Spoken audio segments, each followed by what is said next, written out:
Yeah, get on your feet and move to the beat. Pour up some drinks and then we repeat. Yeah, chasing my purpose, need a release. Yeah, my life's a beach, I'm lost in the breeze. Do this with ease, don't play with my dreams. Yeah, it's so together, it's not what it seems. Heart of a tiger, life of a king. Yeah, chasing my bag, my feet in the cream. Running these laps, not losing my steam. I'm feeling good, this life's what I need. Don't intervene with my energy. Yeah, I'm in her scope like Jimmy Iovine. Yeah, no Superman, but I'm feeling supreme. This not a movie, but I'm making a scene. Yeah, I can tell you how to live your life, but you just gotta get up. Get up. Get up. Get up. Get up now. Get up. Get up now. Get up. We just gotta live our life, we paying a price. Piece of the pie, I need me a slice. Yeah, rolling the dice, the scariest spice. Sticky like rice, the tricky reprise. Yeah, love will suffice, I suffer in silence. All alone, I'm lost on the island. Let's spread peace and less of the violence.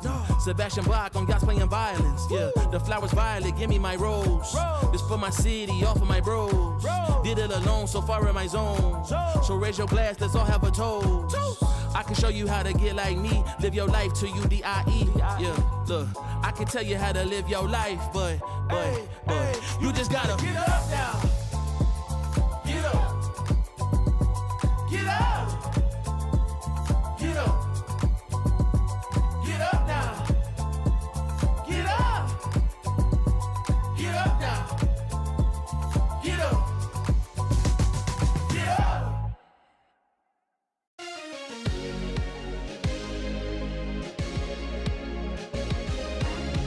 You keep me up all night, all night.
Get in your lane, stay in your lane. Wait, this ain't a game.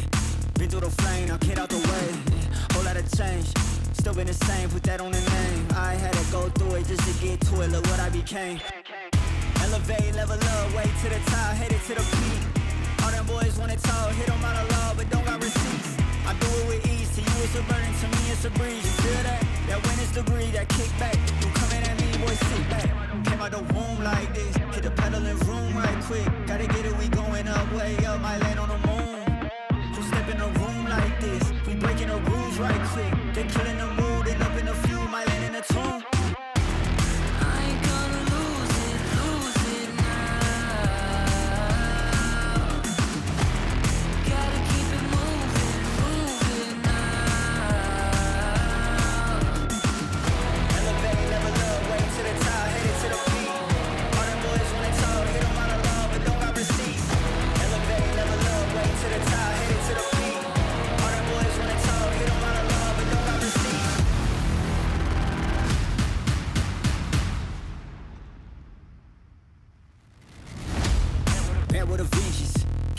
I'm leaving no remnants, they all in attendance. Gotta go big, I aim for the fences. It's mine, I sense it. Back in the scene, I'm back to the business. Back on the front line, gotta grind, it's time, let you be the witness. At the time, turn a repeat to a 3P, yeah. Got the franchise on me, you more like G Lee, yeah. 21st century, you all the way BC, yeah. Old boy been washed up, I'm notched up in TT, hey. Came out the womb like this, hit the pedal and room right quick. Gotta get it, we going up, way up, might land on the moon. Who step in the room like this? We breaking the rules right quick. They killing the mood, and up in the few, might land in the tomb.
loud. Hate my grind down, like my shine. I'm one of a kind, no stopping mine. I'm certified, can't copy me. Got the bank like Monopoly. My tie fly, that's all design. I'm dripping shorty, know it's hard to see, but best believe lie. Yeah, throwing money fast, like, hey. Get my foot up on the gas, like, hey. Double pump and bring it back, like, hey. Yeah, my amigo got the pack, like, hey. Hey, like, hey. Hey, like, hey. Yeah, throwing money fast, like, hey. Yeah, my foot up on the gas, like, hey.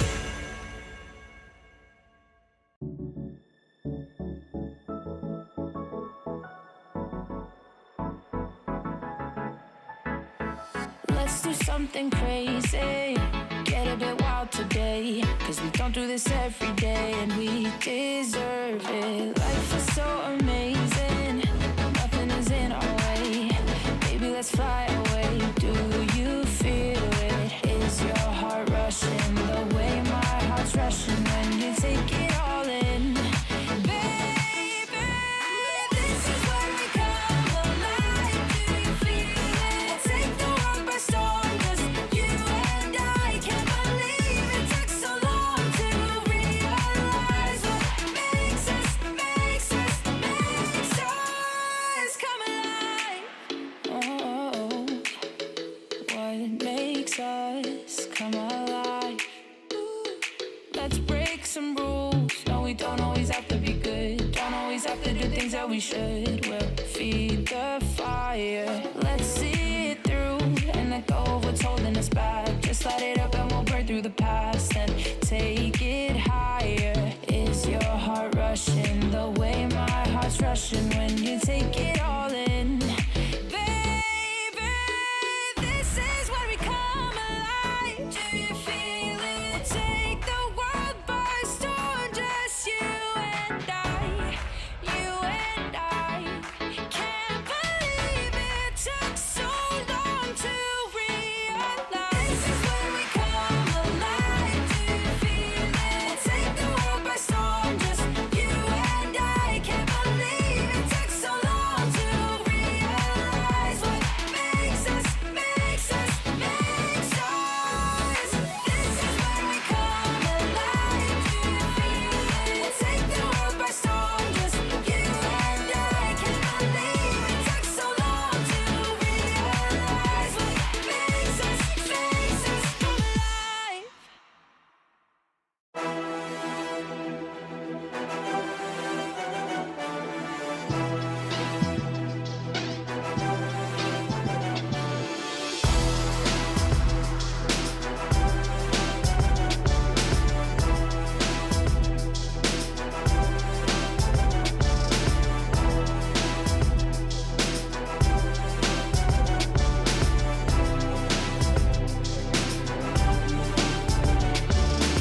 Motivated, I'm focused. Came a long way from the lowest. Yeah, gotta get it, the mindset, gotta put it in motion. Yeah, this is the moment, gotta one up my opponent. Back then they ain't noticed me, now they know it's me, I'm the chosen. It's my time, yeah, I put that on Bible. No excuses, gotta get to the final. Take all of my idols and turn them to rivals. It's all or nothing, man, the trophy is vital. Game time, bet I'm coming in clutch. No hang time, man, they can't keep up. The game's on the line, seconds on the time. Who can't fight? It's gotta be us. Better under pressure, go ahead and let it fall on me. I'm destined for it all, you better call on me. They say what doesn't kill you make you stronger. All that pain, it done made me to a monster. They say what doesn't kill you make you stronger. All that pain, it done made me to a monster. Yeah, whole lot of times they doubted I wouldn't be who I am without it. Sleepless nights, I counted. It all paid off, it's really astounding. I had to keep the faith to elevate. Hope for better days, they were coming. Now we can celebrate, knowing every day is abundant. Yeah, it's my time, yeah, I put that on Bible. No excuses, gotta get to the final. Take all of my idols and turn them to rivals. It's all or nothing, man, the trophy is vital. Game time, bet I'm coming in clutch. No hang time, man, they can't keep up. The game's on the line, seconds on the time. Who can't fight? It's gotta be us. Better under pressure, go ahead and let it fall on me. I'm destined for it all, you better call on me. They say what doesn't kill you make you stronger. All that pain, it done made me to a monster. They say what doesn't kill you make you stronger. All that pain, it done made me to a monster.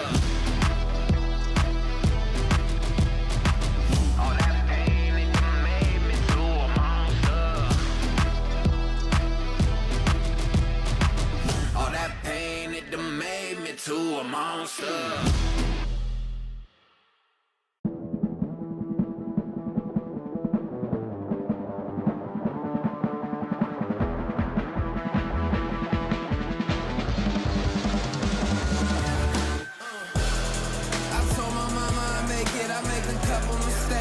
I stay in my lane. I keep my feet on the pavement, and don't you ever mistake it. No, this ain't never been a game. Tell me where the competition. Seem like they all been missing. Never made a wrong decision. It's got me walking different. I stay gassed up. Please point the opposition. No scope, it's no joke. Just know I aim with raw precision. I went and got my bid up quick, 100 figures. They once was competition, now ain't sitting with us. Been on a wave since we've been away. Snatched the game, now we here to stay. I told my mama I make it, I make a couple mistakes, but see I stay in my lane. I keep my feet on the pavement, and don't you ever mistake it. No, this ain't never been a game.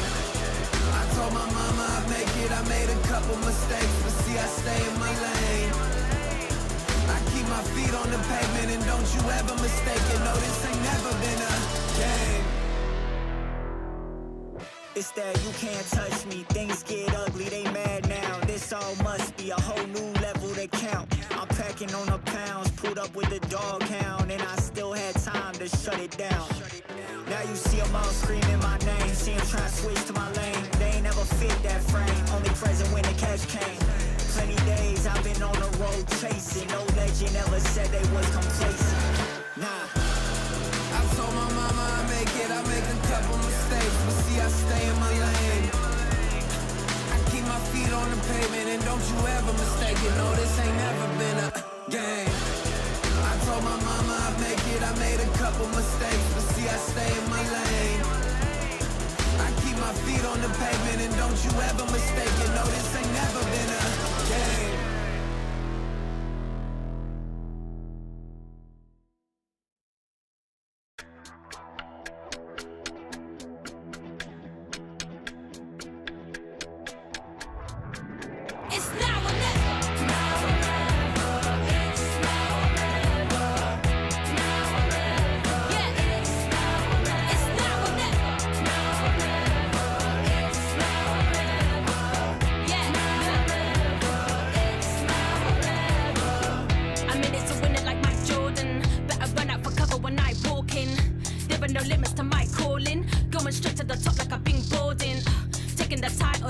are no rivals. Doing the eyes closed, give me a blindfold. This shit is easy, like a recital. I'm taking my shot, like my hands on the rifle. Yeah.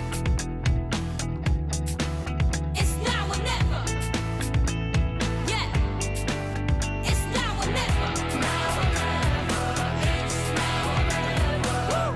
Now or never. It's now or never. It's now or never. Now or never. It's now or never. Yeah. Now or never. Yeah. Look. Keep quiet, the queen's talking, keep walking. Couple of rings brought in, lines choking. Couple of reporters reporting. Firing line with the red dot, no recordings. Taking the title like there are no rivals. Doing the eyes closed, give me a blindfold. This shit is easy, like a recital. I'm taking my shot, like my hands on the rifle. Yeah.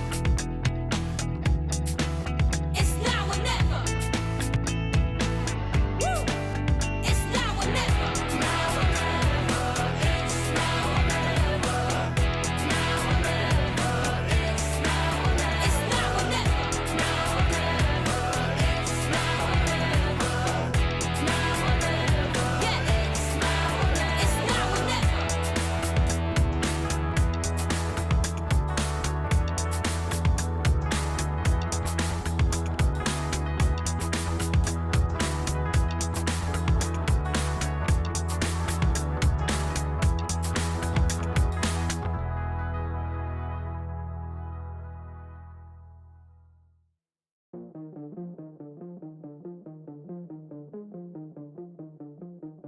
Let's go, hey, step back, look at the wrist, wrist.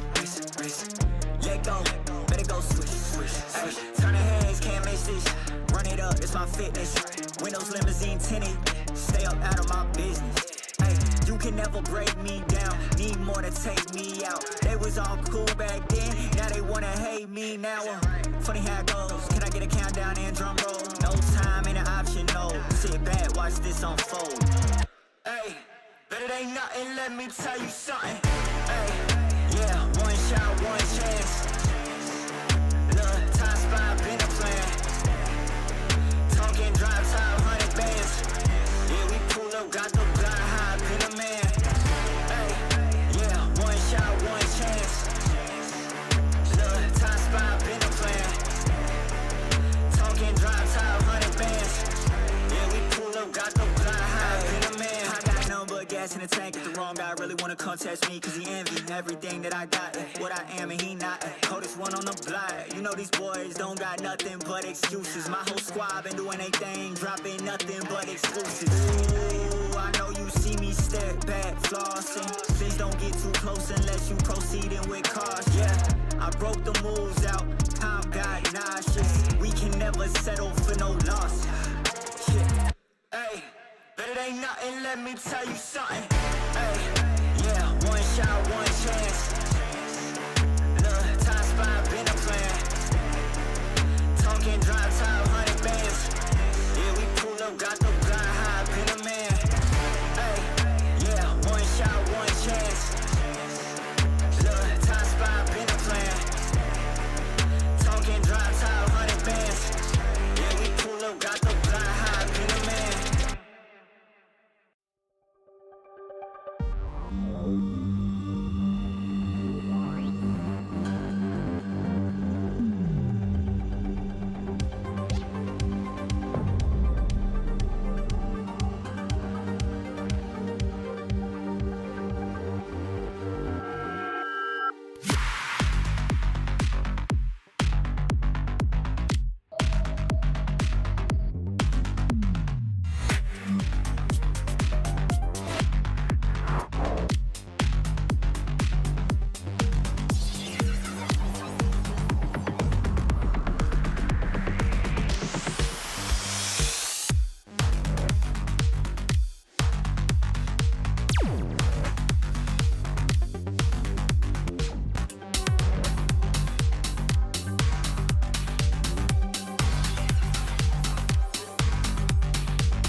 I know a place that will break you into 1,000 pieces.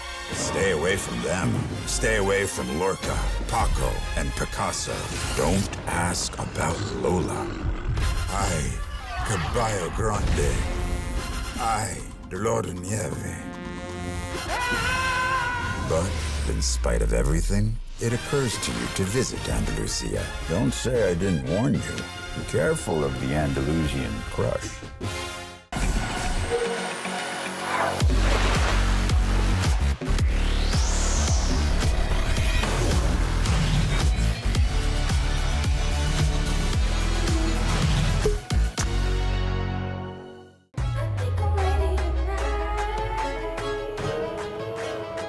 Hey guys, it's Jimmy Lin. In this series, I'm going to walk you through Attack on Pearl. Watch out for the stairs, clear this angle. You're going to be able to fight this.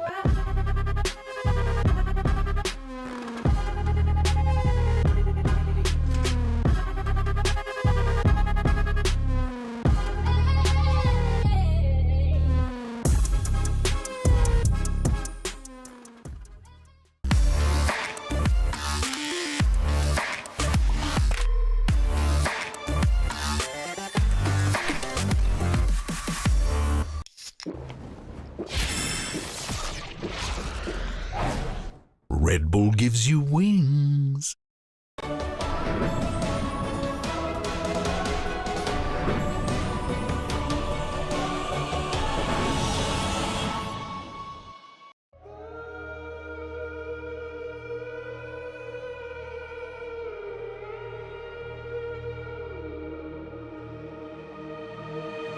I'm out here in the cold night, running till I barely feel my feet. Wanna see it through my own eyes. There's no going back, and I'm not afraid anymore. Cause I know I'm gonna be the last one standing. Yeah, I'm not afraid anymore. Yeah, I don't wanna wait anymore. I'm ready to fall, I'm ready to rise up. I will do what it takes, I'll run blind straight into the flames. Watch me burn, alone in the shadows. I'll carry you home on my back. If it's you or me, then I'll take the shot. Still they say I'm the villain. I scream and nobody listens. Still they say I'm the villain. Too bad you can't take me down. See that I'm surrounded by predators. It's critical, they got me in my element. It's dirty how you trying to keep it elegant. Keep my eyes open wide when everyone around me is an enemy. See my life cross my eyes. I'm ready to fall, I'm ready to rise up. I will do what it takes. If it's you or me, then I'll take the shot. Still they say I'm the villain. I scream and nobody listens. Still they say I'm the villain. Too bad you can't take me down.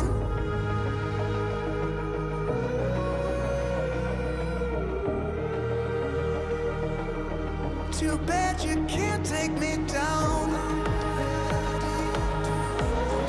You can't take me down.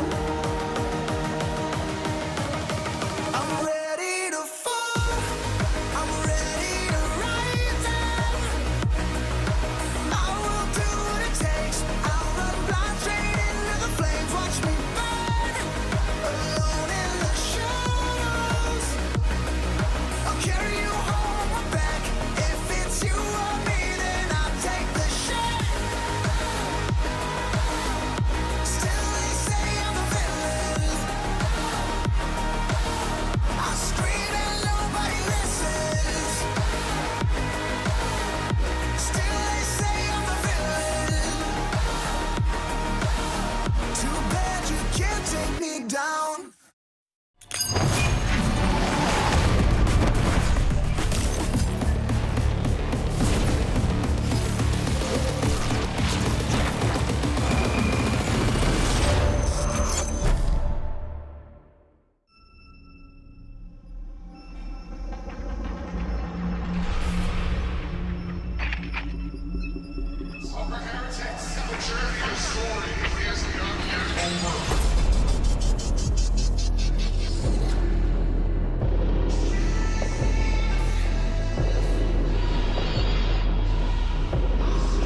Hello everyone and welcome back to the Riot Games Arena. We are coming to you live from Berlin, Germany, where we will see more action from stage 2 of VCT EMEA. I'm your host, Sue, and I've got Ash and Kakuka with me once again here in the studio. Guys, we're on day 3 now. We've had a couple of days of action already. What have you guys made of everything so far?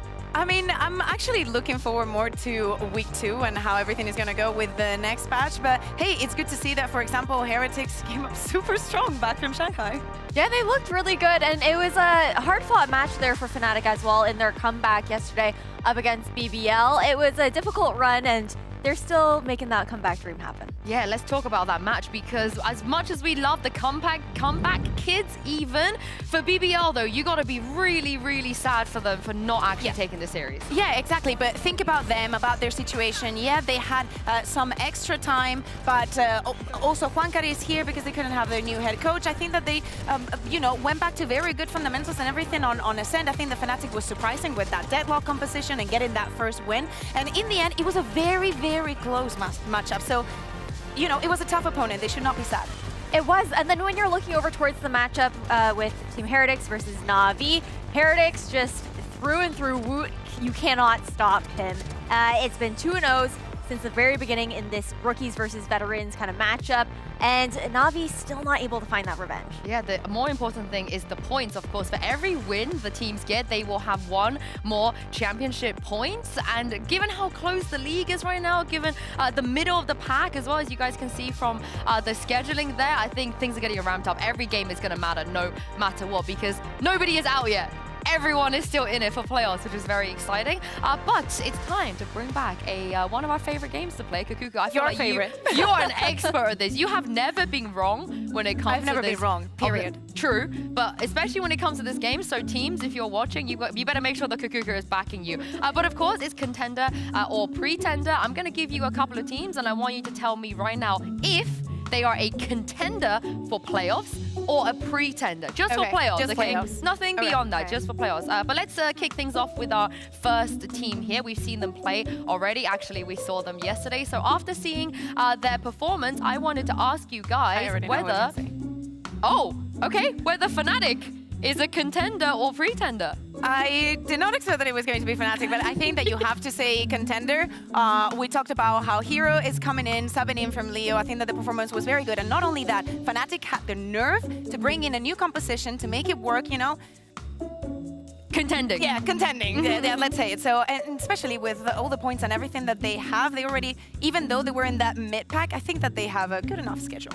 I think also the fact that they are still able to make that comeback dream happen says a lot about the endurance that this team has, the mental fortitude as well, and their ability to just come back in those series, because that matchup against BBL yesterday in that last map on Lotus, they were down 0-8 to start off, and they still made it happen. Yeah, okay, I like this. We started off with the easy one, I feel like, so far. And next one, again, a team we have seen already this week. They've played. They are going to play again, so maybe they can change your mind. And this is Na'Vi, contender still for playoffs. Don't do this to me. Or pretender. Don't do this to me. But Ash, they won 4 games already last stage. If they don't make it, I think it would be insane. They are also dealing with like a new coaching staff change though, and that can shake things up a lot. Of course, Latex, that is a promotion. He was working with them before, but it is a really big change. And I don't know, I have a lot of stocks on some of the mid-table teams. I don't know. Yeah, you think Na'Vi will be the one that won't make playoffs? That's a hot take. I think it's That either is they one don't make hot playoffs take. or I feel like they might go out in that first round again. Oh no. I you're want to say, flip-flopping. yeah, because I want to say pretender, but after watching Bridgerton, I'm going to go contender and listen to my heart. I think that it has to do a lot with, if we think about the loss yesterday, it was against the Heretics that, do not forget what they did in Shanghai. The form that they were showing there is something that happened only a week ago, right?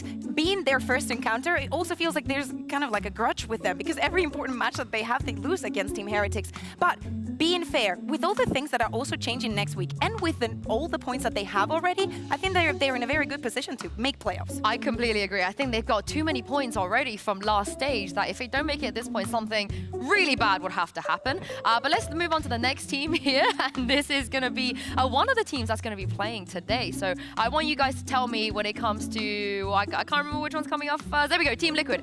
When it comes to Team Liquid, do you think they're going to be pretender? The middle of the or pack contender? is so complicated. I'm going to go pretender because I have done too many contenders already and somebody has to be out. But I think it's in the middle, right? Because during the first split, I feel like we saw two different faces of Team Liquid. When they're performing well and the plans are working, they're so good. It's so nice to watch. But I want to see what they have done with the time that they've had after, you know, making all that crazy run and actually have the stars aligned for them making playoffs. I want to see what they have done with their time. Otherwise pretender. I feel like I've been the Debbie Downer today, but I'm also going to be pretender for this one because realistically, I feel like with Team Liquid, we've seen some issues as far as their mental on that stage as well. It feels like they don't really have that vibes merchant on the team to actually keep that going and keep that. Yep, he needs to bark. That's the thing. You would expect Yumpy to be the person to elevate like the I just energy. want to see him bark. It's okay. You can say that. You know what? I'm not going to deny it. Who doesn't? Who doesn't? Who doesn't love a clip? But they also have struggled with their identity as a team as well, and they have a lot to work on, I think. All right, okay, super quickly, no explanations, Okay. Vitality, contender, pretender. All right, that you saw it. No explanations. They're not gonna talk about this one. They're not gonna talk about this one. But yes, that is the two teams that will be going up against each other a bit later. But first, let's talk about Gentlemates because they have brought in a new player and we can confirm right now that today, Kadavra will be playing instead of Logan. What do you guys make of that? I think it's crazy. If you guys have been following Valorant for the longest time here in EMEA, everybody has heard about Kadavra. The guy's been in everywhere, and I think that it fits a lot that he goes on to Gentlemates after Gentlemates won against them. Like, they couldn't get the win to even make it into Ascension, so it's kind of poetic. It really is, and that was twice that they ended up losing to them during, not even just Ascension, but during the VCL French League there as well. But you're looking over at the fact that there's also big shoes to fill because Logan was such a clutch factor here for Gentlemates in a lot of these rounds where you would see him getting those 1v3 situations and just pulling around back when you would think it was all over for the team. Well, who is this new addition for Gentlemates? He's been here before in Tier 1, but this will be the first time we see Kadavra here in VCT EMEA on that stage. So let's take a look and meet the guy. It's time to welcome another new player to the VCT EMEA stage and the studio. Kadavra, welcome. Hello, thank you a lot. You excited to be here? Yeah, really excited. I really want to play and to start. Yeah, I feel like we probably should have had you here earlier. You know, you're definitely good enough to be here. But for the fans that don't know you, that weren't here back in the OG kind of like 2020, 2021 days, I wanted to ask you a few questions to get to know you better, so you know, you can show the fans who you are. Yeah, of course. We'll start with an easy question. Where does your name come from? What does it mean? Honestly, it's from Harry Potter, but you know, like the Avada Kedavra. Yeah. Oh! But at the start, it was a joke. Like, it was not supposed to be my name, but I did the tournament, and I got like some light spot with this name, so I was I will keep it, and that's it. You're a big fan of Harry Potter? Not big fan. I really liked, but not a big fan. I don't have anything in my house or anything. But yeah, I like Harry. I like. Yeah. That's a really cool name. Yeah. Next question is, what got you into Valorant? Why did you decide to move to this game? Honestly, it's because of COVID. Like, I was playing Counter-Strike for a long time. Like, I played since I have 8 years old, so it was back in 2K8, so a long time ago. And I didn't want to be pro player or anything, but when the COVID came out and Valorant came out at the same time, we couldn't do anything outside, so I was just like playing, and and just grinding basically. And I had the opportunity with Existence, like he gave me a shot with Enzo also, Fiat. Like they gave me a shot to try myself and to show that I can be there with them, and I did it. And I mean, look at you guys now. You're all in VCT. And speaking of your coach Existence, if you had to use 3 words to describe him. 3 words? Oh, yeah. What would you use? Dedicated, discipline, and angry. Angry? Yeah. Hungry. No, hungry. Oh, okay, Sorry. Yeah. hungry. I was going to say. No. And of course, you came through the VRL system. You played there for a while as well. Yeah. So what would you say is the best VRL league right now? For me, I mean, France, I mean, this split is not that good, but I think last year France was the best.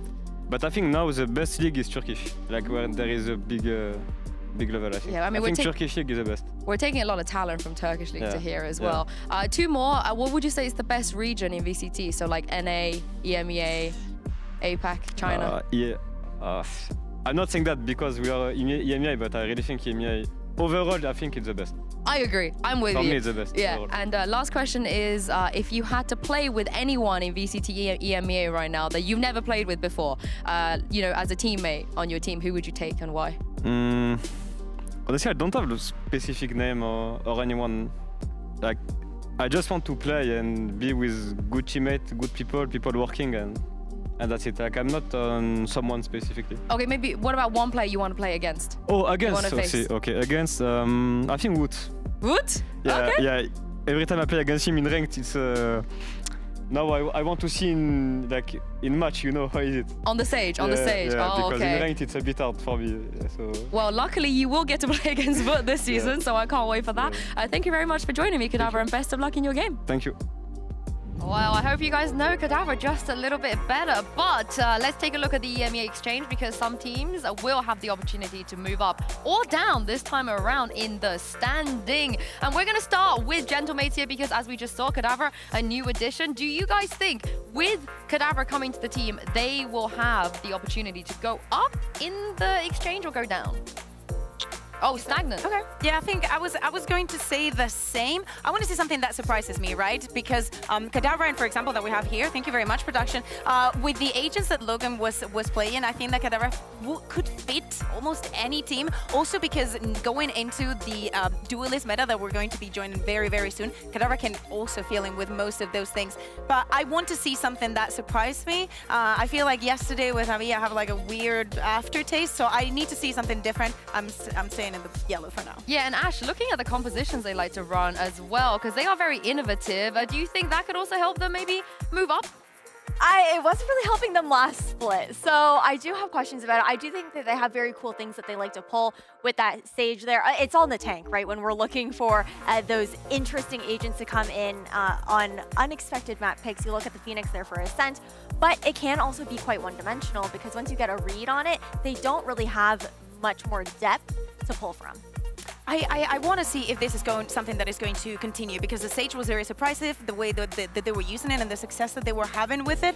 I like the fact that they were able to think outside of the box and give us those many good moments, and that's the only reason why I don't go red, because I think that, you know. Okay, well, let's take a look at Giant X because I am their biggest fan. I'm not going to lie. I think they're going to go up. I think they're going to make playoffs. I think it's all happening for them, mainly because the results doesn't look great for them, but they looked good. They just couldn't win, but they were doing the right things. Yeah, exactly. And not only that, if we think about the beginning of the year, we saw always their series going to that third map, having, especially the first map was always very, very long and tiring. But remember, this is a team that also changed a player in the middle of the split. They ended up on a very, very good note, though. They did, and then you also have to think about the fact that Giant X, they were this team that actually led the innovation on Breeze as well. The first team to be running that Jet and Yoru composition that everyone else in every region ended up following. Yeah, and the player that you mentioned, Purpo, he's been doing well. I feel like he's been improving more and more since he's gone into this team. But yeah, what did you guys go for? Because I went up. I went up. Yeah. We all went up. After the other day, all right now. Giant X, they ended their first split on a positive note. Let's see if they can carry that on. But of course, they're going to be facing Gentlemates, so let's bring the teams out now.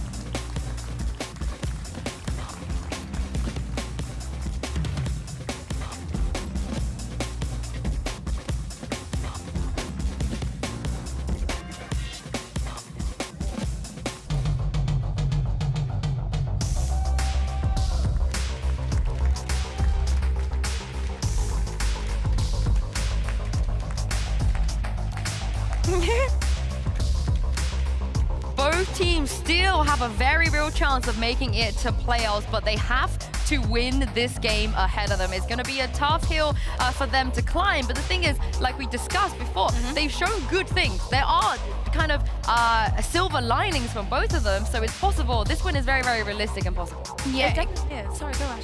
Oh no, I'm looking forward to seeing how this is going to go. We're going to see Split actually picked up by Mates at first. I feel like this is probably the most surprising out of this surprising pick out of this map pick ban here, man. Oh, yeah, I mean, the Gentlemates, they keep banning the bind is something that they've done the entirety of the year. They decide to go for Split, and I agree. It's kind of surprising, but yes, the results from Giant X have not been the best, but historically, the ideas that Pixel has had on this map have been massive, game-changing, and actually pulling so many ideas for the rest of the season. Another thing that we need to keep into consideration when we think about the record, for Gentlemates, the entire season was about either winning 2-0 or getting 0-2. So this map is super, super important.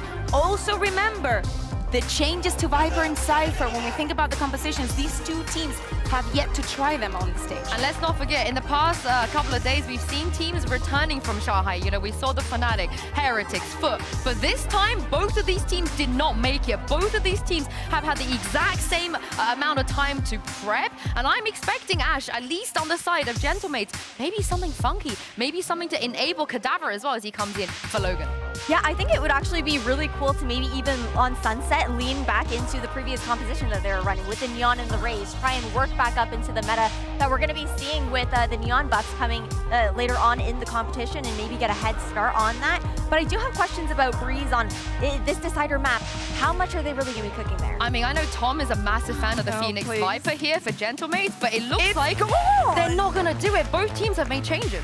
Yeah, exactly. So Giant X, by the way, brought in Purple as a way for him to be the duelist instead of Vitinho. They're gonna go for this double duelist comp. Again, I think the Pearson has played this in the past. None of them are going to go for the double controller when we were talking about those changes, but it makes a lot of sense for Gentlemates to go back to that double duelist that brought them so much edge and made them the difference during Split 1. It really is. And then we've also only seen the tank on the Rays once throughout 2024 so far, so it's a pretty big surprise to see him actually slotting into this. Now a lot more reminiscent actually of that composition that Carmine Core likes to run on Split. I'm so surprised about the Killjoy as well. This is not a meta pick. Yeah. I mean, there has to be something that it is intentional about this Killjoy that, you know, merges with the rest and how they're going to clear space and everything, because I think that Hoodie's very good flex has been over the years, and probably with this composition, with knowing that I probably did not expect the Euro, but definitely you're gonna have something like a Race or a Jet, it would have been definitely a safer pick for them. Yeah, and Ash Kada has just slotted in what Logan would have played. He's just gonna play the Cypher. It's comfort there, right? I think we saw it yesterday as well with Fnatic and Hero coming in, just having these new players kind of slot into what is comfortable, not just for them, but also for the team, so that they can more easily kind of adapt around while they're welcoming a new player into their system. Yeah, and I also want to see Giants off to a little bit of a better start, because as we saw, they can take maps. They can even take series wins, but it's always so labored. Yeah. I feel like if they want a realistic chance of making playoffs here, they got to make things look a little bit easier. And it's time to see if they can do just that and throw this over to your casters. I'm sorry about the comm change. Tom, what do you make of this? I hated their old comp with a passion. I even heard you laugh, Sue. I despised it. The Phoenix Viper made me feel physically ill when I watched it, and I'm very glad that they made a change. For anybody wondering. Yeah, no, the whole composition was just, especially defensively, it was so ridiculously aggressive and very, very easy to read, as with a lot of Phoenix comps. This one, I like a little bit more. You've still got the flashes on Taka, so it will allow him to be that little bit more aggressive. You've got Beaz with the more supportive utility now going over onto that breach. I think it leaves good opportunities, but I am intrigued by the change outside of the server, because I do think that not having Kada and Logan might be a bit of a miss. I'm excited to see what they've got. I'm excited to see if this is going to change the team. But right now, it seems more of a like for like. If anybody knows what Logan can do, it is Kada. He's experienced that firsthand back in the 2021 era of Valorant. It is strange to not see him here, a staple of the squad and someone that has performed, I think, incredibly well over the years, but even over his stint here on Mates and VCT. We look at Gentlemate's early aggression that Yoru's being used to take over control of the backside. Takas does well, picking up a double. Equalizes out the loss of the tank, and now Gentlemates have a post plant. 4 versus 3 with GX seemingly all coming from heaven, and even a little bit of a delay. Purple's got to clear out a lot of mid on his way. Yeah, Stella's is nade, so the backline's definitely clearable. But the late smoke is going to cause a little bit of irritation. It means that they have to be wary of the players below, which they'll clear no problems. Vitinho will be the first man in. Already traded out though. Kada looking for a little bit more. Second kill for him already. And he's got Beaz for support. It will be Gentlemates taking themselves a pistol and getting off to a good start. Frero like Kada coming in with the double. Love to see it. 1-0 start for Gentlemates. And yeah, just to sit on Kadavra as well, you know, we heard from the desk, Ash was saying about comfort, not just for the player, but for the team. And I think that's a good point here. He's slotting in to what the team needs in terms of roles, filling in for the player that wasn't there. We're going to see this season evolve, though, I think. This is a player that doesn't just play a Sentinel, doesn't just play a duelist like back in the days I remember him from. He's played every agent. I think barring ISO, and a bold prediction, I think next week that could even change. So he might not be the guy doing it though, right? He might not be. They've already got a double duelist. I don't know, man. Kada was always something special on the duelist, but he has in recent times just, and throughout the tier 2 scene, for many years, he's been grinding out many different teams, and he's shown that. Like I say, every single agent, I think, except ISO, is already has officials on. The surprising thing as well is that we had 2, I guess even you could say 3 French organizations, and he wasn't on any of them. Yeah. Which is wild. I think that many were expecting him to be in the tier 1 for quite a long time, and it's good to finally have him here. Well, I mean, he was for a brief second. The tiers hadn't really formed at that time, but one of the first players to qualify to a Masters event. And we haven't seen him on the A-tier events ever since. Well, yeah, he was also on Vitality. Yeah, he was. So he's been there before, just took him a little bit of time to get back. This round, at least, for Giant X, not a lot invested. I am looking forward to seeing them this season. I think having a bit more time with Purpo, he's someone that we hyped him up when he joined the league as someone, again, who was in that, the sort of 6th man of Gambit, someone that was always highly rated, but wanted to see more opportunities. And this composition for them is a little bit more exciting for me than the last one, because you've got Fiddy switching away from that Breach and back onto the Raze, where I think he's done some of his best work. These are the compositions that I think always made most sense for this team. For now, though, Takas wants some orbs. They want some in return. Takas is the one getting the orbs, and the tanks alongside him. That deadly duo continues to thrive. Yeah. For the classic, Purpo looks to make this more costly, but that won't even come through. And the player he was fighting was the one with the Ghost as well. Gentlemates, 2-0, 1 player lost. Not a bad start to this map whatsoever. The attack half is heating up, but this is where the rifles come out for GX, where they can buy up everything that they want. And, well, I'll see after this replay fades if they keep what they're currently hovering, but we might even get the round 3 op out of Purpo. Yeah, glass cannon as well. Nice! I'd assume it would be some sort of game plan for them immediately, but yeah, seeing that operator in so soon. Also intriguing to see a Killjoy. Definitely not as common as we've seen in the past. We've saw Chamber for quite a while, and I think Cypher's definitely been the more common pick. I do think last season maybe Hoodie wasn't quite as comfortable, and well, there you go. That purple operator is already going to kick things off. I think Takas definitely wasn't expecting that. And we know that this Mates team loves to have a lot of set plays. So if they're setting up for that, and you have an operator to just, well, remove their Yoru, that's definitely going to help out. That early surprise certainly catches them off guard. Now Gentlemates know what they're walking up against. Cage is used to cross, blocking line of sight for Purpo and leaving a bit of pressure onto the Heaven player, Vitinho. He's got support to cover him though. Cloud's just come in, and they'll be holding this position together. The initial flash to clear out the presence, but they're only now making it up to the top of ramp. Still a flash left for Cloud, but no chance to use it. Backing off the screens with a big Heaven take for Gentlemates. They're looking to dive onto the site, perhaps. No, they're moving in towards the screens. A bit of pressure applied. The stun used by Cloud, only good for 1, but there's still a lot of numbers from GX on the A site. Yeah, they're also being slowly surrounded. The time becomes an issue, a missed shot for Purpo. Leg shot. It will allow them to sort of close down the gap at least a little bit more. And Beaz has been able to find 1, and actually they've dealt with Purpo on the site as well, bringing thing back into contention. Kanata looking to try and do everything, in fact. Holds the line on Redgar, and leaves Hoodie to try and clutch.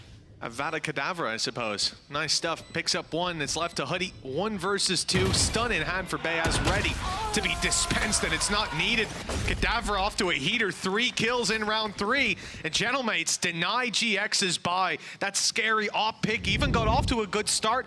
The shot in towards screens was a leg shot as well, making this very doable for the side of GX, but Mates come ahead nonetheless. Of course, Cloud kills the player he didn't stun and dies to the one he did. That's nice and cursed, but yeah, what a start for Kedavra. 5-0 currently on the board, having a great start to his VCT career. And well,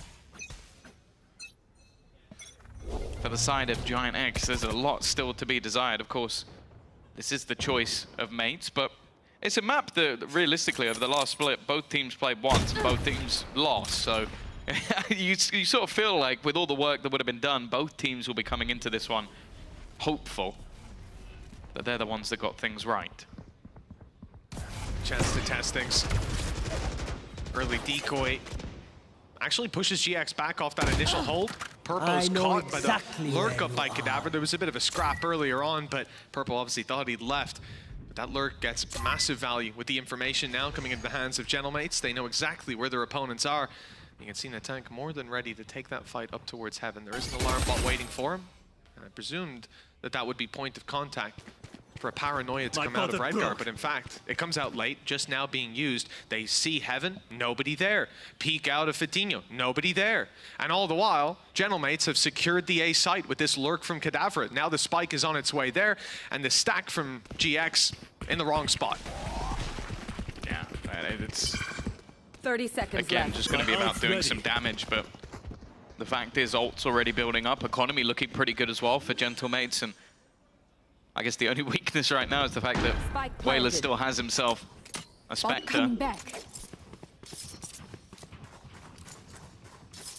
It does feel like a little bit of a worry. Like you've got that solo initiator on either side, but I feel like the composition that's there for Mates sort of sets up a little bit better. Like having the Cypher can get you quite a lot of info as well, whereas the Killjoy, well, unless you're contacting a turret, that's not really going to happen.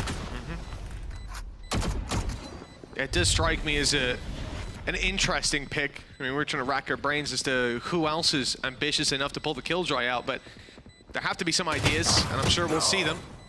At least 1 kill onto Whalers, but doesn't do much for the way of cost. The tank on his way up behind. He's greedy, locking them in, but the spike's already taken them down. He knew it as well. He's like, they're gonna die to the spike, so I need to be quick enough to get those eco kills, try and get myself some extra orbs onto the board.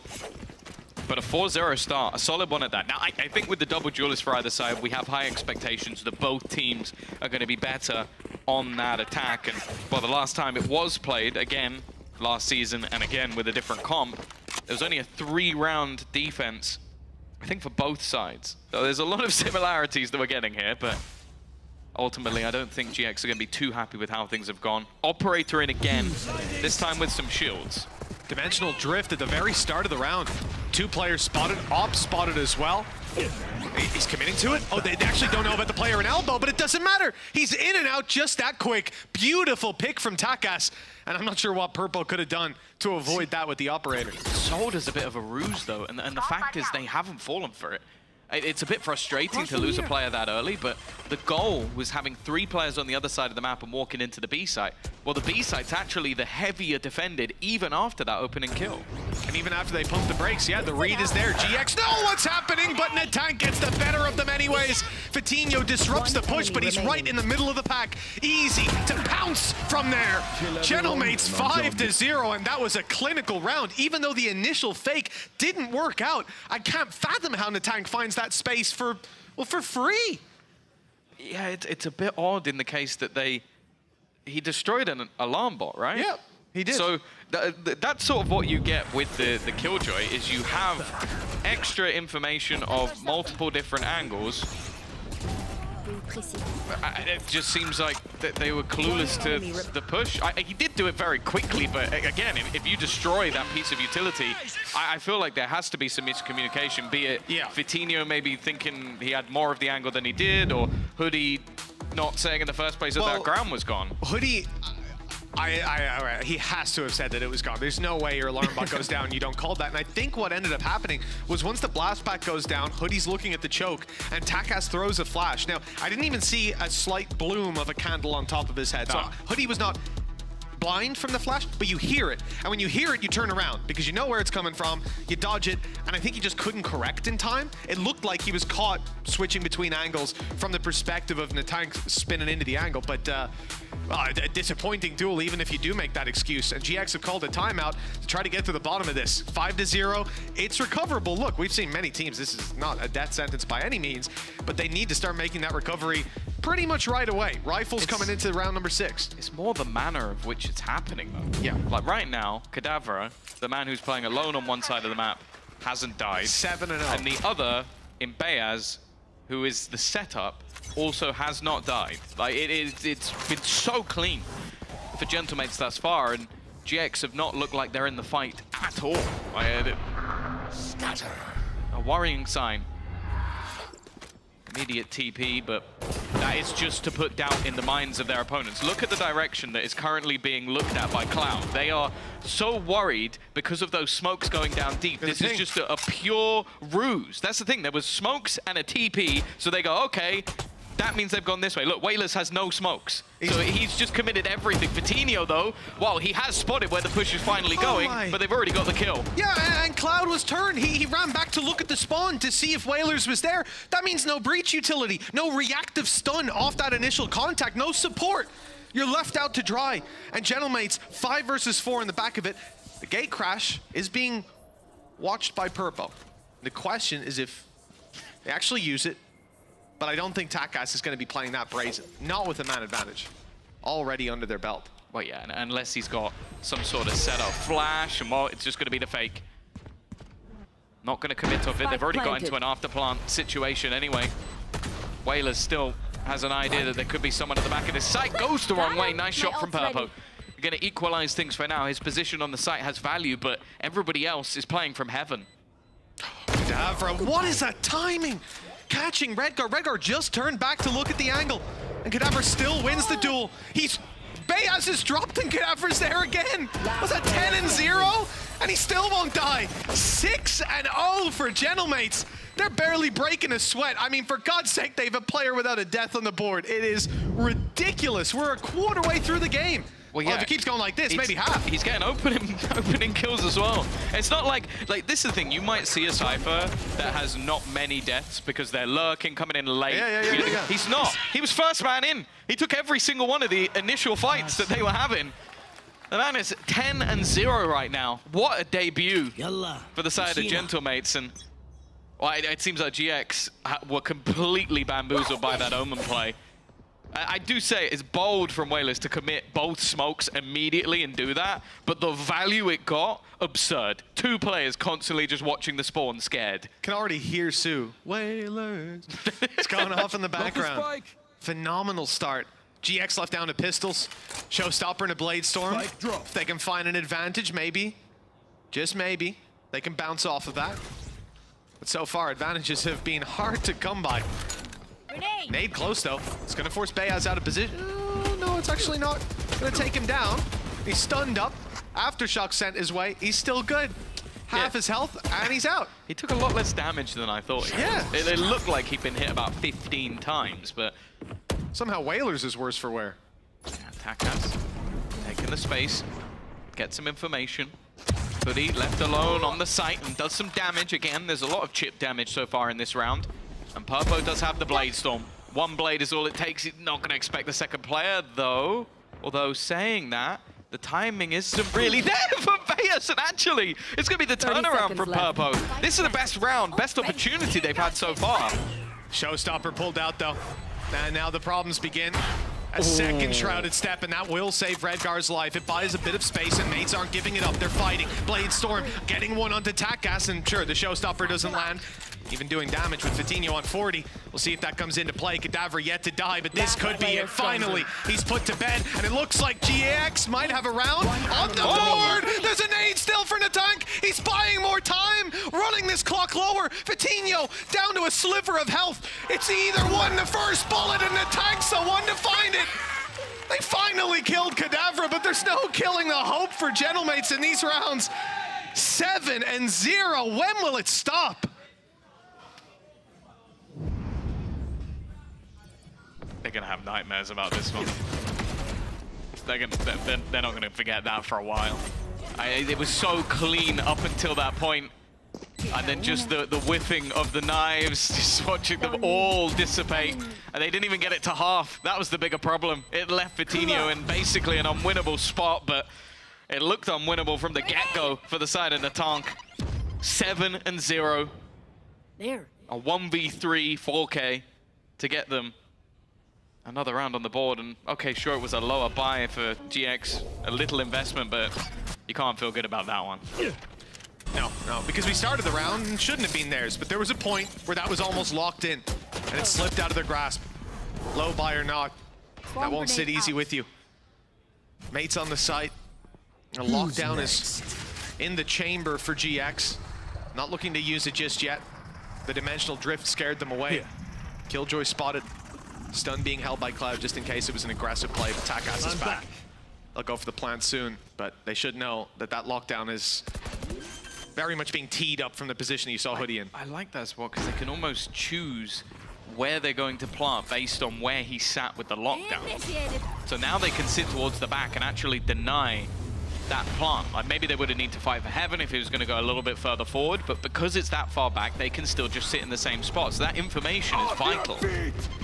Rolling Thunder disrupting the space take now. They fight for it on the back. It's beautiful from Gentlemates. Great protocols. And now the site is such a problem. All resources committed to it. No eyes looking back. Kadavra's flank, though, might not be needed. In fact, it doesn't look like it will. They're being picked apart and through the smoke. Whalers takes the final two. 8-0. Every plan is working. And from this point, it's got to be frustrating to sit in that GX camp. No solutions just yet. Yeah, and it's really, the thing is, the bit of this game that is enjoyable is seeing how, with little tricks and little pieces of information, Gentlemates are able to utterly dominate rounds. Like, this one's a bit more simplistic. It's like, okay, we want to know where the lockdown is. Let's use the dimensional drift. Okay, well, we've spotted the Killjoy immediately. He's going to put it there. Let's fall back and just play our post plant. We don't have to worry too much. Maybe they would have had to do something different if they saw that he was going heaven, etc., etc. But they got the info straight off the bat. GX are yet to turn up to play. We can give the credit to Mates here and there, but to not have a single round on the board after 8 have been played is definitely not where GX would have expected to be. No, this is the point of recovery, surely. It has to be.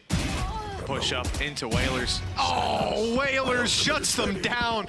Vitinho and Hoodie. B site not wide open as a result, though. Redgar still here to cause some problems. Guardian in hand. Flash. Perhaps that's the stun for Bayaz teed up. Straight spams through the smoke.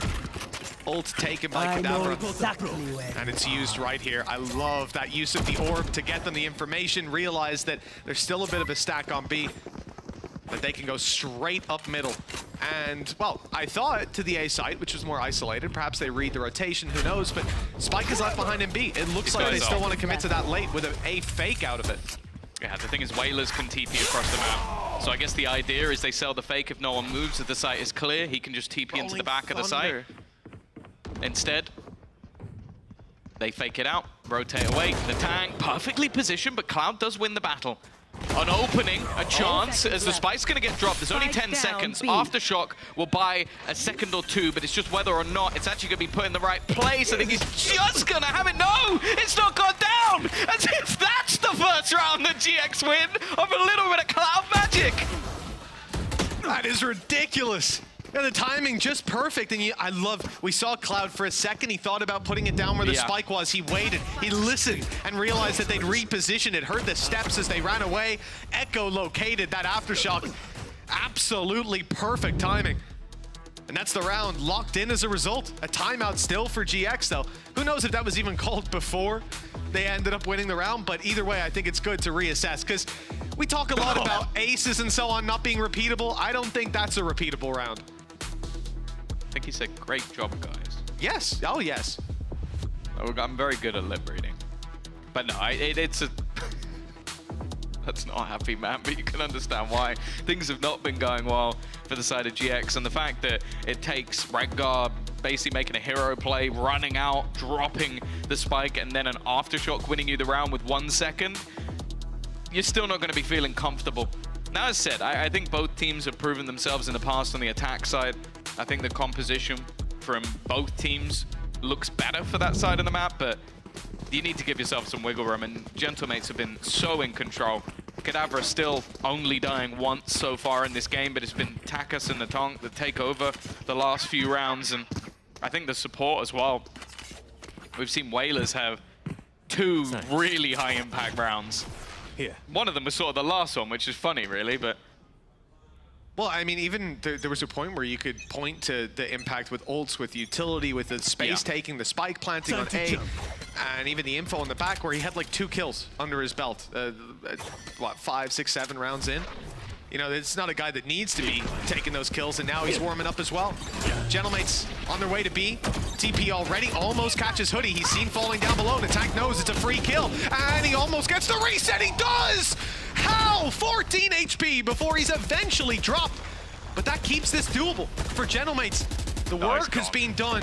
Redgar, 12 health, and the spam didn't take him down. He is clinging onto life on the back of the site, while the wrap through from Kadavra is finding huge value. TP usage again, Whalers just causing problems. No one can hear that. And then they think at this point he's gone A, that his teammates have backed out. Look at the position from Purpo. He's already rotating. They have no idea that Kadavra's thread the needle right up behind them. A beautiful lurk play from this man. Info on the next, and Redgar, 12 health, answers up, drops Kadavra, and again keeps it doable. I thought this would be the round locked in for Mates with a big clutch for Purpo. Instead, they have a chance at the retake. Now they have to be wary of where Redgar's gone. He's faked it out. Both players now watching towards that flank. These might be 2 of the most impactful from the Shadows we've ever seen in back-to-back rounds, because they're definitely starting to doubt themselves, definitely starting to question whether that smoke might give the game away. Putting it down on the position you're coming from could be a problem there. Instead, just waiting, playing this high-low. And while Redgar needs to connect both shots in a second, it isn't going to be happening. It will be 9-1. It will be an extension of the lead. And I also want to give credit again to Whalers. Like, now that is twice where he's used from the Shadows in ways that are just different. Like the 2 smokes pretending to TP into his core. Here he TPs back out of the site, selling the idea that he's gone. And in the meantime, it sets up Kadavra. Because if they sit in the corners they're in, Kadavra has to walk out onto the site to get kills. Instead, of course, the players in GX are going to start moving because they believe their opponents have gone the other way. It's just a clever little trick that has got a free kill for his Sentinel. Intimate knowledge of Split, the push and pull used in cerebral ways so far. Purpo, oh, okay. He at least won't go down to it. It's a very weak round, though, for GX, and Purpo won't be getting the Blade Storm online anytime soon. So many so far away from those ultis. The best chance for them is to stack, is to play this together. And I actually don't mind the call. GX saw players outside A. You assume it's a B hit. In fact, it was even just the Cypher scene, so it could be the lurk.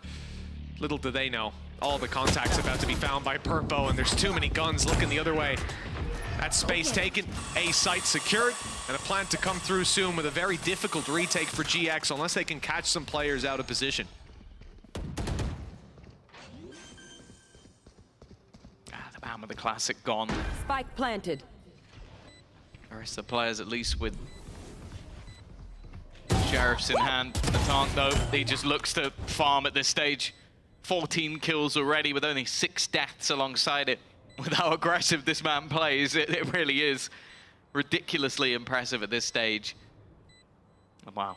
Redgar and Cloud, it basically just comes down to, can you get something on the exit? That's at least one. A weapon retrieval would be nice, but it's being watched. Always a second player, always a bigger fish. And while Redgar's just hoping that somebody will come walking back through this trip, but it doesn't look like that's going to happen. Even then, it's probably better for him to just go down to the spike. Any damage he does will be mitigated by the fact the half's about to end, and let's not talk about his ult orbs. He ain't going to do well with those. 10 to... Well. Also, Whalers is about to be max cash. Like, Kadavra is going to be closed. Like, it really doesn't matter at all. No money problems. Yeah, they would have needed to start that chipping away at the economy a little while ago. take a look at what we're getting through. Look at the shield column on the left-hand side. One of those is empty. It's Purpo putting all the credits into an operator. We've seen that. We saw him get one opening kill, but it's interesting that they know that Dimensional Drift is going to be online on the other side, and it was so easy for Takas to just take that operator out of play. It seems like everything that's being done by Gentlemates is just almost perfectly in counter to what's on the other side, but I don't think that's necessarily intentional. They're just running a very solid game. Dimensional Drift, lag spotted. There's one, there's two. Good information already for Takas. Flash for Heaven, third player spotted. Not looking to the spawn, but the stun just came from there. In fact, there will be a shutdown. Cloud gets the kill as a result, but Takas still good from one, and now look who's following up. The tank always going to be able to get those kills. Once he has that information to work around. 2 versus 4, opt for Purpo. Vitinho, 2 away from Showstopper. They're going to need a miracle to win this one. I am starting to believe that playing Gentlemates as your first game has to be the worst. Just giving people like Existence just an unbelievable amount of time to come up with little ideas, little set plays between the team. Sure, they had a new player to put into this, but it doesn't change the synergy of the likes of Takas, Bayaz, and the tank especially. Those three are just so good alongside each other. The stun was perfect, the info gathering was perfect, and the follow-up was perfect as well. Almost flawless attack side. In fact, it would have been not for 1 second. That was the difference between a 12-0 half and an 11-1 half. Even less than a second, in fact.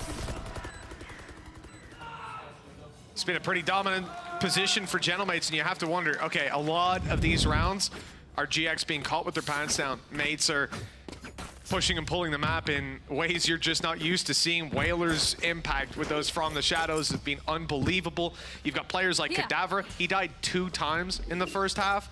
I really don't know what else you can say for GX. This has just been abysmal, and you have to hope that Sunset will bring about some form of comfort, because that's where I'm at right now. Sunset. It's going to be a long road back if GX are taking this map. The sun has already set on this one, but I guess they still believe. Martyrdom for the tank. They've still got to clear out this close corner, but Cover going out. we've already seen a pretty hefty rotation. Third player moving up into Heaven to support, leaving Takas alone, but it's more just cutting noise. Well, some noise for the side of GX. Obviously, the turret will maybe be seen as a lurk if they were to go peeking this, but for now, Gentlemates are just sitting pretty.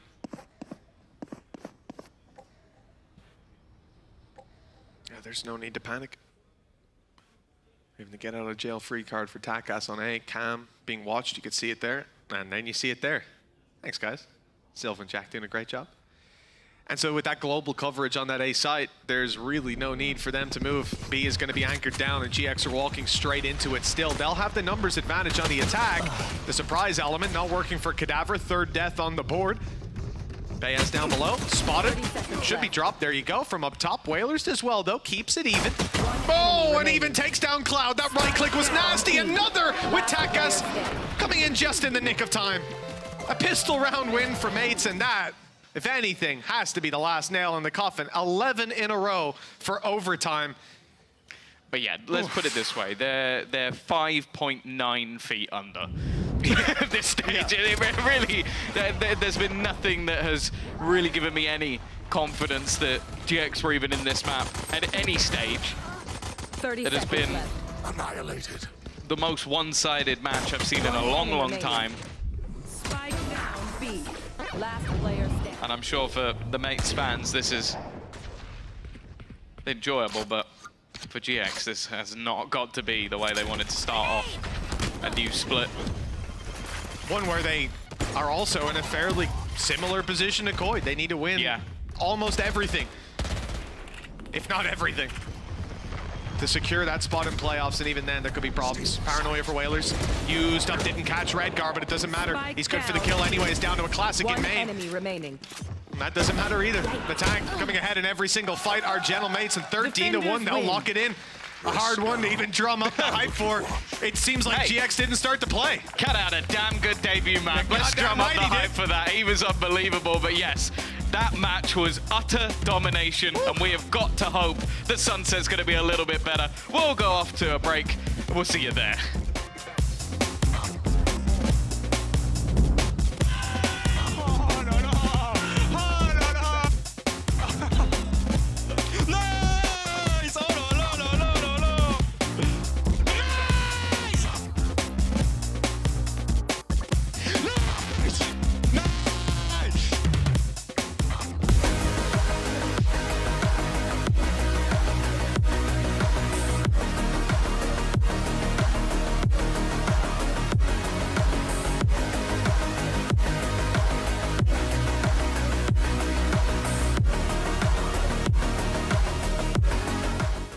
I know a place that will break you into 1,000 pieces. Stay away from them. Stay away from Lorca, Paco, and Picasso. Don't ask about Lola. Ay, Caballo Grande. Ay, Dolor de Nieve. But in spite of everything, it occurs to you to visit Andalusia. Don't say I didn't warn you. Be careful of the Andalusian crush.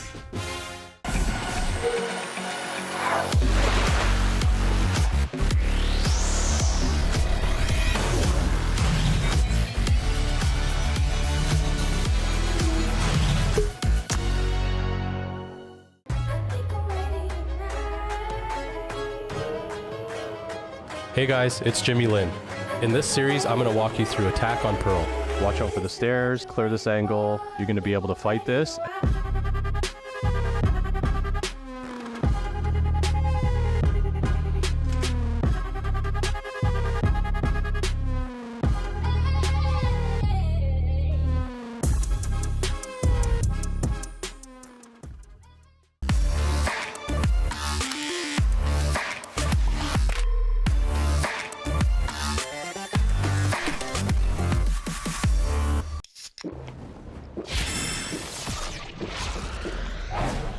Red Bull gives you wings.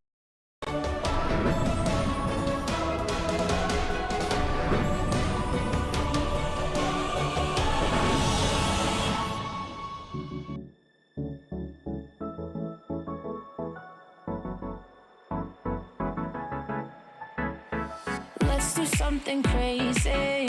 Get a bit wild today. Cause we don't do this every day and we deserve it. Life is so amazing. Nothing is in our way.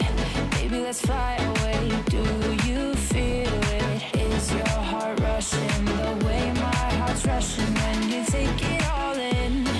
Baby, this is where we come alive. Do you feel it? Take the world by storm. Just you and I. Can't believe it took so long to realize what makes us come alive.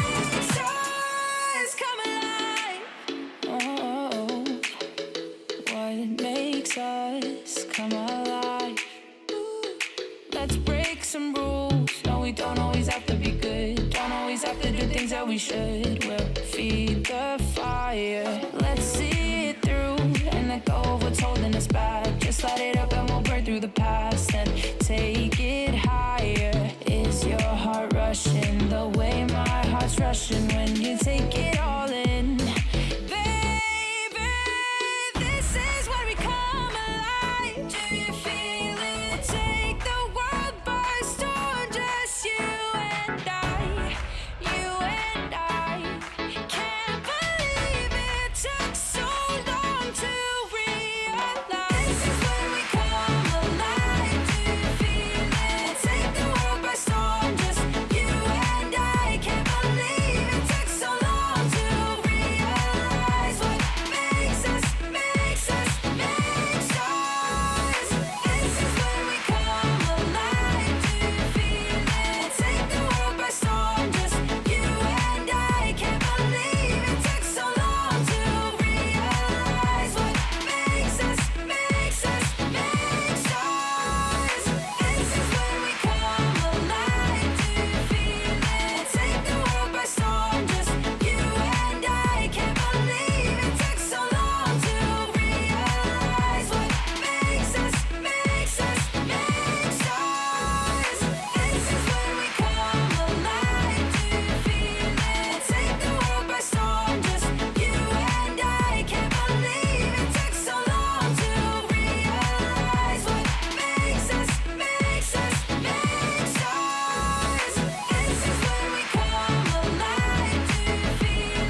Well, Gentlemates. I mean, we weren't quite sure about how their stocks were going to be before this map, but I think surely at this point, unanimously going up. Oh, man. Surely. I mean, that was interesting to watch. I have to say, on the side of Gentlemates, there are very few things that we can say were wrong. The entries, the double duelist was spotless. The supportive utility coming in from Mayas and Whalers was perfect. Like, there was nothing that Giants could do. No, because you're not even just a utility, but the ability to just get these trades, the refrags, the positioning on the side of Gentlemates was sublime how they were looking to play together. And a lot of it was also taking advantage of the fact that we did see the KJ being played for the first time here by Hoodie on Split in quite a while, and that left a lot of gaps in the defense. Yeah, and on the other side, we had Kadabra. We were wondering, how is he going to do on his first map here in EMEA? And in the first 7 rounds, he was like, what, 10-0? He ended up on like 12-3. I mean, it was difficult to see this difference, especially because we did not see much of the impact that the Killjoy was having. Hoodie was going down a lot of the times. Giant X was struggling a lot to maintain control on any of the zones of the map. There's just something magical about this stage, I feel like. Every single time we have a rookie, not a rookie player, but somebody making their debut even on this stage, they always look so good. I don't remember any time we've had a player come in for the first time and actually not play well on their debut, but this is the kind of impact a player like Kadabra has. He can just shoot. He's very good with his aim. I mean, exactly. I don't think there's anything that we can say on the other side, because they were super crisp. Like, there were some kills that Natang was getting, like, after like being flashed and everything, that made no sense. Yeah, and let's take a look at the Aim Labs warm-up, because Purpo was on the other side of this, and Ash, not the greatest performance from him, but he's the kind of player that, you know, has what it takes to bounce back. He does have what it takes. It was very reminiscent of that match on Breeze up against Vitality, where he was going up against Safe and just getting picked apart. But part of the reason why it was so difficult for Purpo too is he very rarely had someone alongside him to either get his trade or help him out with utility if he was getting pushed in. I think what made that so difficult was, again, going back on that KJ pick here for Hoodie. There wasn't that opportunity to actually play another player with him. They were very much sort of reliant on more of that mid control and putting a lot of pressure on him to just be able to hold down one lane with the op alone. Yeah, exactly. And he wasn't finding that success, that brilliance. And now, think about it. Giants has to come back from their hardest loss on VCT EMEA and the biggest win that Gentlemates has had this year, like a 13-1. After the split that we had at the beginning, and after the time that they had to prep something else, coming back this strong after just changing a player, now mentally, where is Giant X? I mean, it's actually pretty ironic because, Ash, we were talking about it, the biggest defeat we've seen so far is a 13-2. That happened twice, and it was Gentlemates. They lost 13-2 against Team Liquid, and what a redemption story it is. Now they were able to 13-1 Giants themselves. This is also a team that can be quite emotional as well. You can see how excited they get when they're hyped, but then you also see how far they can fall when they are frustrated. And luckily for them, they're starting off on the right foot within this best-of-3 series. But heading over towards Sunset next, I think this is getting pretty dangerous for Giant X. I feel like Gentlemates can feel quite confident with the innovation that they found on that map, previously running the Neon and then switching over to that Sage comp. They've got to watch out for those walls for Natang. Yeah, I'm concerned about this because we're seeing a Gentlemates for the side of Giants after that result. We're seeing a Gentlemates that knows exactly how they want to do things and how to execute it. Kadabra looks flawless, and now they're going into a territory that they probably will surprise us again. After everything that we saw in Shanghai, so many compositions and so many changes are on the table for both of these teams. And you know, for example, for Giant X, we saw that they themselves using that Sage, trying to change the composition a couple of times, trying to explore, and it looks like potentially we're going to have something else that is new coming from the Sunset. But on the other side, I really doubt that after that first map, Gentlemates is going to go in a low. Well, let's take a look at Agent Select and see what we're going to get. I mean, they're ahead of it. They're ahead of it. They want to ditch. They want to ditch Natang on the wall, Ash, and bring in the Neon as well.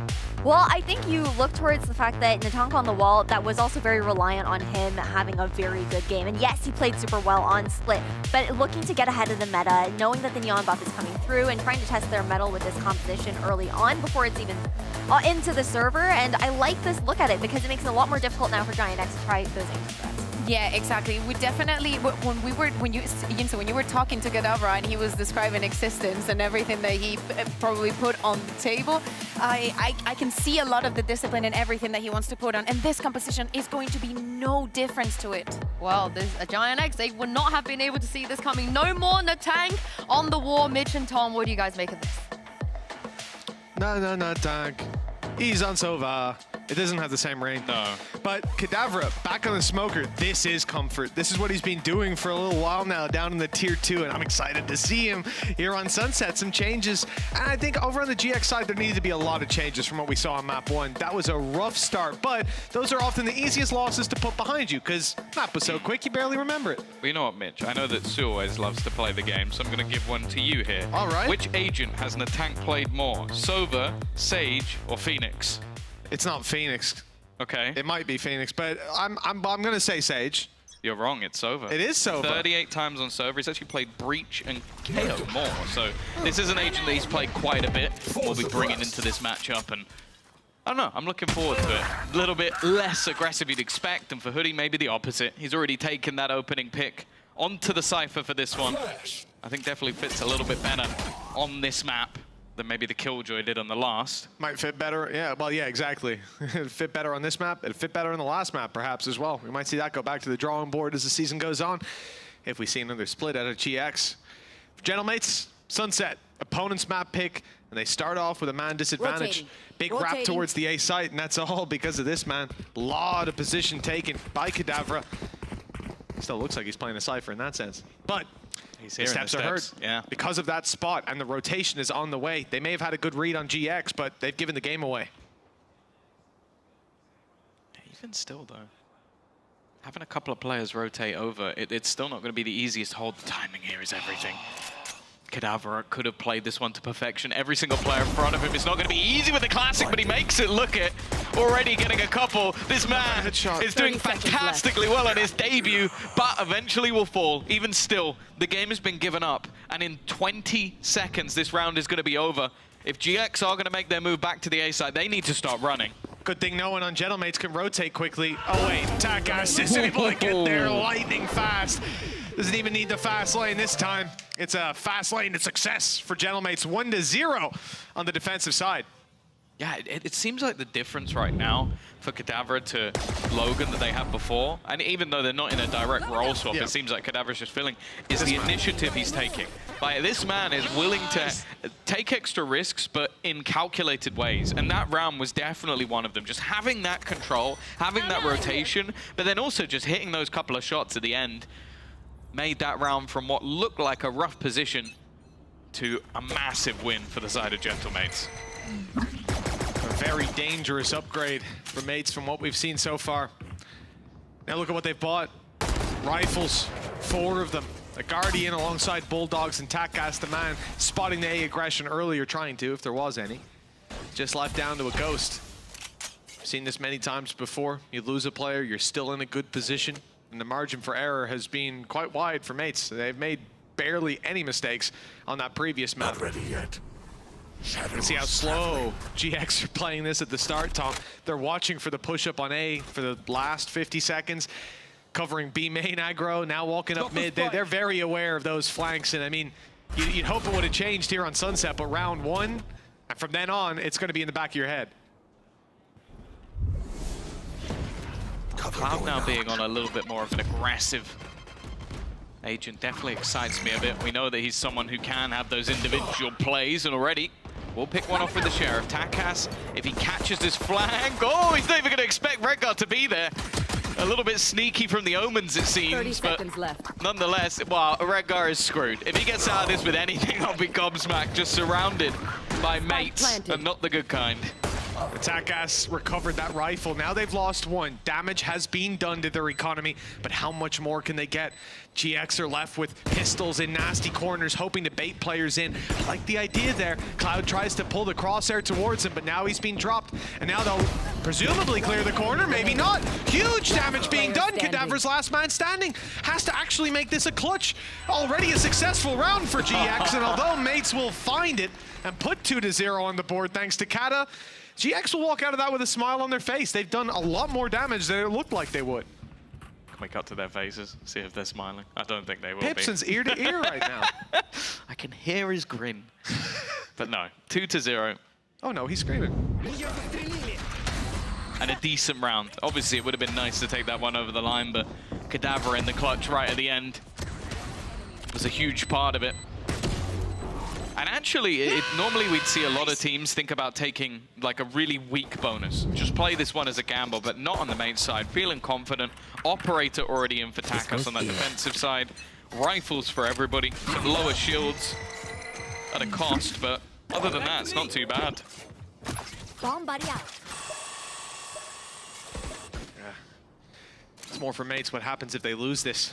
And Takas op early on A, not much presence there, but GX have just taken B main, tapped the orb. It looks like they're trying to gauge mates' reactions, maybe waiting for a paranoia, for a flash out of Bayaz, something aggressive to come through, but mates don't feel like the weight of responsibility is on their shoulders as far as making the first move. They'll let GX walk in. Thrash online now with the orb. Cloud's going to be putting that straight through to the B site. Through the nade it goes, up the steps, and, well, it's destroyed, but in a decently retrievable position. They do have to fight through a lot of players to get it back, though. Yeah, I almost wonder if turning it would have had slightly more value, but even still, they're not even allowed to plant. It's a pre-retake, a rush back in. And with no plant, this leaves problems for GX. Their post-plant positions are not really that valuable if that spike hasn't gone down. Cloud, though, the space taken is fantastic.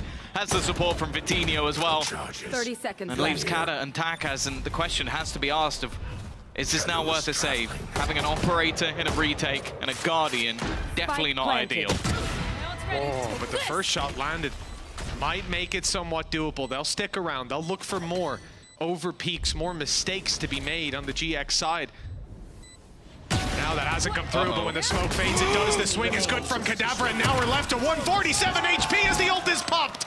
Takas in for the retake with 3 kills. Himself and Kata proving to be a deadly duo. And again, the streak of rounds for mates early on in a map continues. 3-0. That's a horrible round to lose for GX. I'm going to be honest, at this point, they might have to change their name to Giant Extinct, because it's just ridiculous the way that they're losing these rounds. Like, this was a sitter. You're up against an operator and a player with a Guardian, and the operator gets 2 separate individual 1v1 duels. I don't know. It's just frustrating to watch from their perspective, because the actual take, like Cloud did well to get the openers, had Vitinho to back him up, and then from then on, it's just messy. 3 suppressed. Early info going their way as well. Mates knows quite a lot of players outside of A. Flash was used. We saw Dizzy retrieve now for GX, and all eggs in one basket, watching for mid pushes, trying to bait out that A aggression to hopefully get the flank underway, give a free kill onto Hoodie. But mates have shown themselves to be very patient. 3-man rotate. A is a little bit more stacked up. Orb taken just now confirms for mates there's still players outside. And look at the utility they'll have when this push eventually comes through. The paranoia on Kata, add to that, you've got KO and Sova and Bayaz in the tank here. This is going to be a big push for GX, and the information's there for mates. Okay, there we go. Timing perfect, but Cadaver's there. Every time these rounds seem like they're going in favor of one way, maybe a little bit over-aggressive on the repeat. It was waiting with Purple on the other side. A 2v3, though, at this stage. Watching to see what the defense are going to be doing. That spike is yet to be planted. It seems like the attack has the idea to potentially go back in the other direction. Yeah, bypass those players altogether. Takas is going runabouts. In fact, they both are. This is a very smart play. You know GX have that control. You know they're likely to leave a lurk, but the only issue, you haven't taken down that Cypher. And so straight into the trap you'll go. That's the information there for at least one player inside of main. Takas is not looking to slow down either.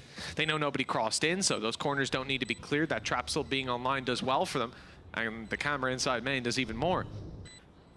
But that plant position, and the time they can run down on the side of GX, Hoodie is quite far back. It's the only thing. Still expecting that one player to come from the A side, not knowing that they've grouped up. Market's cleared already. They're really starting to get an idea of where GX are playing. And that first contact could be dangerous. Takas is clearing the correct corner. The stun actually pushed him back, but it doesn't matter. He's still good for one. No problem. Hoodie steps in. Finally, GX are on the board with Purpo shutting down that final kill. Yeah, he had some high impact kills in this round. I think Hoodie's entries as well made a big difference with the initial set play, sort of pushing players forward. I think they were left, completely blinded and without a place that they could move. Nice little setup. It still got dangerous though. I almost wonder if Kata doesn't repeat there, and maybe there's an opportunity that they just play that in the 3v3.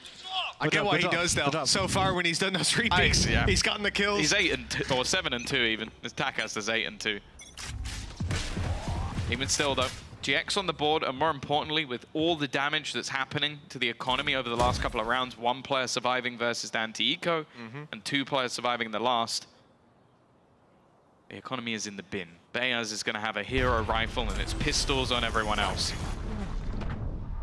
Reaping what they've sown. Should be a clean round, but even think back to the last map, Mates made this work. Mates made everything work last time. Redgar's in a bit of an awkward position. 2 players close. Knife soon to be thrown through.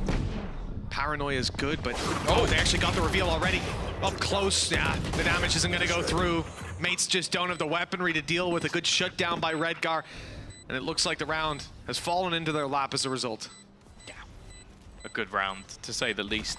Keeping it clean as well, fairly important to start building up that economy on the attack side. And as I said, in the past, I feel like this is where GX have been able to build up some pretty good momentum. I think there's been no doubt, even over the first split, that they had a few maps that looked in like pretty good shape, and then the rest where it was just rough. Like even thinking back to taking Breeze off like Fnatic in one of the series, and this was definitely one of the maps that they were doing well on, beating Vitality and BBL. So, oh, actually, wait, no, that's the other side. They beat BBL. They did not beat Vitality. It was actually General Mates that did that. We'll move on. Moving swiftly on. But that was what they seemed to get together towards the end of the split. And you know what? Fair enough. Gentlemate's already taken a pause very early on when it comes to this defensive half, losing a couple of rounds. But realistically, I guess some of the ones that they won were fairly close. So it might just be something early that has been spotted by Existence. And he definitely seems to be the most vocal as of right now. It's also worth thinking about the fact that, yes, this is your opponent's map pick, and you go to Breeze, comfort level could go up. But the reality is, we've seen a team eliminated because of map difference going into the last stage. Yeah. You don't want to allow GX to win this buy round, find themselves 4-3, maybe get a foothold here on the attack, and who knows what they can build from that point. We were talking about rounds when it came to Gentlemates, weren't we? We were We literally talking about how many rounds they were getting, and there was a point in the Liquid game where they hadn't got enough rounds and it was already over. Yep. So that's how close it can come. Gentlemates know all about every little helping. And especially with how tight the board is. As I said, I think yesterday we were talking about 5 teams on the same scoreline. I think that might have changed slightly since, but I even think with the Heretics winning over Na'Vi, that has made the pack even closer, which is insane. Still some games to go this week as well, before people are back on neck and neck, bar the team playing twice. Fall back from GX, they're being pressured, but they're ready.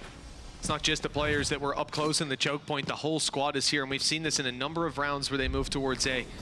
The pack mentality already working out for the first kill. The return from Cadaver though is unbelievable! 3 kills! He's shut down this push all by himself! Then the tank and Whalers, 2 versus 1, a good recovery by Hoodie. The spike in his hands, but a firing squad awaits him. Mates, after that pause, I don't know what they said to Cadaver, but keep it up. Send them his way. That's what they said. Send them his way. Because he has been popping. 10-4. He was 10 and he's always doing worse than the last map. He was 10-0 on the last map, so it's a bit of a downturn, you know. But unbelievable stuff from Cadaver in a spot again where you just think that maximum he gets 1 or 2. Like you're not expecting for him to be able to take that many players down, and after a pause, yeah. I'm not sure if Existence was whispering sweet nothings in his ear that managed to make him do that, or if maybe that's just a little bit of Kata. Kata effect. He's been terrorizing the tier 2 scene for a while now. About time he gets his chance on the big stage, and he is not wasting it. 4-2, GX able to get a buy still. Rolling Thunder online, Thrash there to work with. Take flight. And they're making their way towards the B site, but mates are getting proactive. It's not just the A aggression they've got up their sleeve. They've pushed into B main. This Thrash will see absolutely nothing. It'll be recovered. And ult used, but there's a battle about to brew, or brewing, for Hoodie. Although it looks like the trap has made Takas think twice about it. For now, we'll see how long it holds him there. But even still, you look at the positions that they have. GX are just waiting for somebody to make a mistake. Instead, eventually the Rolling Thunder goes through, but it hits nobody. This battle's going to be absolutely everything, and Hoodie wins it. But does he expect the second player to be here? In fact, the team doesn't. Good work from Whalers. The trade there again, and Kata's still standing. This man always seems to be good for a couple, and that's all that's left. He's going in for more, too. Purpo, oh, he looked the wrong way! He's got a chance, though! A lifeline that Kata hasn't extended to many players. A few missed shots. And it keeps GX with the advantage. And the showstopper, I don't think they'll use it, but they might feel the pressure, and there it is. Burned up, and the tank dodges it expertly, though.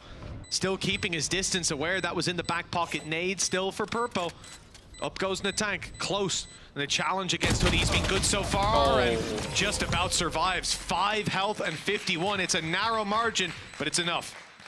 Yeah, no, Hoodie has been great so far. Lots of really high impact kills as well in the rounds that they've managed to win, so him being able to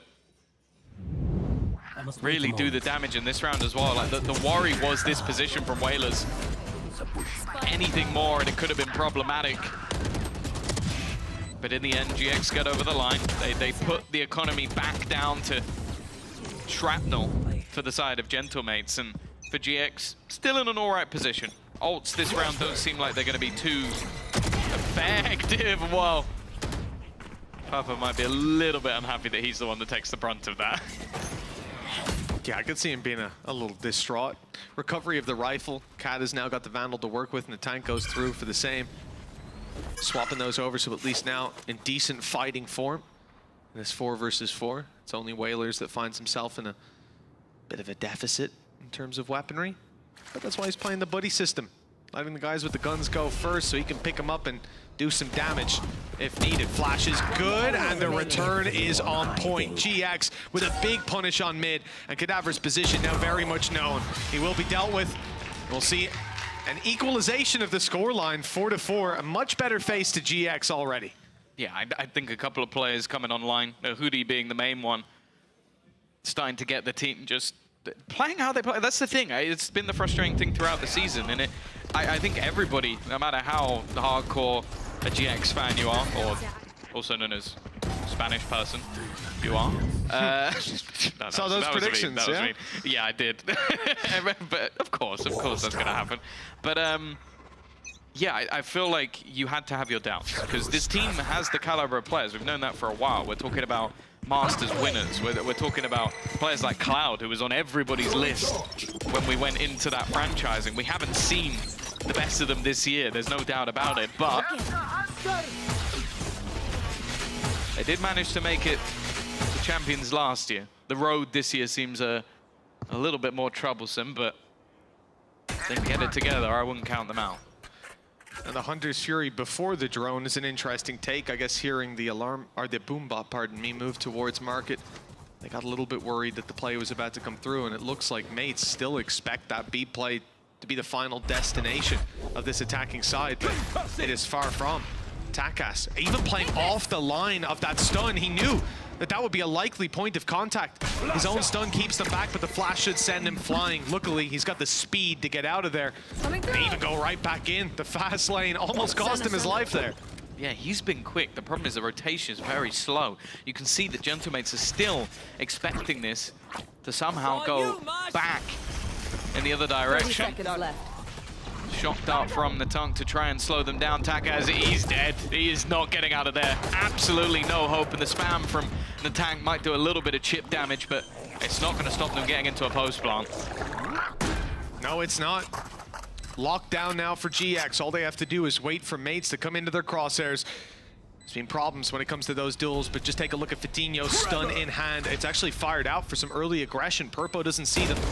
Now that utility's gone and the players are now making their way around the corner. Redgar, though, good to take 2, and that should be enough. Whalers tries to pull it back, but hasn't got it in the tank, and Kadavra knows that weapon is more valuable carried through to the next than risked on a 1v4 that maybe I would give him good odds to win, but yeah, it's the sensible decision. Maybe if he had Takas with him, I'm like 50-50. Well, GX. This is more of what we wanted to see. I think even just slowing things down a little bit, they know that there's going to be these aggressive plays, these risks taken. Well, even Hoodie couldn't win that one. It still puts Gentlemates back in a position where financially they probably won't be able to get a buy, and if they do, it's not going to be the best of them. It seems like just a few guns being purchased up. I also just think that you have to bear in mind the roles that Natanka's been playing on pretty much every single other map this year. It's been, you're talking Phoenix, you're talking Raze, you're talking Sage. Like, a lot of it is not about supportive utility. So I have to see if he's going to be able to sort of step back up. The overdrive, well, that can happen. It's one of those ults that I think you need to catch players off guard. That's exactly what we saw Takas attempting, but failing at the same time. Yeah, in a round like this, I don't mind it being thrown through as the tip of the spear, but it has been deflected by GX, landing their own killing blow, leaving Kadavra and Natank as the only players with real weapons in their hands. They are walking towards Kata's side, but looks like he's not home. The rotation for mates again, expecting that to be in play on the other side of the map. Seems like GX are having a pretty good time when it comes to this attack, as far as getting themselves set up for post plants. Yeah, an all-in gamble as well. Grenade! I think still being methodical, of course, taking their time. I've been liking that a little bit more from GX. I think that the last map we didn't get to see much of their attack, but with their defense, it seemed like they were a bit lost. Here, though, they've been making sure that they don't allow any of those risky plays from mates to pay off. I like the call as well. Just take a look at where Kadavra is. That's the one man with the rifle. No need to reinvest for the next round if he carries that. And then the other 3 players are exclusively holding on for exit kills. Tank watching for the mid push, the other 2 content to die to the spike or waiting for over-aggression. And the tank can risk this weapon. Nice. Not a bad start, not a bad finish either. 2 quick kills and that'll be an upgrade available. You might have seen one of those other players run back to pick one up if they had a bit more time on the clock. 6-4. Attack side doing incredibly well. GX now 6 out of the last 7 rounds. An impressive recovery from the last map where they barely, and I mean by a fraction of a second, managed to find one. Yeah. No, it's good to see. As I said, I think we've seen this from GX throughout the season, where they've had their weaker maps, they've had their stronger maps, and unfortunately some of them they've just got bodied, and that was one of them. I think Gentlemates came in with a pretty fresh-looking plan, and they definitely weren't ready for it. So far, yet to see much in terms of adaptations. A lot of the rounds we saw from Gentlemates were based off some individual brilliance. Kadavra popping off, Takas in that retake with an operator. Well, this was a risk. Jumping through the corner of the smoke. Well, this was the one man you didn't want to face off against. Redgar's tried to play around with the TP behind them, but at this stage, it's fairly comfortable for mates to just fall back. They are watching their back, though, assuming him to be in the back side or towards the spawn. The elbow position maybe would catch them off guard. Had they have walked with their back out, had Redgar been in a position to punish them on the walk back through, but the problem is, mates just reset this into a very passive hold. Cypher utility covering market, Cam covering B main. They literally have one player holding the half of the map. And then Takas, he can rotate incredibly fast. He's got mid covered if they do walk through. Very few gaps for the mate side. And in a 5 versus 3, no need to worry if they decide to group and execute a site. You've got the numbers to fight back. Nate's a little shallow, and there's a gap in the smoke. Exploited by Kadavra for the round win. And Andaluthia flawless. What a way to get back onto the board, but it's almost perfect with the setup of the round. It's like a lot of what they've been winning have been off individual skill and battles, and well, Kadavra 15 and 6. This has to be up there with some of the best debuts we've seen. Now, obviously, he played in the circuit before, but since we've become a partnership, since the... Well, I guess he's with the Ascension team technically, but even still. And this VCT is his top debut. tier. And with Gentlemates is his debut. And he's killing it. Looking like the signing of the season so far, although he's going to have to be one hell of a hero to top what happened yesterday. Oh, nice flash countered in there. Coming through by Fatinho just in time, blinding Taka, saving Purpo's life and giving the advantage over to GX. Hunter's Fury is there for an attack. Didn't find impact in the last round, but it was used. This time I think the drone will precede it. Oh, an instant knife cancellation. No thrash for you. Again, the blind Hunter's Fury. It's going to be one of my least favorite things to see, and now you see why. They thought maybe there was a player in the corner. There wasn't, and now, well, you've wasted the ultimate for no gain. Hey, he hit Whalers for like... for a tiny bit of health, his own teammate. I think I'll still settle with no gain. That might be a loss. No, he actually plays better with less HP. You just don't know that. It's something only like close friends of the mates would know. After my Cloud stint, we became very good friends. Nonetheless, still trying to turn things back. Bayaz will... Actually, there you go! Whalers popping off, that little bit of HP lost, and he's powered up. It puts it into a 2 versus 4. And while Hoodie's getting pinged by everything on the planet, it's left all onto Redgar. They now know exactly where he is. He's being flanked as well. He's going to try and make it into the smoke, but even that will be given away, and Whalers is going to be there for the triple. That little bit of ticker damage just set him up to do so much in the round. Couldn't agree with you more, Tom. That's the only, you know, that was the plan from the get-go. I actually think it was Whalers that called it. Ult me, ult me, ult me. Here. And then he's good to go. Incredible hold on the backside. Good punish on the Hoodie, and the return as well. For GX, they've still managed... Well, that's suboptimal. I love Milan. he just looks at the headphones as they hit the floor and just go, I'm not going to say a word. he's just thinking, I ain't paying for that. That's on you, bro. You're getting the new cable. 6-6. Yeah, GX, look, I was just before I saw that going to say they can be happy enough with the first half. I guess they can't be. Doesn't look like they were too thrilled. For Mates moving on to the attack, now they get to set the pace. This is where things can get incredibly dangerous. Caddis lurks on the defensive side, even on round 1. We're out of this world. Don't know if he'll be the one lurking this time, but Whalers' control of the map has also been next to none. Flash ready for GX. They were looking to put the Dizzy through, but Cloud belays it a moment. Now it's on its way, as they know they're on the site. The stun is good, and GX take everything. Andaluthia flawless, and, well, I guess Pipson's going to be a little happier now. All I'm going to say is if there's a technical pause and we're told that it's to do with like Coach player headphones. gear or something like that, I'm going to know who did it. That's what I'm saying. But no, Hoodie's been great. That's the thing. I was very critical of his Sentinel last season. Even on the last map, it didn't look good. I think they got caught out by a lot of lurks and silly things. Even on this exact map, he's looked great today, though. Individually especially, like decent lurks, good positioning, playing off the utility well. You can see that the practice has gone in for Hoodie. Well, they're going to play this round relatively safe with their investment. A lot of rifles, a single pistol onto Cloud, which is basically a rifle because it's Cloud. Yet to see that bright spark of Purpo yet, though. That's something, especially if they can take this to a third map on Breeze, they're really going to need it. Like the way they beat Fnatic on Breeze was him and Fatinho just fragging out aggressively on the defense. Good Dizzy. Does he know? For sure, but I don't think it ended up on Takas. At least they didn't seem to be aware. Spike down. Nonetheless, though, those pistols not able to deal the killing blows. And so Bayaz and Whalers, with classics in hand, have to recover this with the spike down in middle. Players absolutely everywhere. Maybe an opportunity to isolate Redgar, but they are split. That first shot from Redgar. Bigger weapon to work with, 80 HP. And he'll stay that way. Andaluthia flawless back-to-back for GX.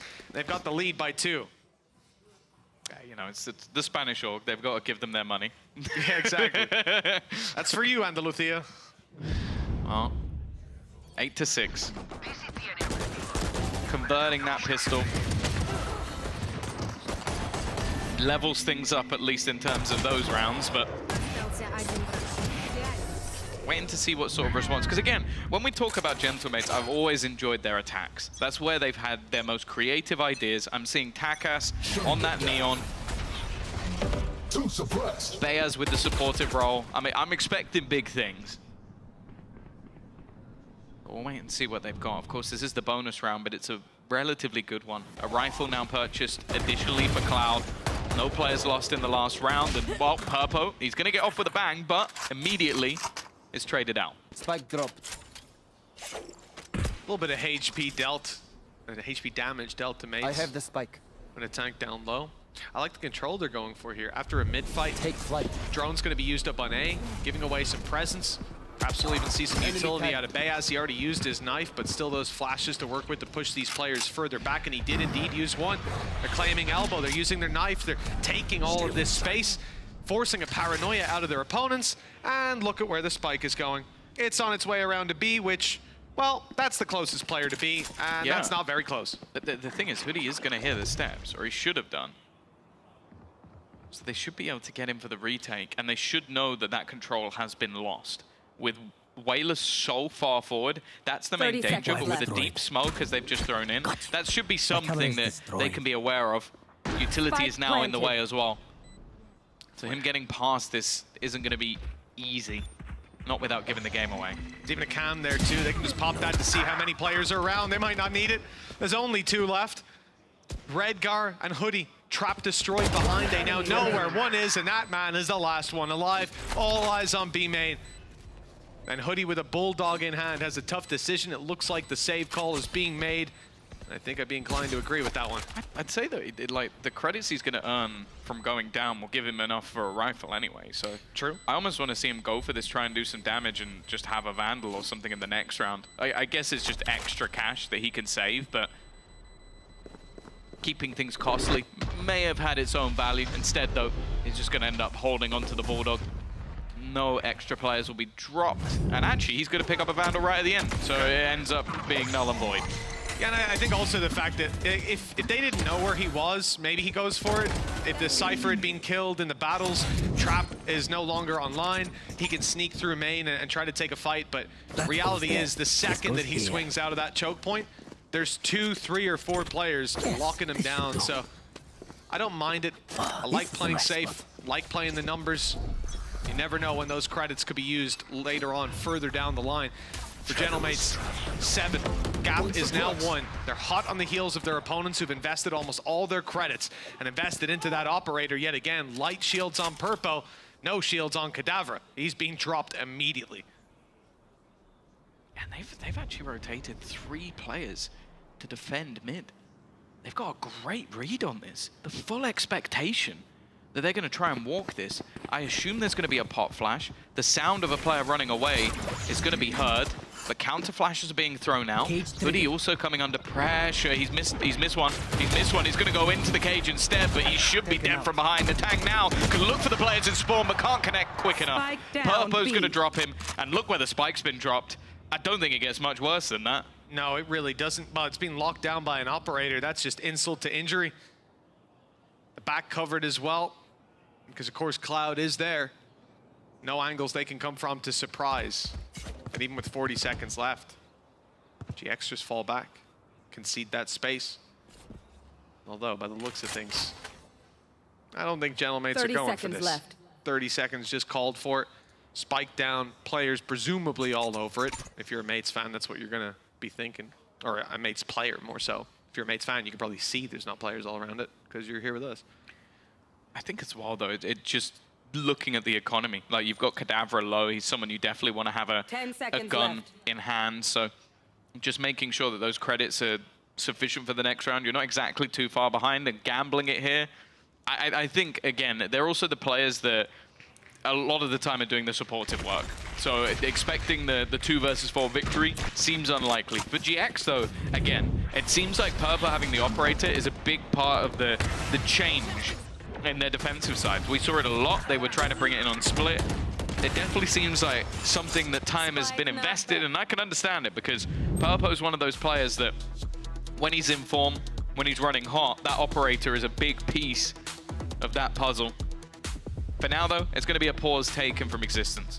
Maybe spotted something that they can try and adapt to, but ultimately with a bit of a slower start to this second half and the third map looming, if GX are able to get 4 more, it's a good time to take one. It is terrifying to look at this man in a pause. You can see he moves like a machine, I feel like.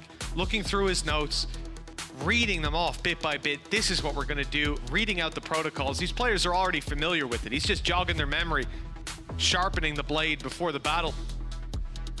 And on the side of GX, no doubt they're hearing about some of the mistakes they've made. It looks like they've got some ideas of their own. I'd love to see some defensive side aggression out of this squad, and they've got some good flashes to do it. Cloud early on A, getting up tight, getting in the faces of mates, especially with a slower look to this attacking side. From the map early, maybe we will get it. 3 players shifting towards A. You've got your Breach and your Omen there, and your Gecko. All your flashes, your Paranoia, your stuns. And then 2 players close to B main as well. Yeah, well, look at where mates are. I think that's the more important thing. This is going to be a pacey attempt. And Takas is getting wrecked so far in the second half. I think he's been dead within the first few seconds of almost every single round. This fast-paced setup hasn't been working, and a lot of it I want to talk about is more so that supportive utility, because a lot of the time, like take Miniboo for example, when he's going in, the supportive flashes, whoever's throwing them, whether it was Patatek or whether it was Woot, always on point to make sure he's taking a favorable fight. So far, it looks like Takas has just been taking awkward battles and trying to do it all on his own.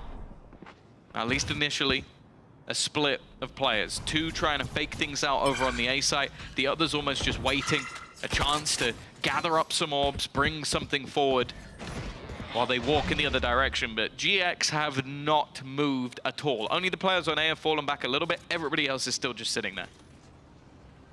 Little movement back and forth from the mate side.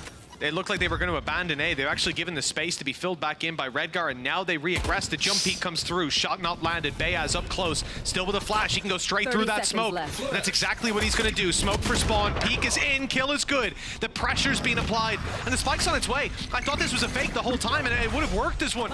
But instead, they're going to be going blow for blow with GX. Whalers coming around the corner. Cage blocks out the angle. Isolates a duel. 12 seconds. That's the spike on Whalers with 10 HP, and they're winning their fights. Spike's made it to site just in time, and Purpo's down. The chaos is thrived in by Gentlemates.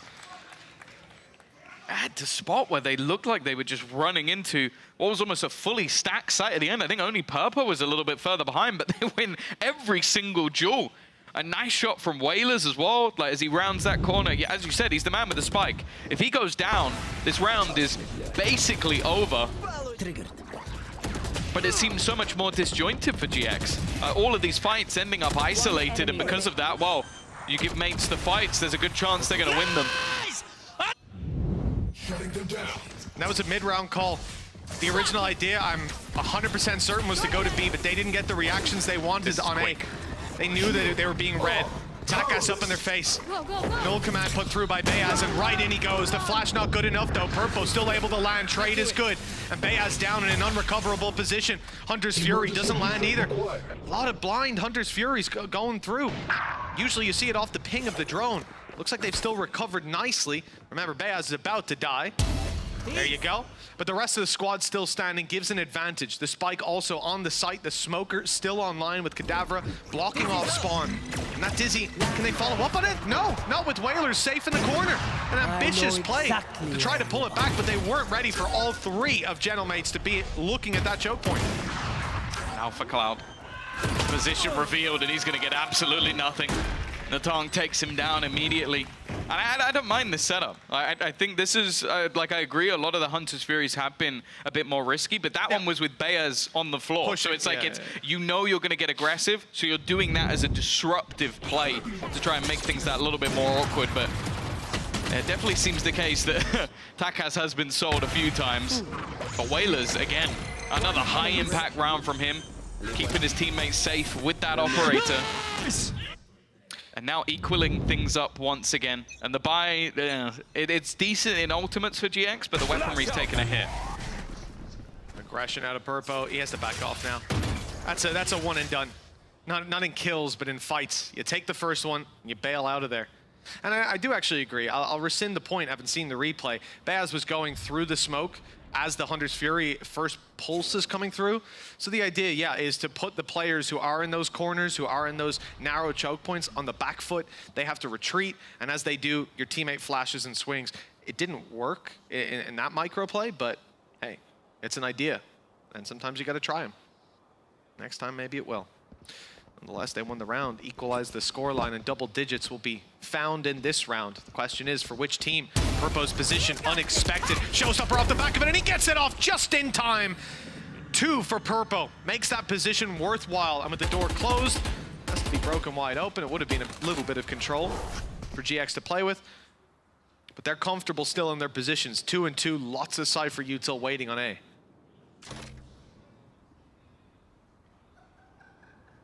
4v3.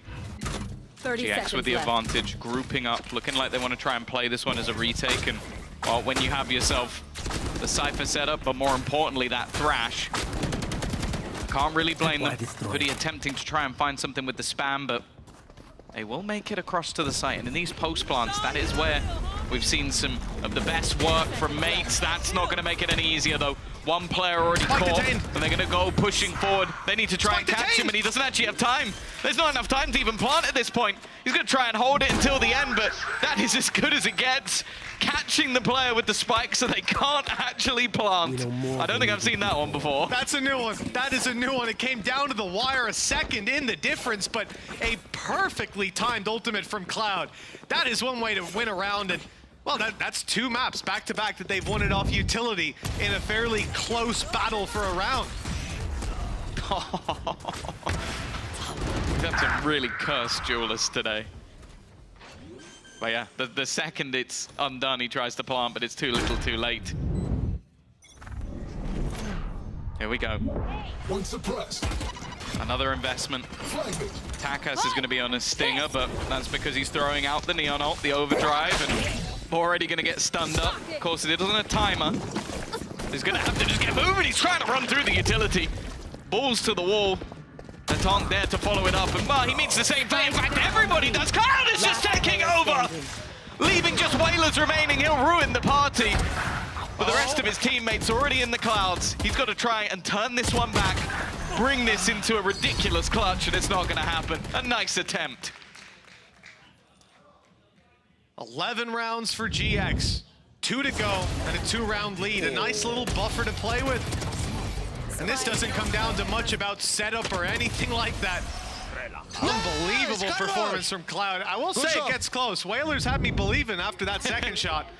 He's been good. He's been good this game. How about actually in the last map as well? Yeah. Statistically might not be up there, but has had some pretty high impact plays. Not up there last map. This time, 15 and 10. Yeah. Pretty damn solid. Round 21.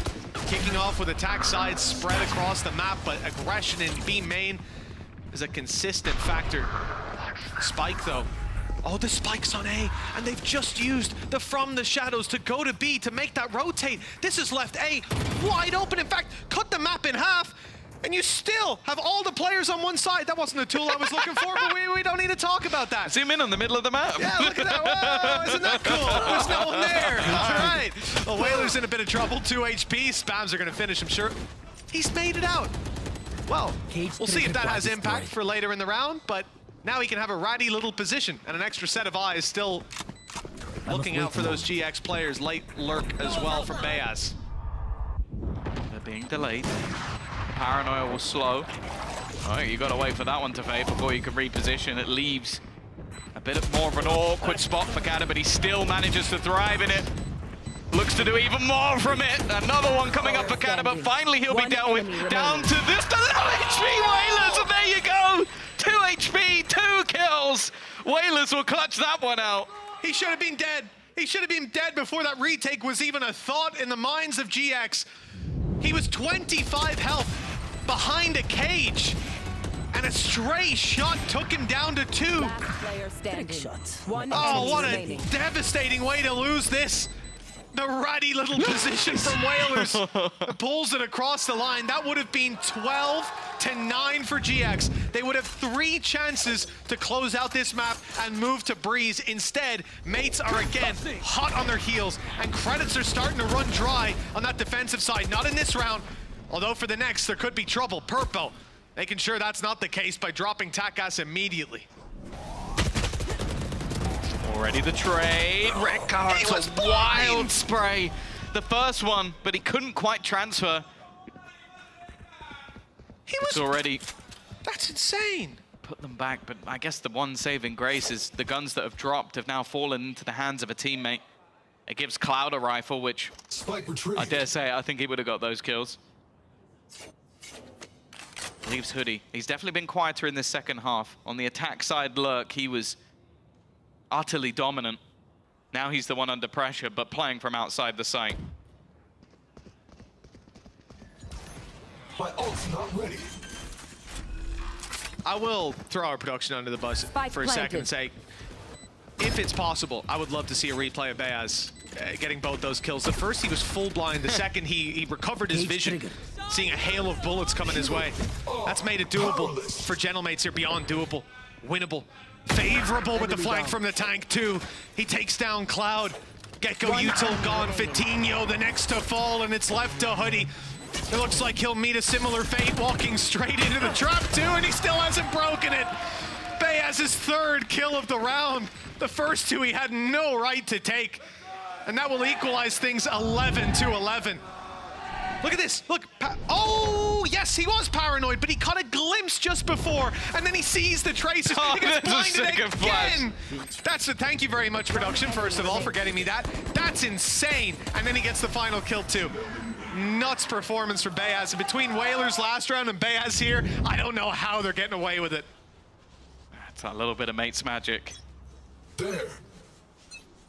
They've got the magic 8 ball at the moment. That seems to be working out for them. It's the same fight. This time, though, Purpo, he just does it himself. He says, you know what, Red guy, you take a sit down, have a little bit of a break from the last round, and I'll do this one myself. A very quick change of pace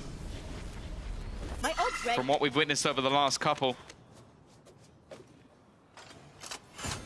And while now it's going to be a pretty hefty job for the remaining 3 players. Whaler's first point of call is to try and get himself a rifle. He's having to use a lot of his utility just to get that back.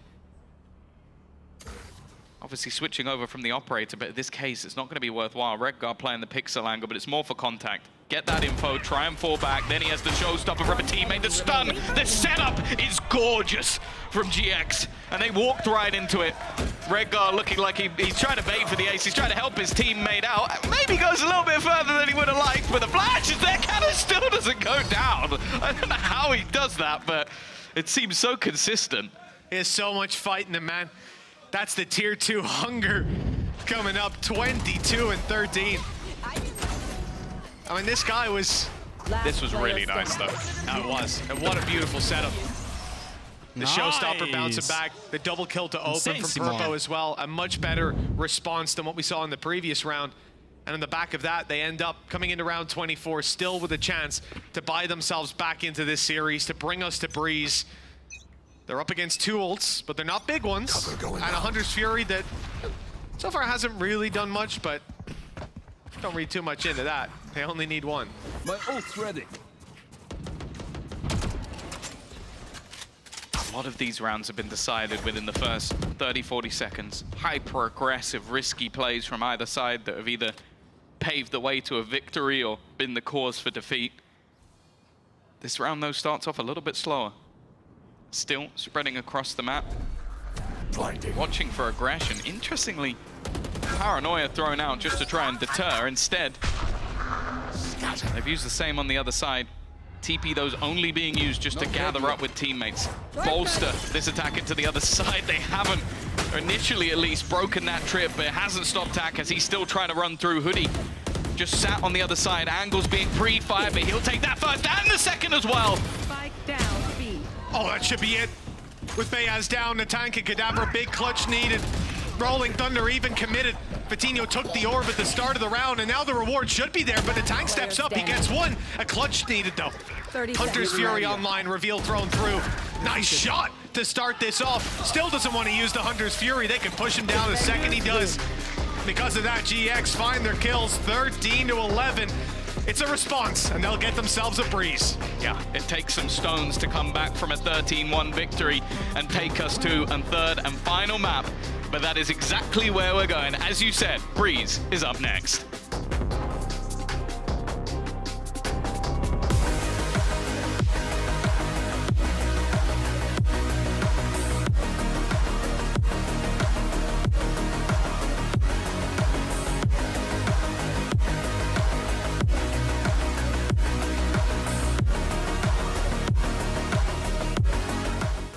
I know a place that will break you into 1,000 pieces. Stay away from them. Stay away from Lorca, Paco, and Picasso. Don't ask about Lola. Ay, Caballo Grande. Ay, Dolor de Nieve. But in spite of everything, it occurs to you to visit Andalusia. Don't say I didn't warn you. Be careful of the Andalusian crush.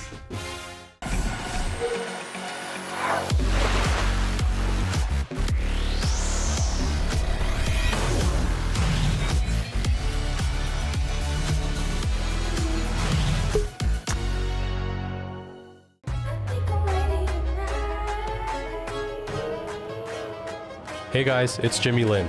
In this series, I'm going to walk you through attack on Pearl. Watch out for the stairs, clear this angle. You're going to be able to fight this.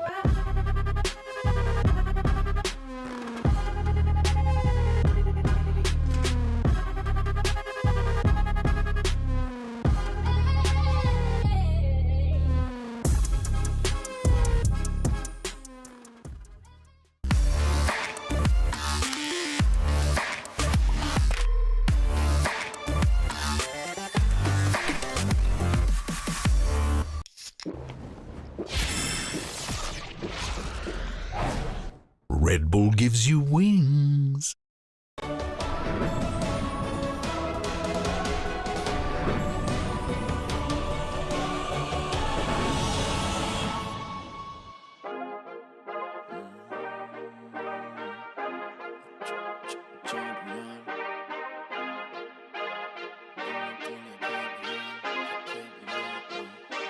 I feel like a champion.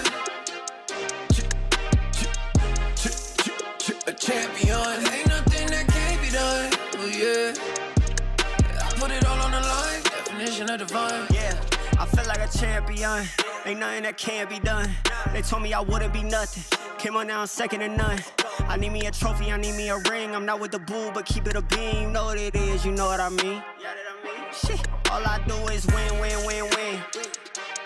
Haters wanna hate, they ain't made top 10. Double, triple team, what they need to defend.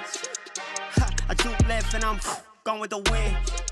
I'm gone with it. I feel like a champion. A champion. Ain't nothing that can't be done. Oh yeah. I put it all on the line. Definition of divine. I feel like a champion. A champion. Ain't nothing that can't be done. Oh yeah. I put it all on the line. Definition of divine. Feel like a champ, MVP status.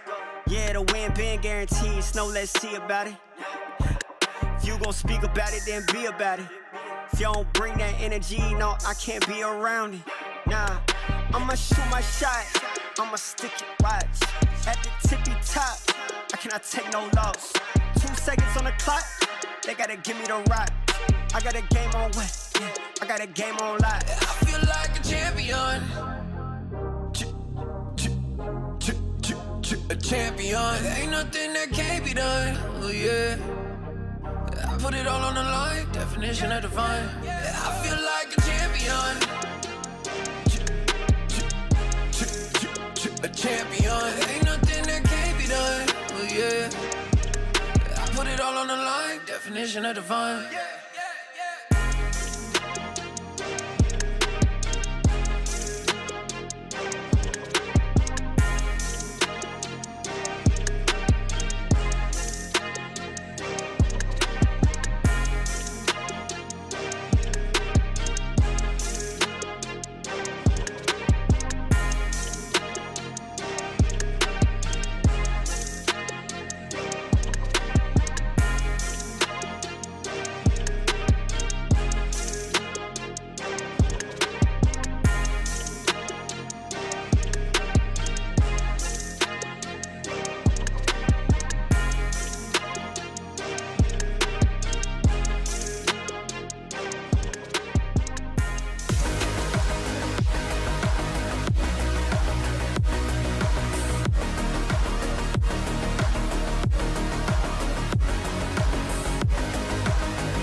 Guys, since give me that. Guys, since August we have been in a decline. I have never seen nothing like that before. We have been here for hours, and I still see no answers. I need solutions right now. Whatever pops in your head, just say it. I mean, to be relevant, we need to be viral. And what is the best place to be viral? TikTok. Hey boogie oogie bang bang, let's go body body boom boom. Hey boogie oogie bang bang. Who wants to see you dancing? And we already did that. Another idea, go, go, go! What if we do? We have to increase bundle sales. Let's try new ideas of promotion. Buy the DX bundle. Buy the DX bundle, bro! Cómpralo, ¿me escuchas? Cómpralo! That doesn't solve this problem, and we are running out of time. I didn't want to do it, but someone call Riot now.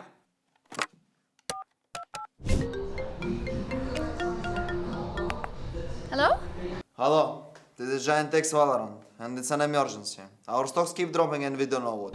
Sorry, I think you have the wrong number. I'm working at the LEC playoffs right now. No, I can't help you. Sorry. Hey, sorry, can we take the photo now? Yeah. And? Nothing.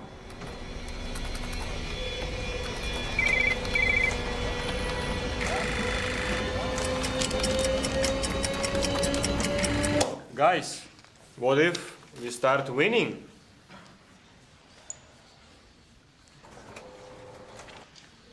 You're a genius! Come on, bro, let's go. Raise the salary of this young man. Let's work. Let's go, boys. Come on, we get it. Employee of the Month, Purpo. For his invaluable work and customer service, the company recognizes him as the most outstanding employee of the month. Thank you for your effort. Congratulations.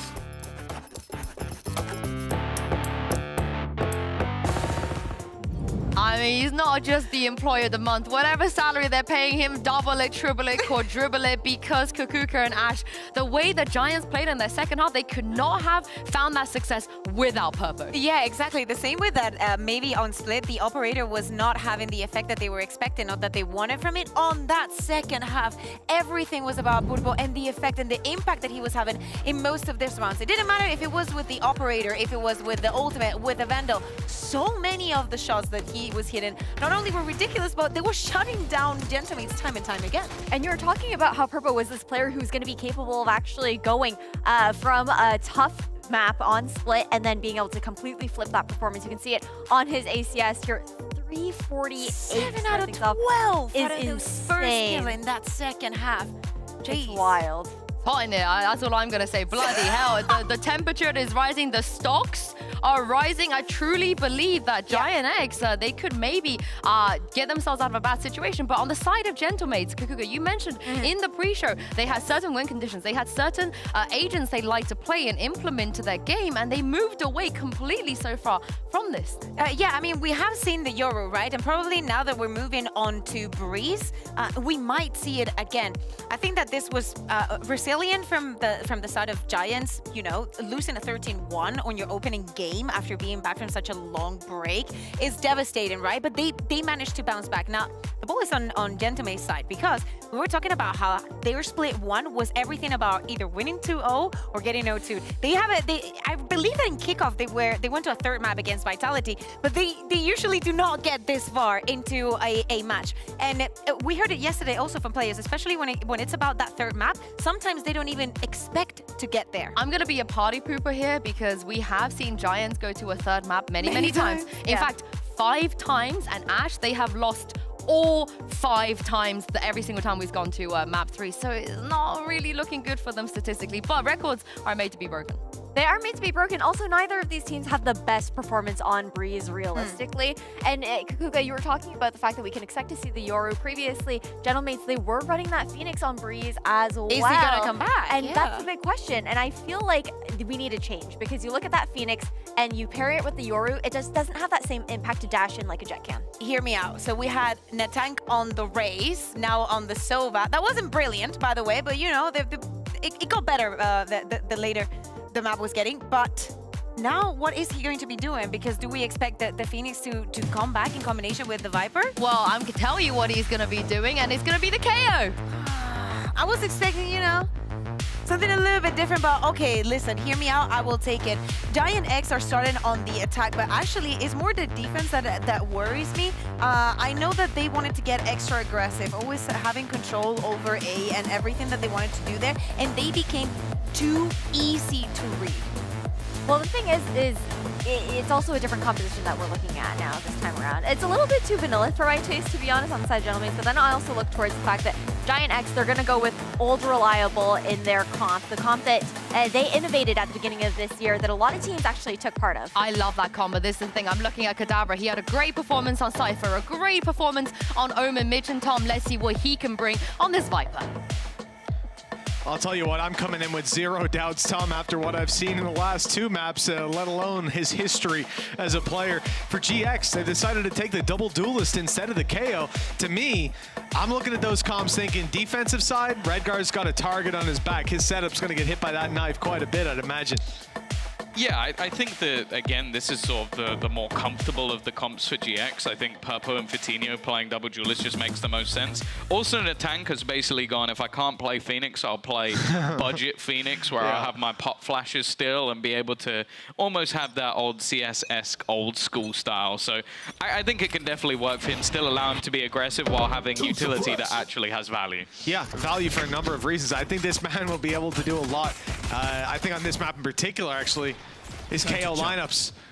That's what I'm looking forward to seeing. Breaking trips, annoying Redgar on the defense. But for now, GX are on the attack, and they're making their way towards the A site. And the tank is the one with the challenge. The flash popped through, but he's just biding his time. His teammates on the way, and Takai's already securing Tube. That's one less worry for them, and these players can now focus their sights on the site itself. Yeah, they do have to be careful because there is a Giga Lurk coming in from Redgar a little bit later on. And with Purple already managing to find one, he's looking to get further aggressive. Crossfire being held, it leaves the tank incredibly low, and that flank is coming back through the tube. This is all the way around. It's going to take a long time, and the plant is not necessarily in the best of positions, but he needs to stay alive. He decides to get aggressive. And now Redgar, he has to wrap back around. He's been seen, he's been spotted, and it's just too little too late. And even giving the orb over to Beaz as well, keeping it even. 1-0. Gentlemates pick up the pistol. And look, when we talk about this series in general, definitely feels like the court of public opinion was swinging to GX. Tom, I saw your predictions. I saw all of your predictions. I'm the only one for Gentlemates? What's that about? Got a new player. They got Kadavra as a new player. Yeah. Maybe you don't know Kadavra as well as I did. I'd be surprised if you did, actually. Well, yeah, I also don't know Logan as well as you do. That's true, yeah. On the receiving end, so there you go. Lurks a few times. It didn't make a difference. I think they're both good players. Are you saying otherwise? Saying I think Kadavra's better than most players out there. That's what I'm saying, and I'll stand by that. Yeah, he has been good. He's been very good. Now I think expectations for GX are always higher than the results have suggested. And this map in particular, I'm hoping we can see some sort of old school Fiddy back on that duelist. Not a bad start either for Purpo. They're going for this sort of risky purchase of the Outlaw to try and pad the gap versus what is a full buy. So it definitely has mass risks about it, but I believe we saw the same thing yesterday, and it worked out wonderfully. So we'll see if the same can be here. They've now got 2 of them. Although, I'll be honest with you, no offense, Redgar, you're not the player I'd choose to have either of them. I don't know if I can fully fault him for that. Nice wall bangs from the tank. Yeah, in a round where we often talk about damage, and a player like Purpo able to pick kills, get orbs, and have that Blade Storm online, not likely for the 3rd round, but I don't mind it. Yeah, they need to win. Just to manage that economy on the other side. They found their first. Now they look to the site. Any more information sought by Gentlemates will come at the cost of their lives. Recon already used by Beaz. It'll be recharging as we speak, but the drone is there. It won't have a chance to be used, though, because he's pushed on immediately, and all of the kills go their way. One more player dropped. Something to report home about for GX, but with 3 alive, I think it's a decent 2nd round for Mates. Yeah, it leaves him in a position where, okay, we can see that he's already going to have to buy down into a Guardian, so it's definitely not ideal. And there were definitely moments where that could have worked out. There's a tech pause. And Cadaver, I'll be the one to do it. I love you, brother. It's been a while. I've never seen him in person either. We were together during the online era, but he has come onto the stage. It's his third game, his third map. And he spilled water all over his mouse mat. You know, it is a rite of passage, Kata. Welcome to the club. It shouldn't take too long. Yeah, the thing is, you do that at home, it's not so much of a problem. Yeah. You can run away, get yourself some tissues, try and clean things up, but get those away. He's no longer Move allowed those away cups. from Kata. He has been demoted to not allow drinks anymore because he cannot be trusted. Yeah, they're going to have to be hold.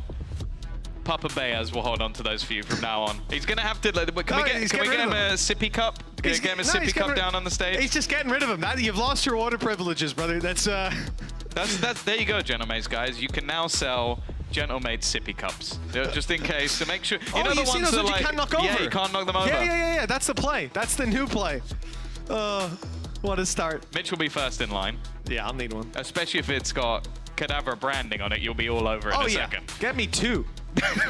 I will lose the first one. You'll just forget to wash it. That'll be it. You'll be like, no. yeah, I'm just going to move on to the second one. Oh, God. I've seen your PC case. I know what you're it's like. It's dusty. So you got to think I rebuilt that when I came out here, Tom. That's only a few months old. You use it as a table. That's the more worrying thing. At the old one, the 22 kilogram when it's empty case. Yes. Yeah, everyone did tell me not to buy that, and I didn't listen, but I did live to regret it. Cutting through. Timer ticking down. Mouse mats are dry at long last, and GX ready to get back in the swing of things. In between every round. Kata's going to get better as the map warms up, as his mouse mat warms up too. Evaporates some of that liquid. Little fight going down, but it's a decoy that they're using all that utility on. Takas is still on the other end of the tube. A slow start for mates with the weaker weapons. No aggression coming out just yet. They're allowing GX to make those first steps and hoping the spams will catch them to start with. Yeah, again, they're not playing a lot of these bonus rounds, I would say, traditionally. A lot of teams will just play with the weapons that they save from the last round, or if somebody ecoed, they buy back up. But they have 2 players that are fully invested into this round, Beaz and the Tonk. So they're not in a position where they'll be able to buy comfortably next round, unless they were to save a couple of guns. So it definitely has a risk about it, and it bit them in the last map, where they ended up having some pretty weak economic positions. For the side of GX, of course, a similar boat. They don't have anything to go back on just yet. Coutinho looking for the setup, but it's all just a ruse to try and keep players looking in that direction. It has sent the decoy as well through the door. They're hearing the steps, and you can see the repositions just to avoid that fight, eventually landing a shot on the decoy. Confirms it was all a ruse, but in the meantime, GX took advantage of that space and managed to find themselves a plant. We're on board with Takas, who's been in 2 all round, but now is going for that bit more of an aggressive play. It is being watched, though. Hoodie all the while just staring at this angle. I don't know if he's seen him there. I don't think he has. But does Takas even clear it? He does, but doesn't land the shot. Okay, GX ahead by 2 with Whalers, Natank, and Cadaver contemplating a save. Yeah, they have to. That's the thing. They put themselves in this position where you've taken a risk.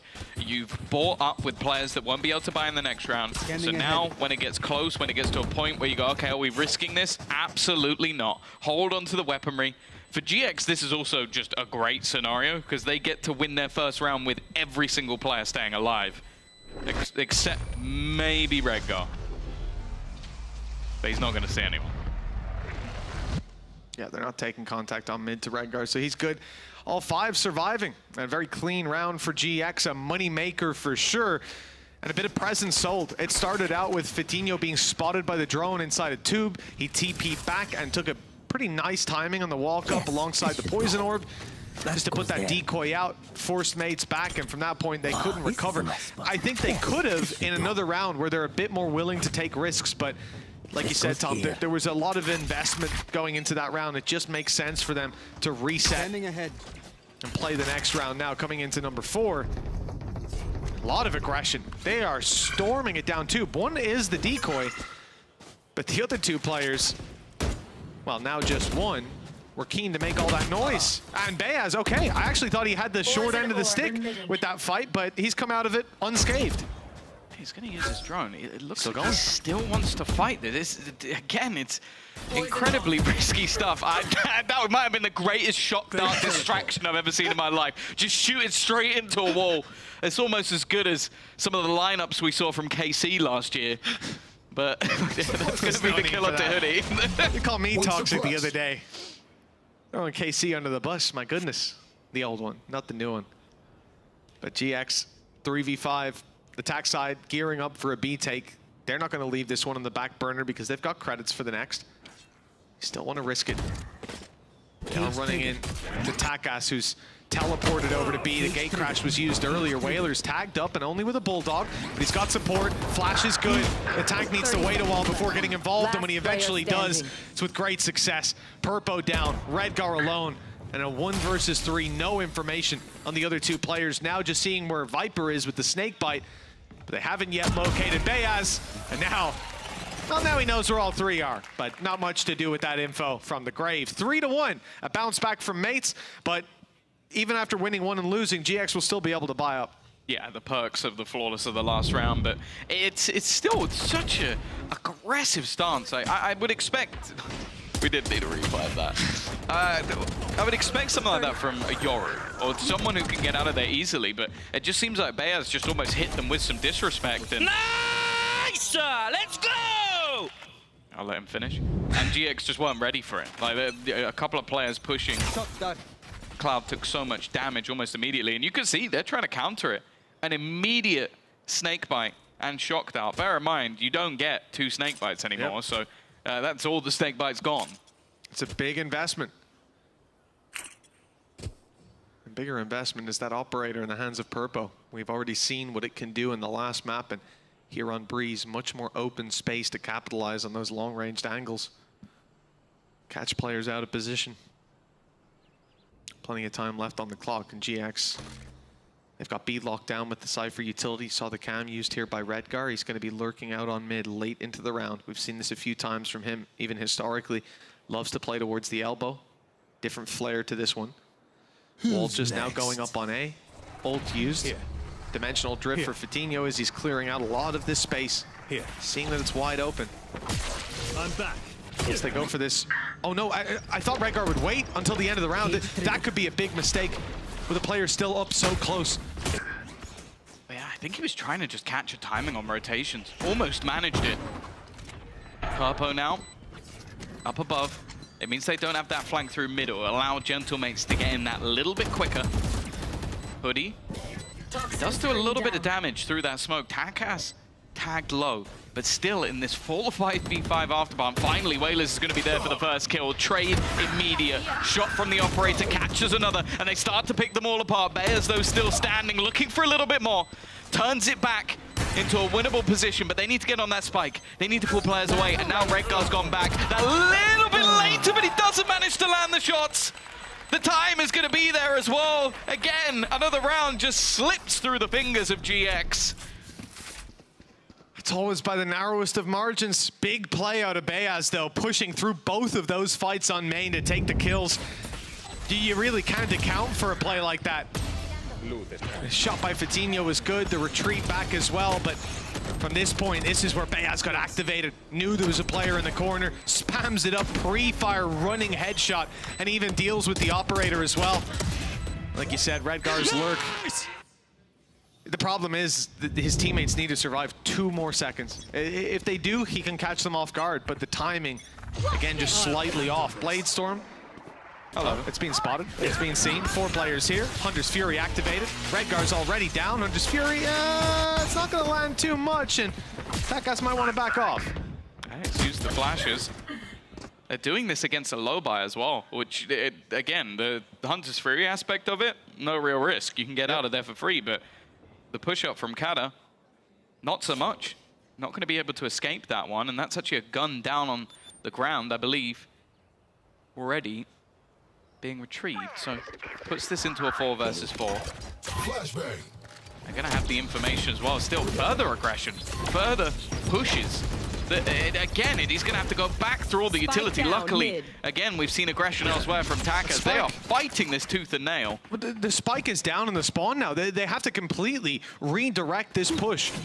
Even as Hoodie goes back to pick it up, he's so cautious of another player being around here. At least able to recover the rifle, and all 3 players left on GX are armed now. Bladestorm for Purpo, rifles for Fatinho and Hoodie. 3 versus 4. It's a great recovery on what was a poor start, but Purple's used the right click to no success. Bay has his flank caught the spike, and the last man standing barely even has a weapon.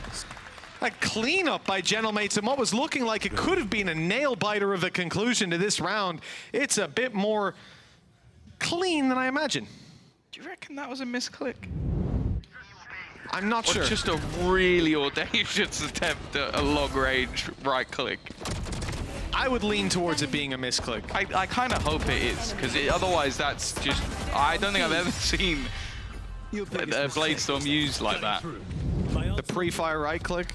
Yeah. 5-1. They're needed pause, I think, for GX. It's starting to look a little bit more like that first map where things just started to slip away from them. And also, you can just see the confidence of Gentleman. I will say in this round, I didn't really like it. Like, the push from Kadavra just seemed like a gamble. And also the tank down bottom mid. Like, it took the individual skill of the players to turn the round back. And it was a round where ultimately you look at the economy of GX and you don't need to do that. You don't need to take those risks. But that's just how this team is. A heart on the sleeve sort of org and a heart on the sleeve team. For now, though, there will be a buyback up. A good time to take a pause going into what will be a purchase.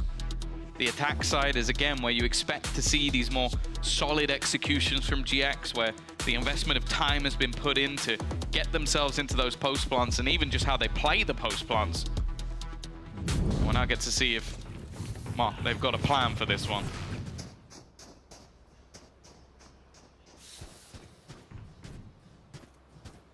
One away from Pit and Hunter's Fury. Could see those orbs challenged for early by GX. A lot of presence towards A main as well. They pick it up onto Hoodie. My ult's not ready. And already pit yourself out to that A site, grab the plant. Flash. Redgar on his way to mid. Just a cage actually thrown for now. Will be a slower start. Decoy destroyed inside of the tube. Been thrown out a few times. I like the position out of Takas. Saw Durka find a lot of value from this same spot, although there was a wall in play to obscure him slightly. There goes the decoy, and they don't take the bait. Takas spotted, though, has to gate crash out. And he lost the tank as well. His help on site, now out of the game. GX free to plant. Spike planted. Oh, the luck this time from Redgar. A different position. He's going to win the second fight as well. Big round from him. Cuts off the rotations at the legs and leaves. Just 2 remaining. Again, starting to question the finances. Bayaz has some extra cash. They could risk it if they wanted to, but in a 2 versus 5 with a post plant and a Hunter's Fury, I don't like your odds, lads. Well, Redgar doesn't want them to save these weapons. Enemy remaining. Able to take down Takas. It's already so costly. They didn't risk those weapons for the round win. They might not be able to secure them nonetheless. Here. Time ticks. My eyes are Cam down. spotted. And now a bit of danger for Bayaz. Although it doesn't look like Redgar's going for it. No, he's just going to let him carry it through. Have your one rifle, they say. Level heads until we're home. I guess, again, if you look at the finances, they'll already do a little bit of extra damage, but also they're going to buy anyway. Whereas, I think for GX, finally winning themselves a round, getting onto that board, you want to make sure that your own economy has a little bit of wiggle room in case things go wrong. They also have some nice combinations for this next one. Having that Hunter's Fury alongside the Dimensional Drift is always a great combination to get yourself an opener.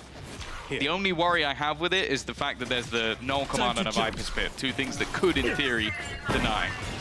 Oh, that spam was close. Bayaz is lucky to make it out of there.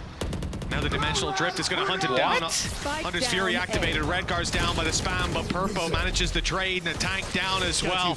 He's recoverable, but only if they take down the players on the site who pushed up so close. Vitinho still with a flash in his back pocket, but he can't use it thanks to this ultimate in play. It'd have to be dry swings. Oops. And in the end, the tank goes down. Not worth the risk. Instead, it's going to be the peek out, and, well, both kills coming up for Vitinho. Big round from him, setting up the first and managing to do even more on the next. We now look towards Kada, though. Nobody currently watching that flank. It has to start getting into the back of their minds. Cloud is dead, maybe to the plant, but no, they're watching in that direction. And Purpo will be ready in the end. A 3rd round on the board A relatively clean one as well from GX with the ultimates used in combination in tandem. And now looking at the side of Gentlemates, it's again a little bit more shaky with the purchase. One that you might want to question whether or not you go for. I'm surprised Bea's got the first, but the value found by the push up from Purpo can't be understated. A good round for Fadinho as well. We saw his double in the replay. Confidence builder for that attacking side, and they are putting round after round on the board. That's 2 in a row. And a chance for a little bit more. The timeout called. And it looks like it's a Gentlemates timeout. Not surprising. They won 5 of the first 6 rounds, but the last 2 have felt pretty favorable for GX. You know, obviously, like even looking at the first map, the round they won wasn't exactly the most repeatable. It wasn't one mates would be nervous about, but these last 2, it does feel like they found their footing on the attack. Yeah, and I think as well, the big thing, it was mentioned on the desk as well, is a lot of the defensive side from GX revolves still around Fadinho and Purpo. It's like their aggression, it's very almost telegraphed what they're going to be doing. And so them having a good performance is very important. It's also a little bit worrying how Cloud's just not in the server right now, considering like you think back to last map, he had so many high impact rounds. If he starts to wake up, there's still opportunities for GX. On the other side of things, I do think that a lot of what Gentlemates are attempting, even on players that don't have a get out of jail free card, was just hyper aggression, like getting up in the faces of their opponents. And once GX realized that, things become a lot easier. Saying that, Bayers has bought a hero operator for himself. Yes. See, I saw them like going for the buy, and I was like, that's a little bit risky. This was never on the cards. It is not something I expected, even for 1 second. And that might tell you why. Not exactly a successful investment, let's say. Spike planted. Maybe it worked in scrims. But it's just... I'm so confused. Like you have a Yoru who could get aggressive at TP, and it's Takas who's very good at that. That's baffling. I don't know. Yeah, maybe he's actually been hitting the off DM. Maybe he saw some Bazi in the past. Bazi was always a Sova operator player. Maybe he just said, "It's my credits, mate." Right? Yeah, you know. I saved it. Did he say mate as well? Probably, yeah. These are my credits, mates. Mates, exactly. Last player standing. Yeah, well, it's going as expected once that op is dropped. Rifle to be saved out by Whalers on the B site. Rest of the squad already down and out, and Spike soon to explode. GX with a 4th now, and another repeatable success, dealing with the operator right off rip. But I'm not sure we'll see that setup from mates again. I think they literally can't afford it, so they could maybe if someone plays with nothing, they can drop him one. Maybe in a future round. I'm not sure if you'll look at that. Oh, you're saying that. Let's do it again. Takas has bought the glass cannon one. So he didn't want it last round when he could have been dropped it, but he wanted it this round where he doesn't have shields. Makes sense. We'll never know the reasons. I'm sure I don't want to. Either way, this time, a 4-man stack up outside of the A site. They are just going all in, straight off the back of this, but it is a slaughter. The fights have not been going their way. The operator wasn't really able to get into position either. The other 2 players were gone so fast. And even when they directly try and counter this A take, they get wrecked. Well, GX were just very ready for it. So many players inside that choke point, 2 further back, not even going to be caught by any initial utility you throw through. The op shot doesn't land either. Who's next? They're waiting for a Hail Mary play. And the Gentlemate side might not have the opportunity to capitalize on the investments they've made. Maybe we'll even see them carry these through to the next. Think about a save already. Look at the rotation from the tank, making it to B. This is what's going to tell us. They now know the spike's being planted, and they shift more to the left side of the map. That is definitely telling you they're not looking to win this round. Instead, these weapons will be carried forward. They'll have a bit more of a scrappy buy for the next. And for a second, I was going to say Kata had the pit online, but of course he used it 2 rounds ago on B site, right at the very start of the round, and then had to retake A. So that's not there to work with either. Yeah, again, it just seems like GX are becoming very, very ready for everything that's being attempted. And the only sort of... It's like each page of the notes just says the word aggression on it. It's like there hasn't been any other sort of adaptations. Like, okay, we tried holding A main with an operator. Okay, that didn't work. What's the next plan? Different players going to be on A main with an operator, but now he has 3 friends, and we're just going to swing it. And it's like, well, but they're all waiting on the other side for us. Yes. Does that not sound risky? That's our middle name. Oh, well, that replay makes it look a little bit more forgivable.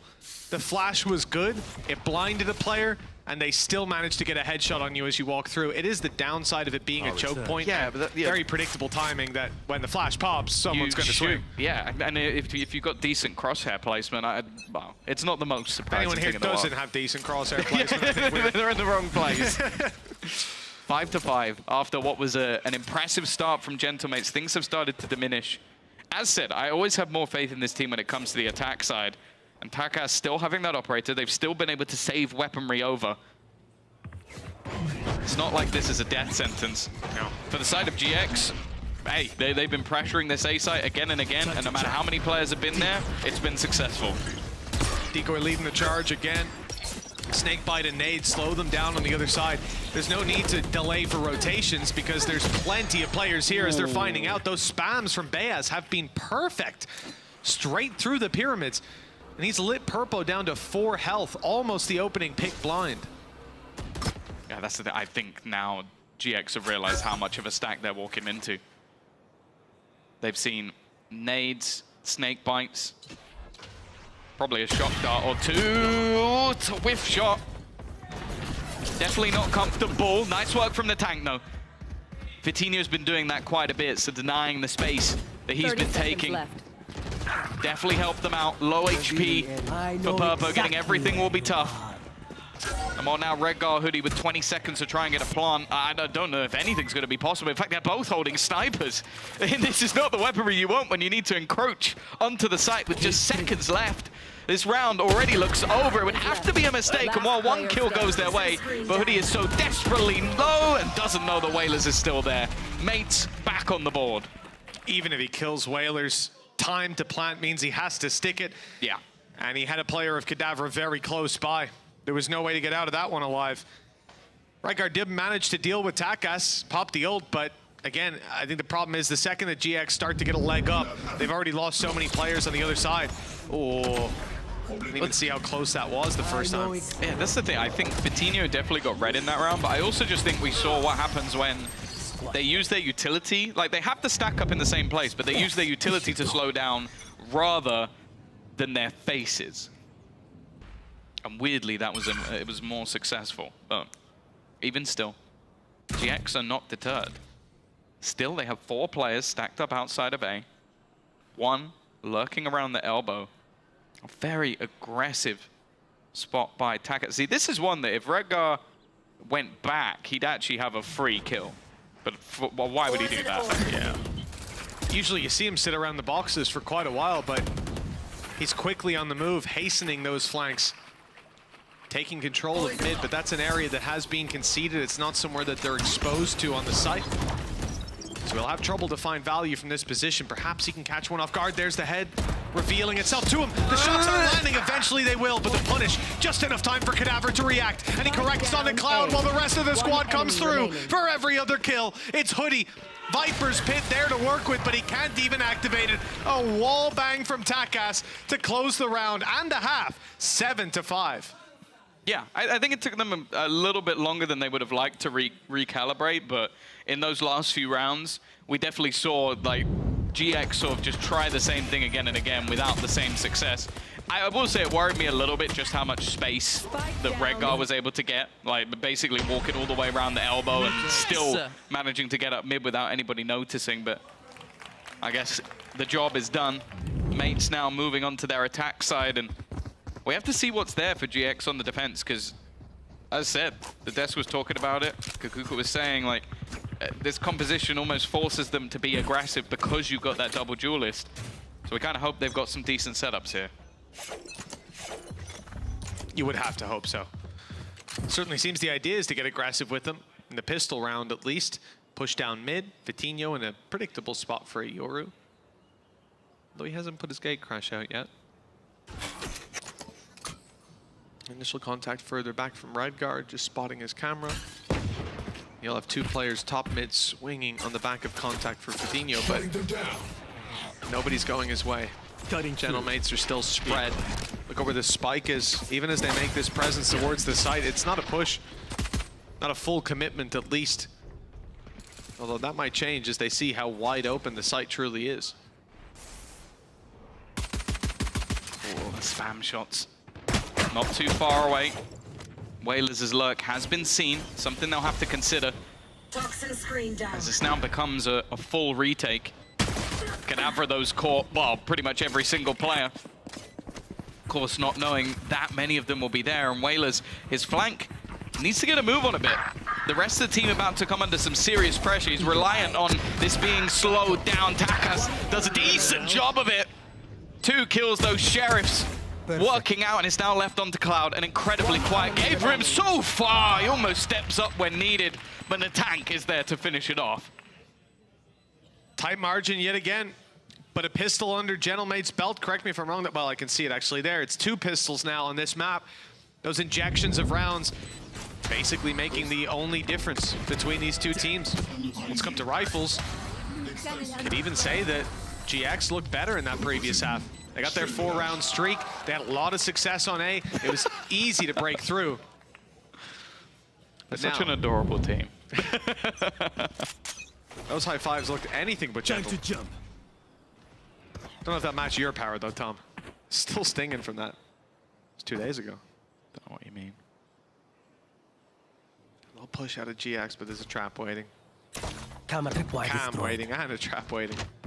So that info is definitely there. I think they only saw 2. Maybe there was an extra set of feet alongside Purpo, but that'll be the most information to work with. Luckily, Whalers only has a pistol, so even as he goes down, it's not the end of the world. Nothing given over to his opponents. And the B site under threat yet again. With Redgar forced back by utility. He has an angle to do some damage, but just not the weaponry for it. Yeah, and the rest of the team, well, all the information was there. Planted. Again, Cadavra's going to try and catch a timing, maybe earn an orb or 2 in one way or another. Probably not the way that he wanted. As Hoodie will drop one more. He only had a pistol. Now any more weaponry dropped is much more damning. This would be something that has to be rebought, and well, it doesn't look like there's going to be anything. It's left all onto Hoodie. Steps will be heard. And the shot will be connected. That's going to be the sniper dropped. The remaining 2 players, not really that much of a benefit of hunting this one down, but I guess the extra orb is wanted by a tank. He's had a fantastic game. 15 and 7 on the KO is something that you kind of think, sorry, 16 and 7 on the KO. Maybe that over the Phoenix was the play. Do you reckon? I don't know. I'm not sold just yet, Tom. But altogether, decent damage for GX. Another round that they can be pretty happy in. And I'm much more enthused by what I've seen, certainly on Sunset and here on Breeze from this GX squad. If they had a pistol behind them, because I'm sure at home you've seen a 9-5 scoreline, and we're harping on that, the 5 team, going, they've done nothing, it's over, blah, blah. But they have been able to fight back in the rifle rounds. They haven't got a pistol under their belt, which is both pistols in the follow-up. That's 4 rounds. The gap is 4 rounds. Tells you everything you need to know. But that advantage, whether fickle or not, it does sit with mates. And now on the attack, they've got themselves a pretty decent 3rd round. I mean, it's rifles across the board, with Bayaz being the only quote-unquote weakness, but I guess we'll see the Bulldog do some work. Yeah, the setup here is having Coutinho for that rotation, but his TP's only just coming along. The full pressure will be onto Cloud. He's had 1 kill in the first half, 2 in this second, and that's not going to be changing just yet. A very quiet performance for someone so individually talented.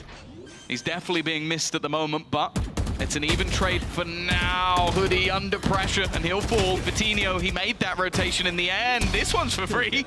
Nobody guarding the drone. He won't get an easier kill than that, but he needs some support now. I think he's regretting droning from on top of the box now. That's going to be a free way back through for GX potentially, but still a 3v3. Players spread across Redgar's flank. Well, late rotation more so, catching the flank of Whalers. Big kill and scalp to take as they look towards the site. Cadavra's 46 HP, and now the last man standing. stuck inside of main. 3 players on their way. Plenty of time still to defuse that if they could just deal with him. And the wallbang is enough on low HP. A 6th round found for GX.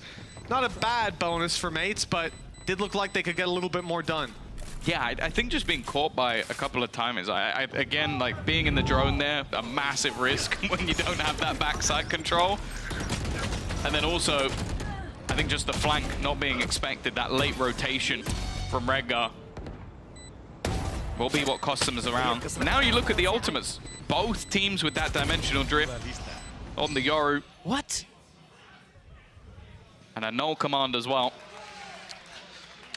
Definitely stuff to play with. Can see the stress on Pipson's face. Every game counts for them.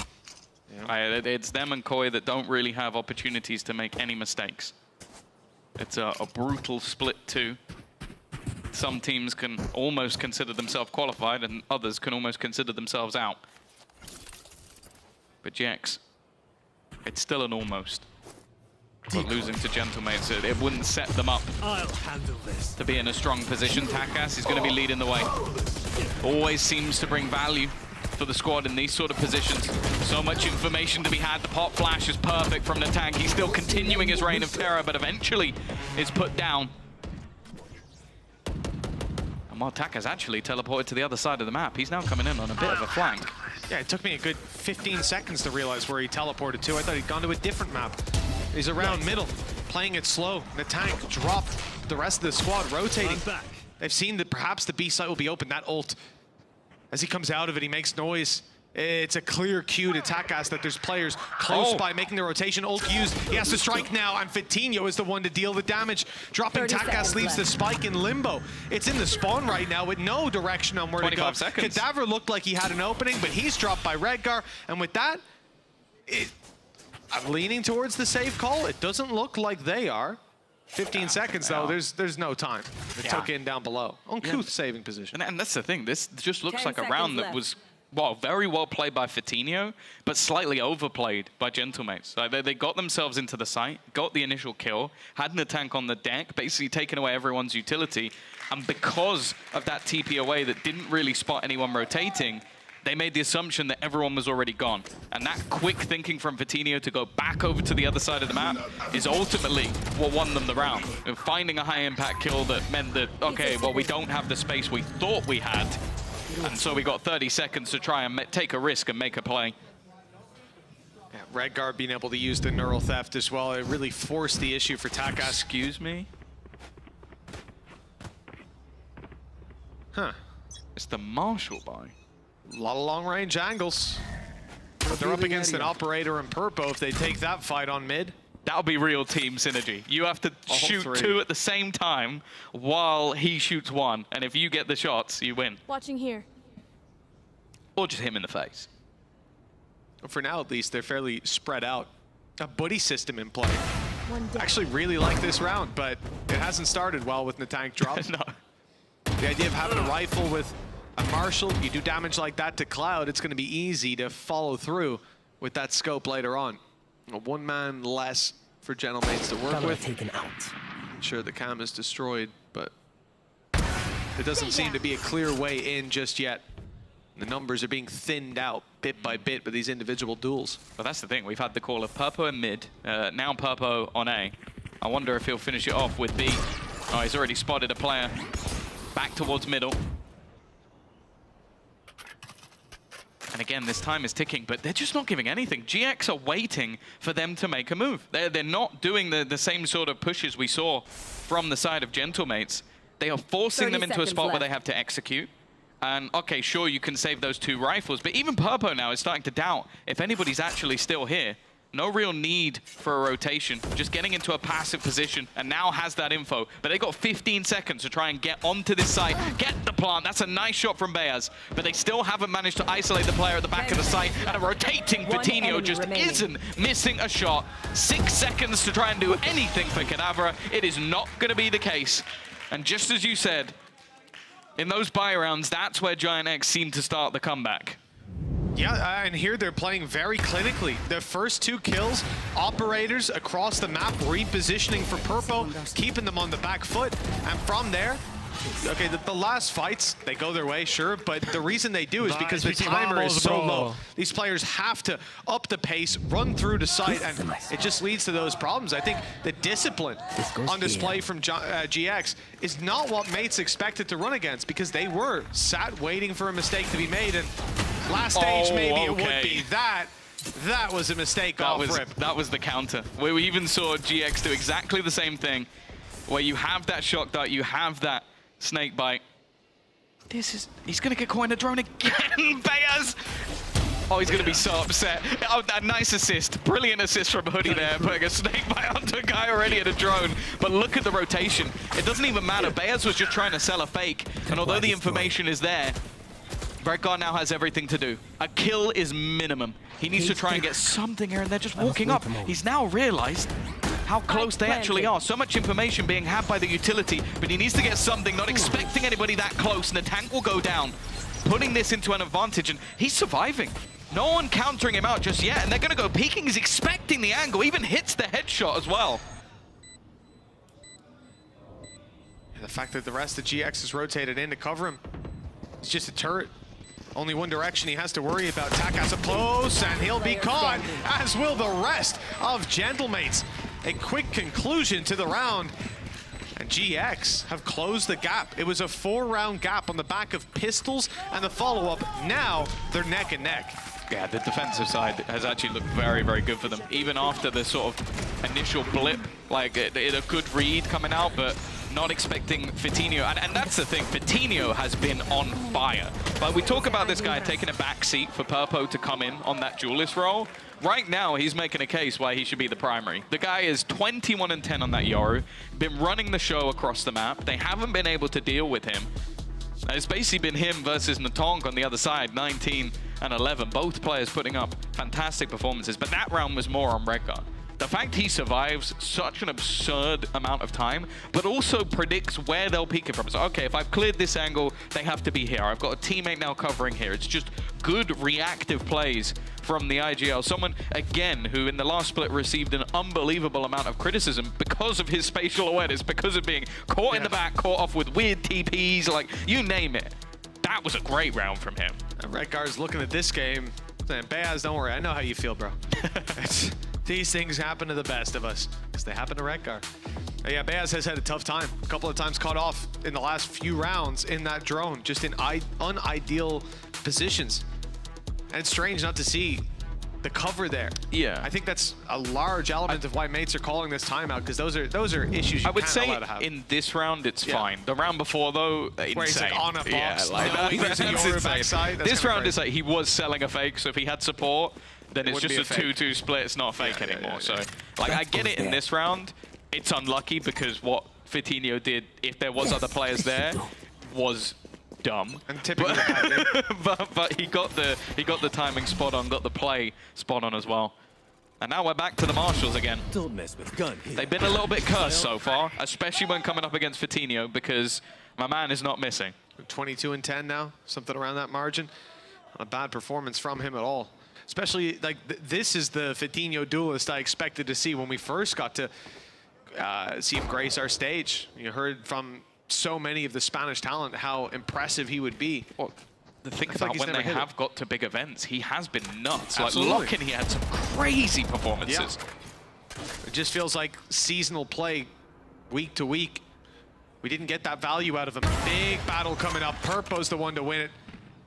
And with that, shuts down any idea for mates to go pushing up on mid. But that's the thing. I think this dynamic as a setup is really nice for them. You have the absurd aggressiveness of Vitinho and then the passive operator play from Purpo. Because Purpo's not been missing these easy sitters, but put him up close, maybe it goes a little bit wrong. Vitinho, though, put him up close and he'll pop your face. He's been doing it all game.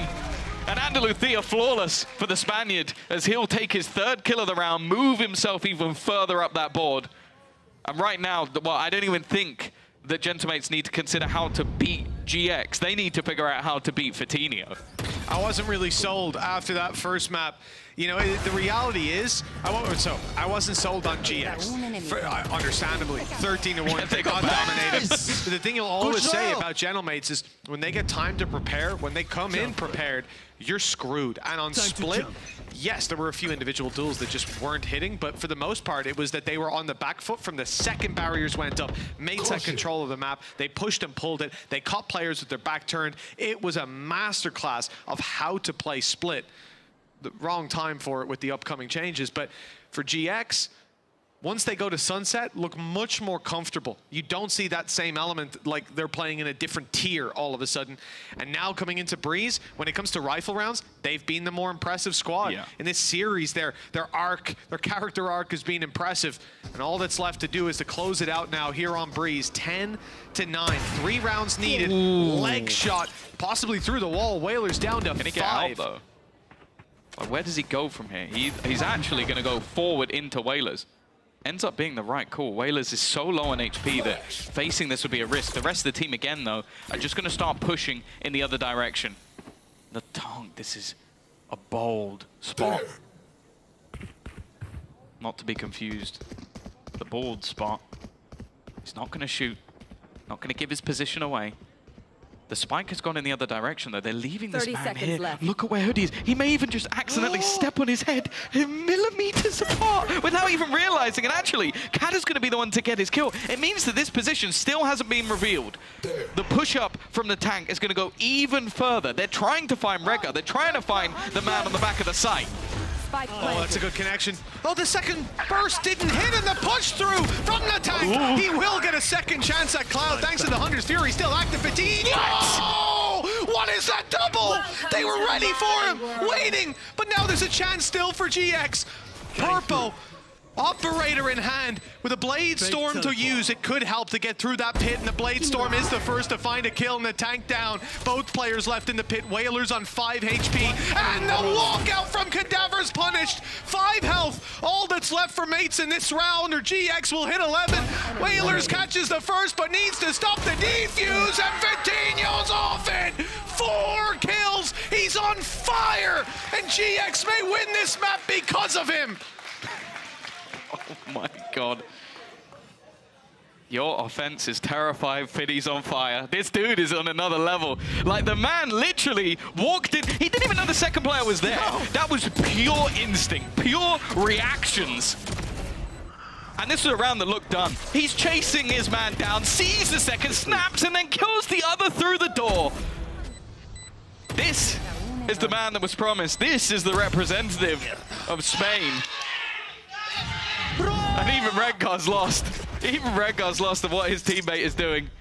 11-9. I believe, was that 28 kills now for Vitinho? Yep. To say he's been the difference maker would be understatement of the year. That's a once-in-a-lifetime performance for him. Be hard to match this going forward. Oh, the flash causes a bit of a problem. Purpo, Hoodie, Vitinho all on the floor. Gentlemates, with a flurry of frags, have taken the A site and left Cloud and Redgar all alone, locked out more or less. And well, look, credits aren't really a problem for this squad, so I'll see them still going for it. Although Redgar's going walkabouts, and the problem for him is Cadaver's seen him. The latest lurk of all time for this attacking side. Cloud should not have gotten away with that, but it's okay. A few shaky shots from the tank. Cadaver will close Redgar, leaving just the one man. And a 10th round on the board for Mates. Gap down to 1. It's late stages, and it's still to play for. Yeah, we've seen this from GX quite a few times, having leads. I'm thinking about, like, that's the one thing I'm happy about. We haven't seen them play Lotus. Both their Lotus games, 16-14 wins where they've been in the lead and let it slip. But to have 6-round streak and then just a round like this, just an explosive round from Gentlemates. I feel like they almost just let go of trying to counter, trying to come up with ideas, and just played off that individual skill that we know they have. And they're looking to do it again, picking up that pace straight through in towards this B site, on to pressure Redgar. They know exactly where he is. Hunter's Fury to try and eliminate him. Purpo already there in support, but it's only going to be the one. Make that a second. Nice stuff. He's still going too. Dash still online, looking for another victim. Flash used on backside, problem here. No dimensional drift, and Spike's down in the open. They've got to fight for it, and GX are winning the duels. Vitinho on the tag gas. Down goes Whalers with Bayas as the last man standing. Here comes Vitinho, looking for him. Looking for a position to lock him out of this round, now surrounded. And in fact, it's a ruse. The gate crash out of there. That's gonna run the clock way down. Smelt the blood in the water. Turns out it was just Ribena. The time wasted, and that's all that was really the goal. Out of charges.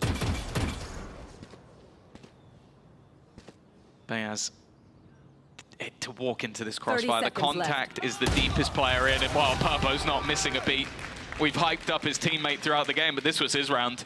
And that's the thing, this whole plan from the side of Gentlemates was, okay, they've relied on the B-site defense that was there from Redgar. They've relied on his utility, let's remove that immediately. And just for a second, they forget that Purpo exists. And just look at how aggressive they were to get back in and try and help their teammate. Who's next? Last player. That one's gonna haunt dreams. No, without a doubt. Few missed bullets. This late on into the game, 12-10, 2 in a row for Mates. A team that started this series by 13 winning their opponents.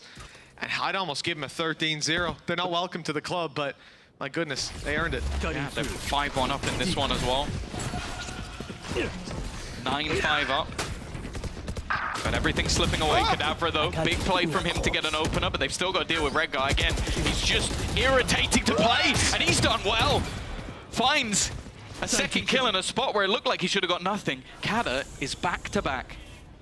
A Romeo and Juliet story that also will probably end in death. Spoilers. There's also a flank coming in from Hoodie as well. The thing is, there's double trips. They're making sure that there's no gap for him to play around. In fact, even a camera. The setup is there to make sure they have all the information as they now try and fight this 3v3. Toxins going up. It's Kata's position. Toxin screen down. It's so beautiful, the timing. He's been reading his opponents all series long, and this could be hit. Vitinho down, and he retreats, buying that little bit more time, holding on to dear life in this series, and they will buy themselves at least one more round. 12-11, we're going the distance on Breeze, the final map in the series. This could be where it slips away for GX yet again, or where Mates find themselves losing the race just seconds from the finish line. A lot of this round came down to Kadavra. He was blind too. For a new player to come in after a decent amount of time in the tier 2. Also one of the few players that's actually coming in for Split 2. He's had one hell of a performance, but if you're a Gentlemates fan, you might have to ask him just for a little bit more. Decoy.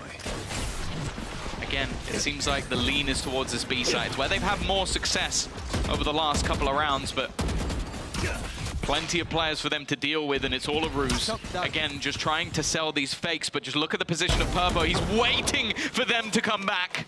And that's Takas gone. He has to watch from the sidelines. It's also the early warning flare up in the air. GX know it's an A play that they're angling for. That was a clear B fake. Now they're moving towards this site with 4 players, locking off all this control that Mates would want to slip their way through. Whalers would want to go through the doors. Late play out of Bayaz as well. This guy's still on B with 55 seconds left, and because of that, look at the rotation underway. The spike is starting to move outside of A main. They're going to leave Whalers behind to lurk in tube to get that impact as 4 players rotate.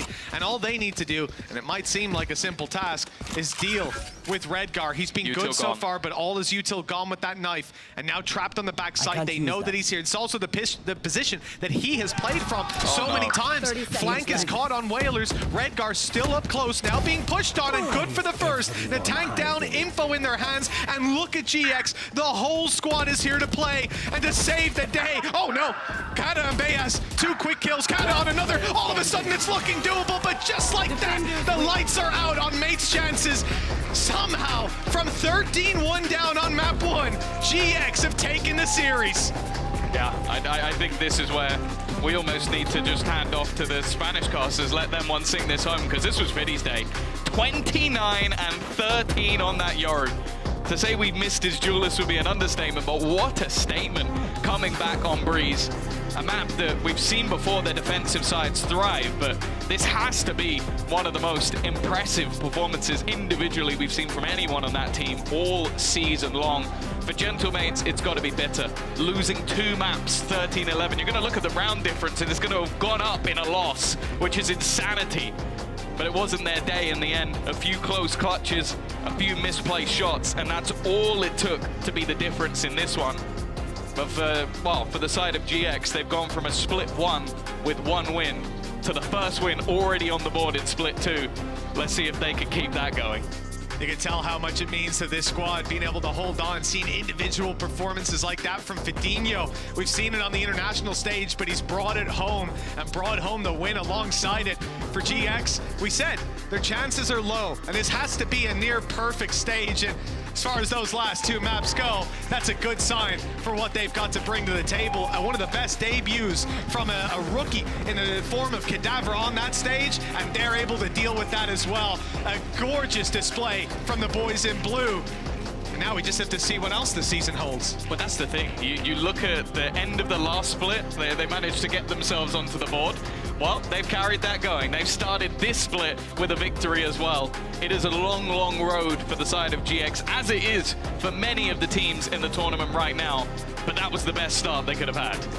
Well, I'm going to hope that our audio engineers have been hard at work behind the scenes, working on the microphone I see down on the stage, because I think we're going to be having some words with Pipson. And listen, he had some words to say during that match, maybe. I don't think I can repeat them. Maybe his rousing speech did a lot for this squad, because that is an impressive return and reverse sweep.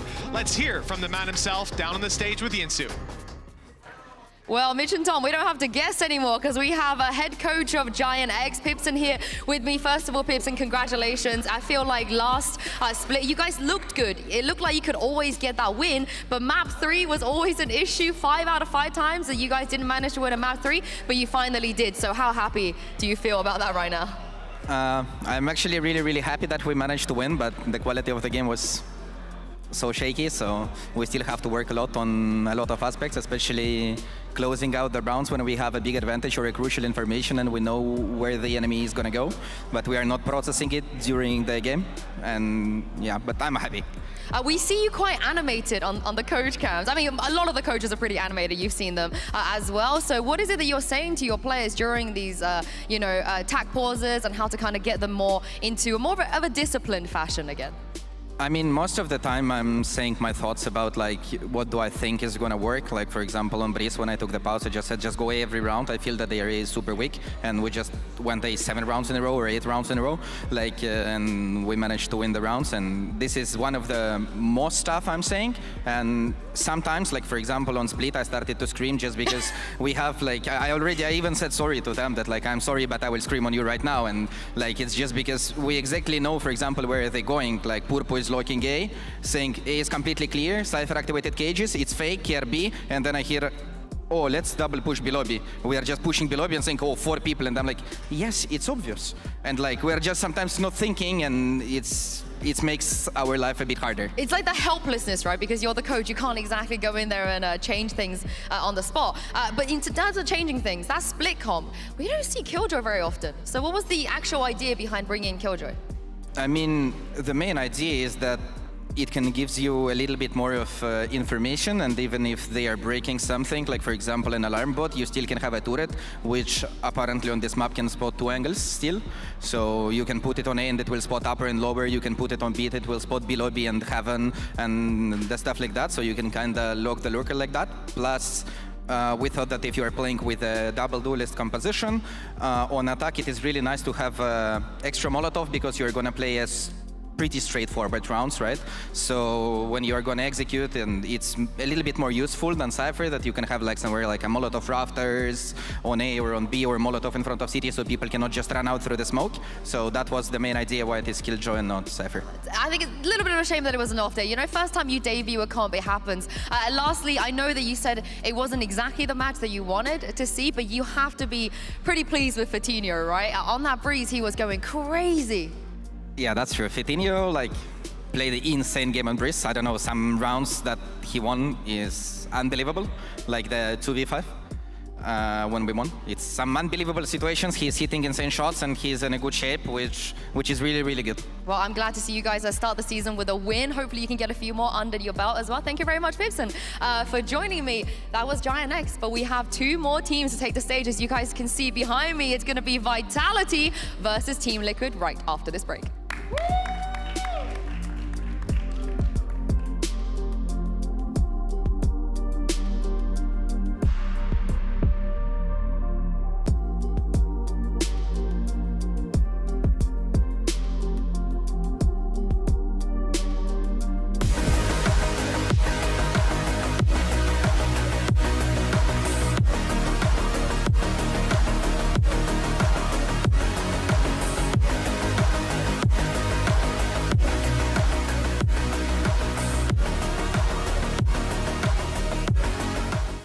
I know a place that will break you into 1,000 pieces.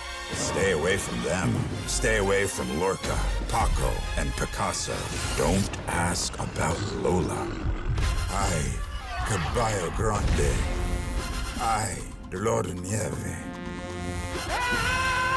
But in spite of everything, it occurs to you to visit Andalusia. Don't say I didn't warn you. Be careful of the Andalusian crush.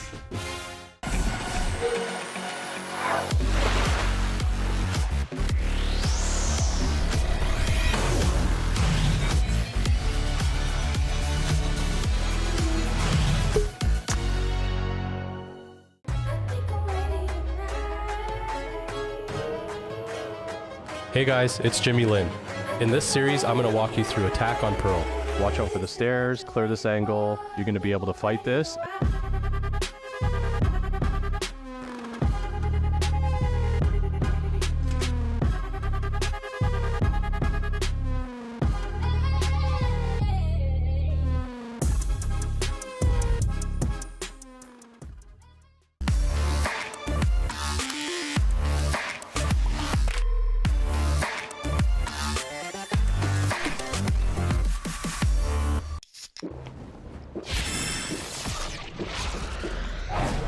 Red Bull gives you wings.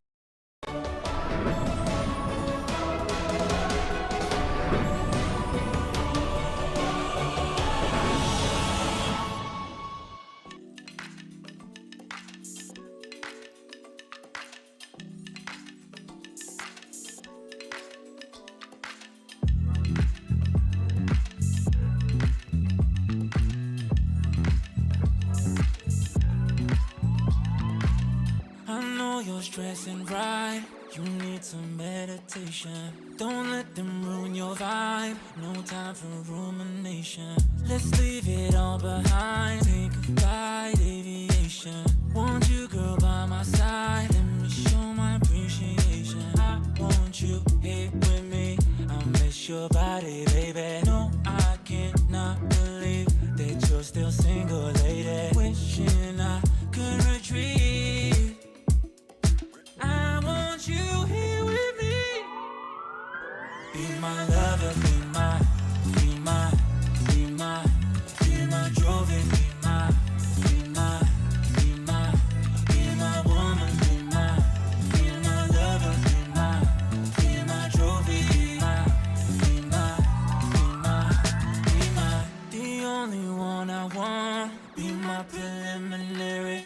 Let me caress the way I think it's necessary. Monday, Tuesday, Wednesday, babe. 7 days, are you ready? I don't need to say you know it, girl, you're extraordinary. I want you here with me, I miss your body, baby. No, I cannot believe that you're still single, lady. Wishing I could retreat.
Welcome back, everybody, once again to VCT EMEA. We just saw Giant X in action, and we're now joined by Redgar from Giant X, and I got Ash here with me as well. Hello. First of all, Redgar, congratulations on that win. This is a great start to your season, considering how last split went. So, are you happy?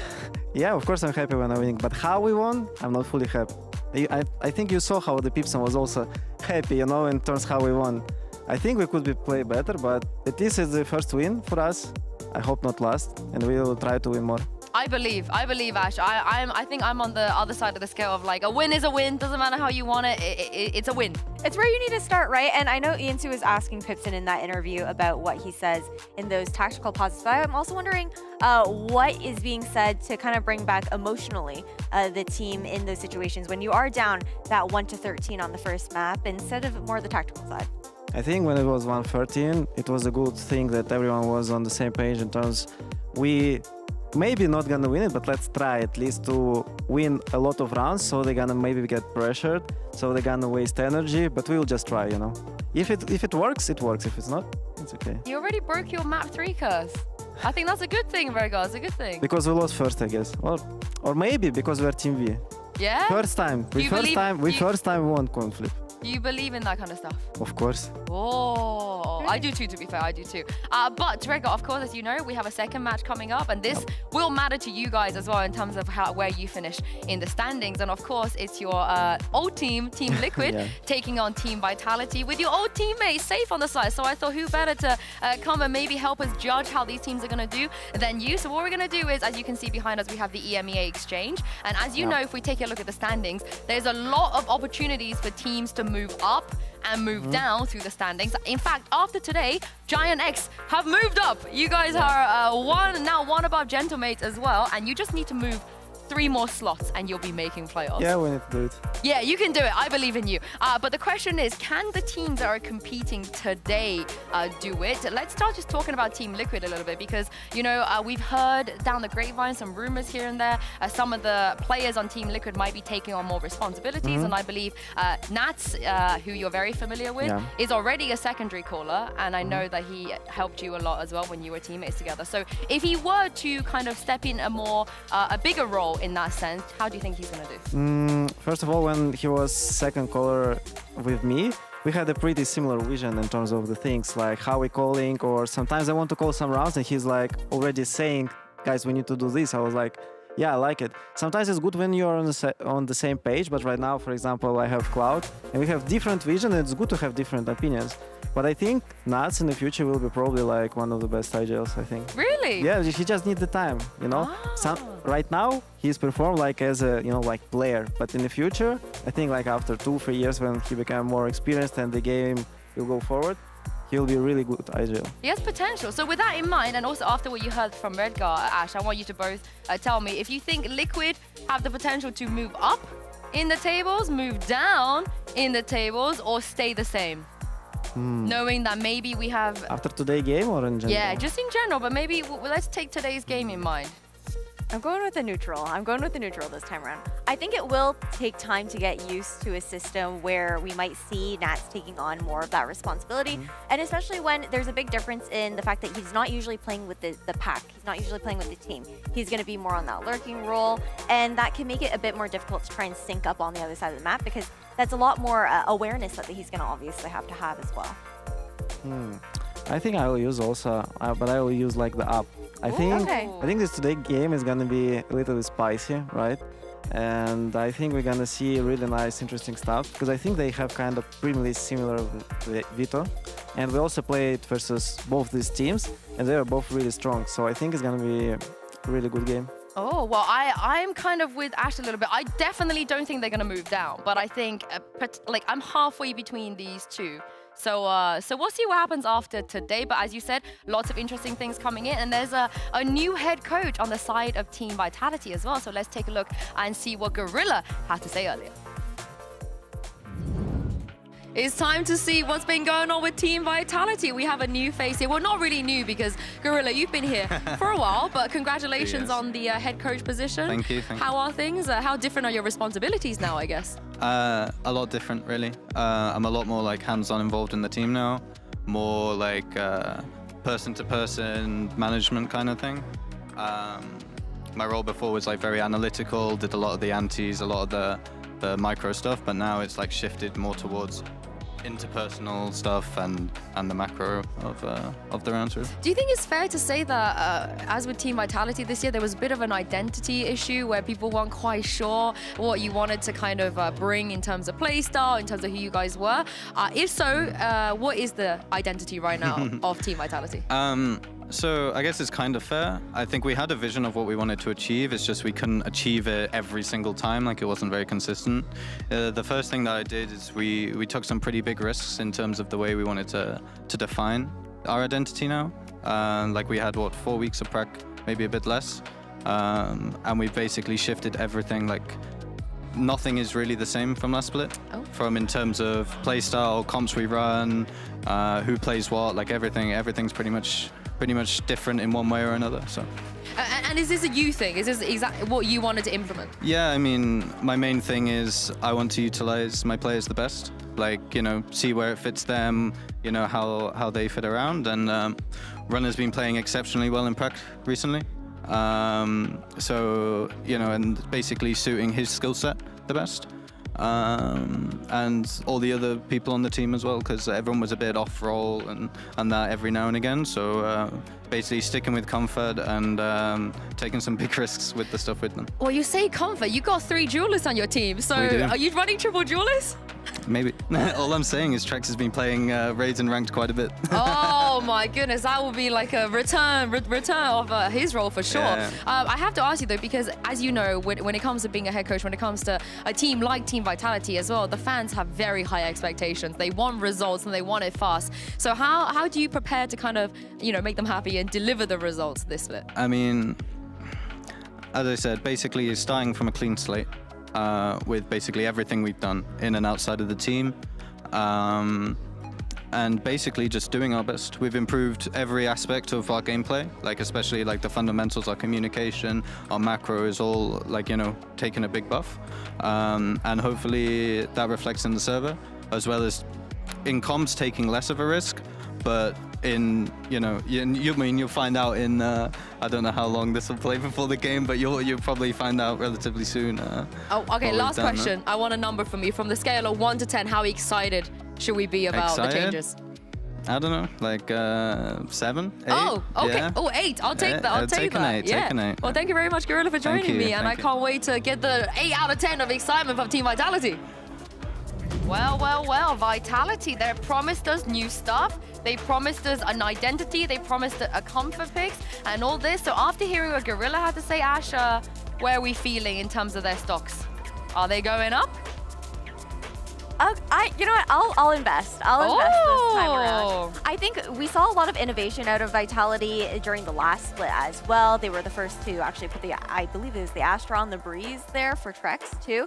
So I think if they can continue forward and they fulfill the promise that Gorilla made, I have faith that they'll move up in the standings. What do you think, Redgar?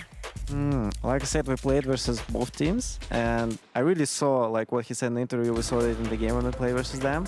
But is it enough to be enough time to play like this on official? It's already a different question. So I think maybe like the first games, it's gonna be like this. Okay. But after, we will see, like if they start winning, like it's gonna be insane. But they have a really strong teams in the beginning, so it can be 50-50 for me. Okay, so he said we should be 8 out of 10 excited about what they're doing, but you said you crack against them. So do you think the 8 is fair?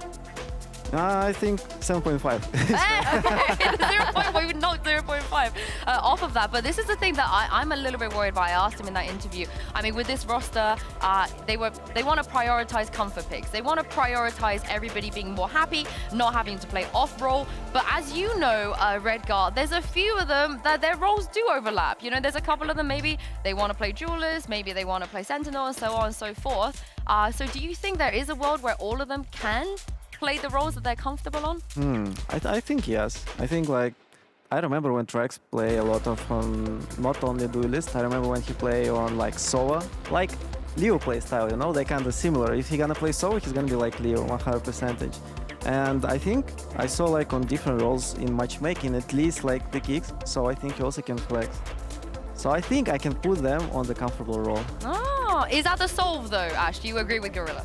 Honestly, I think it potentially could be, because I think, especially looking into the long term for the remainder of this split, we have a lot of changes coming in the next couple of weeks, and leaning into that double duelist meta is something that we could potentially be looking towards. I feel like that could do very well with Vitality, and the fact that even though it hasn't been a lot of time for them to actually prepare going into it, I feel like that is enough. They could take advantage of the fact that it is changing for everyone. Yeah, I mean, they had a more time than the teams that ended up going to Shanghai, and we've seen already.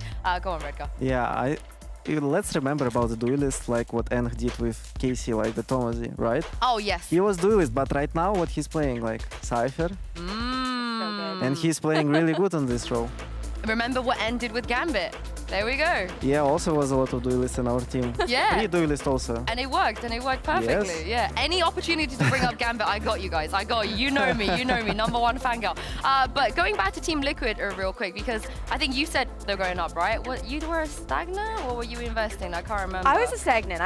Okay, but can I convince you to change your mind, Ash, by just talking about Kiko? Because let's not forget, you know, we've had, I believe, a record was broken by Vut yesterday, but it was Kiko's record that he broke. And I feel like Kiko is somebody that's really underrated. We haven't really been giving him the kudos he deserves.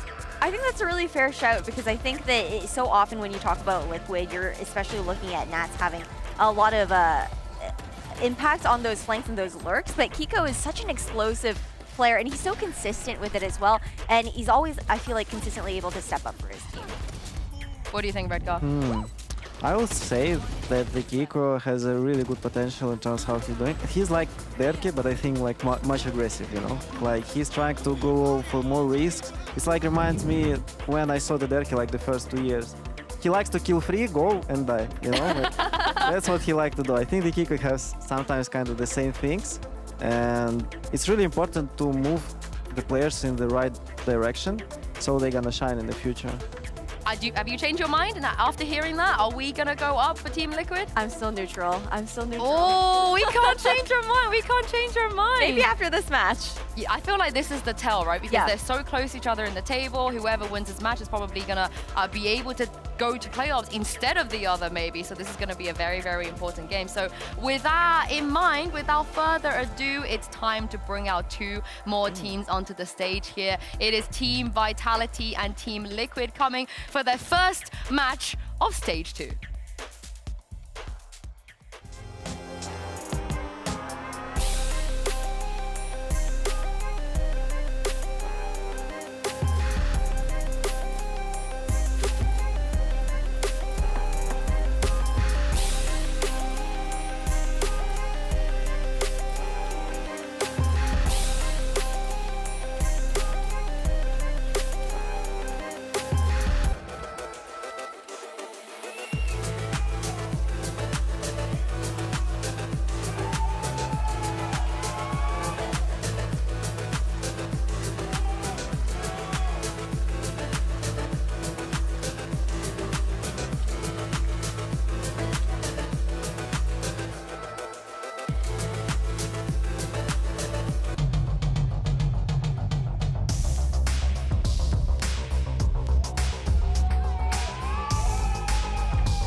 It's always nice to see a new face on the stage, and one that catches Coach EMEA, of all people, off guard as well. But this is, we were talking about a very, very important match. Every single game, this split will matter. It will count towards whether these teams will make playoffs and also champions as well down the road. But let's take a look even at the map vetoes before we get into this, because it feels like there are a lot of options, Ash, here.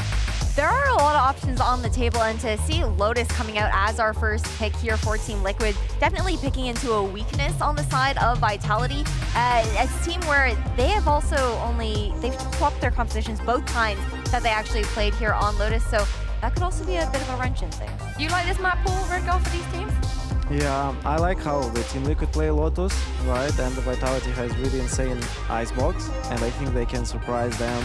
Maybe they not expect that they're gonna pick Icebox, because like the Liquid showed really insane comp the last time, right? And as in the last map, I remember I also played versus them the last map, right? It was from 8-4 to 11-13, right? So let's see how it's gonna be, but I think it's probably gonna be the 3 maps here. I also feel like if we go to a set, I fancy Liquid here. I can see them maybe taking it at 2-1. So Vitality for me might have to 2-0 if they want to win. Yeah, I think that's a really good point to be made because when you're thinking about Enzo here specifically on the Team Liquid, I've got my eyes over on that Lotus in Ascent like you were talking about there, Yinsu, because I know Mitch is going to love this, but Enzo on the Odin has been actually ridiculous on both those maps, taking advantage of those positions where he can wallbang. Yeah, and I also do wonder if it is true, if Nat is taking on some more responsibilities, how Enzo is going to be unleashed maybe when it comes to his gameplay. And let's just take a look at the agent select here. And my goodness, we have moved away from some of the usual stuff we see. Redgar, what do you make of this? Yoru is really good on Lotus. Like, it's really good that you can have a fast rotation and you can surprise the opponents. For example, if Neon gonna rush, for example, A, and you hit with a Curator, you find out the kill, you can instantly go to C, and if they go back to C, you can punish them. So it's really hard to play versus it if you didn't play versus that before. And I just realized it's Yumpy on the Yoru. Sliggy is gonna be wilding in chat because, as you know, he's wanted to play the Yoru for so long. He's finally going to play. I'm so happy. I'm stoked for him because we saw him unleashed on the Chamber on Icebox. Now think about him with another opportunity to play who he wants. But looking over towards the side of Team Vitality now, they're going back to what is nearly the first composition that they ran on Lotus the first time we saw them, and the only change will be that they're actually leaning into that Cypher instead of the Killjoy. Honestly, I'm pretty happy with this. Realistically, I feel like it leans a lot more into the meta. Yeah, and Safe Duelist, he's back. Yeah, DJ is back. I remember when he played on Neon, right, on Lotus. He said it was not that good, but right now, after this buff, they still play like an old patch, right? But I think they're playing it for the future. It's gonna be really interesting to see how much news we're gonna have. Yeah, they're definitely ahead of it. I don't know about 8 out of 10. I am 10 out of 10 excited for this. Thank you very much, Redgar, for joining us. And it's time to bring your casters for this match. Guys, have fun with this one. Over to you, Pansy and Steel. Thank you, Sue, and the desk. Redgar nailing it out there as well. Some lovely points brought up, but the parity between these two is astounding, right? We're seeing Yampy unleashed. Let go on the Yoru. He's allowed to have his fun. Now, on the other side, you've got Safe on the Neon. A lot of aspects coming through here that we were, I guess, theory crafting, wondering about. I guess Gorilla kind of alluding to it a little bit, saying, hey, we're going to let them play in the roles we want them in and that they're more comfortable in. What do you make of it? I just look at the Liquid double duelist. Yumpy is off of the breach. There goes like all the teamwork, and it's going to be a really like sloppy, just messy fight, and it's going to be awesome because something wild is going to happen one way or another. Well, we already have Yampy. The Sheriff and he's dead. Well, it's fine. Wait. I mean, hey. It's messy. It's fun. Yes. For now, though, Vitality going to take the first couple of real steps towards that site. Responses there, but caution being aired by Liquid, sitting a little safer, making sure they keep CT and Waterfall safe. Is the plant's going to come in? A little bit of a glance towards CT. But, okay, not bad from Kigo. That's going to be safe gone. That's a nice little bit of damage on the way back through. Paranoia being toyed with. Smoke in first, and there's the Paranoia. Kick's gonna be forced off the angle, and Nats takes the space. Liquid's on a clear house, and it looks like Vitality really trying to hold from the site itself, and it's all down to Trex. And he's done well on the first, he's gonna need some more. 23 HP is not enough for it. Liquid playing it back through after losing Yampy so early. They were ready for this. It's not something you're gonna hear me say often, but that was cleaned by Liquid. Hold the phone. Should I get a seat for you? Please, please. Maybe a seat belt as well to strap yourself in for this? Talk to me, because it feels like it started on a completely different level, and then this retake, though, was really well crafted. Yeah, we saw that combination with the seized and the nade there from the Raze onto the spike planner. Got it down to the 4-4, and then we saw, yeah, I'm pulling up my Paranoia. Wait a minute, I'm gonna smoke first, then we're gonna Paranoia, we're gonna move in together, and it's not like they're just like swinging one to the left, one to the right. They're moving it together, taking the kills, and they're just making sure that every kill is a trade. They're all set up together. They're not just like taking all these individual duels, which we're used to seeing from Liquid. Yeah, this is, hey, maybe a good sign. Big info early as well. 3 noted there. Safe being one of them does have a Sheriff for himself. The only other investment would be that Ghost with Runner. Let's see if Liquid can keep clean so far. I think that is going to be kind of the theme of this map, because I think a lot of us, after that first part of the split, were looking for maybe some better results from both of these sides. So hoping we see a little bit of a glimpse of that here. Just going on orb duty for now. I don't like what I just saw there. Nats has the deep trip setup. They have that info, that space. He pops his camera anyways, and both the camera and the tripwire go down, and they're still just over a minute when that happens. So now they're just like split across the map. Not ideal. Yampi, though, loved the position as Breach, and now he gets to do it as Yoru. Why not? Yeah, even better. Gets out of danger for free. Good pick there. Falls away. And he still holds the space. He knows they haven't pushed further in towards the site, so he can keep the players where they sit. You've still got the 2 on towards A, 2 towards C. Would it be nice to still have Nats with that utility there? Perhaps, but still. Mystics on the site. Going to send the Paranoia, maybe to deny a quick approach. And he's got to be careful to not get chipped down here. Goes back in for a bit more, spots a bit more. And now Nats left on duty. Comfy for 2. And now Trex, the last man alive. Got to be careful when it's Trex. Got to show this man a level of respect. Still a danger. But the spike where it is and the time being what it is, it's looking like this is going to be a second for Liquid. And it is. Lovely work from Liquid there. 4 standing. Josh, you're putting a tick in the box, surely. Yeah, it's looking really good right now. Obviously going into the first gun round for Vitality, the bonus for Liquid. This is going to be really interesting to see kind of like what Liquid decides to do here, since they still have that Outlaw. They have a Spectre. They do have a couple Bulldogs. What is Enzo going to purchase? And kind of like, what is the pace that Vitality is going to do with, you know, the Neon? Traditionally, it means like go pretty quick. Pacey, but yeah. maybe we see something kind of a little bit slow, let the round develop a little bit, find out what the setup is here from Liquid before we get to see anything. I want to see what these 3 are up to. Where are you? Enzo, same early start. And Kiko being played in off the back of the TP. At least gets the first couple of glances. Doesn't quite check deep enough and gets cleared safe. Very quick to pull that trigger. And that's Kiko gone.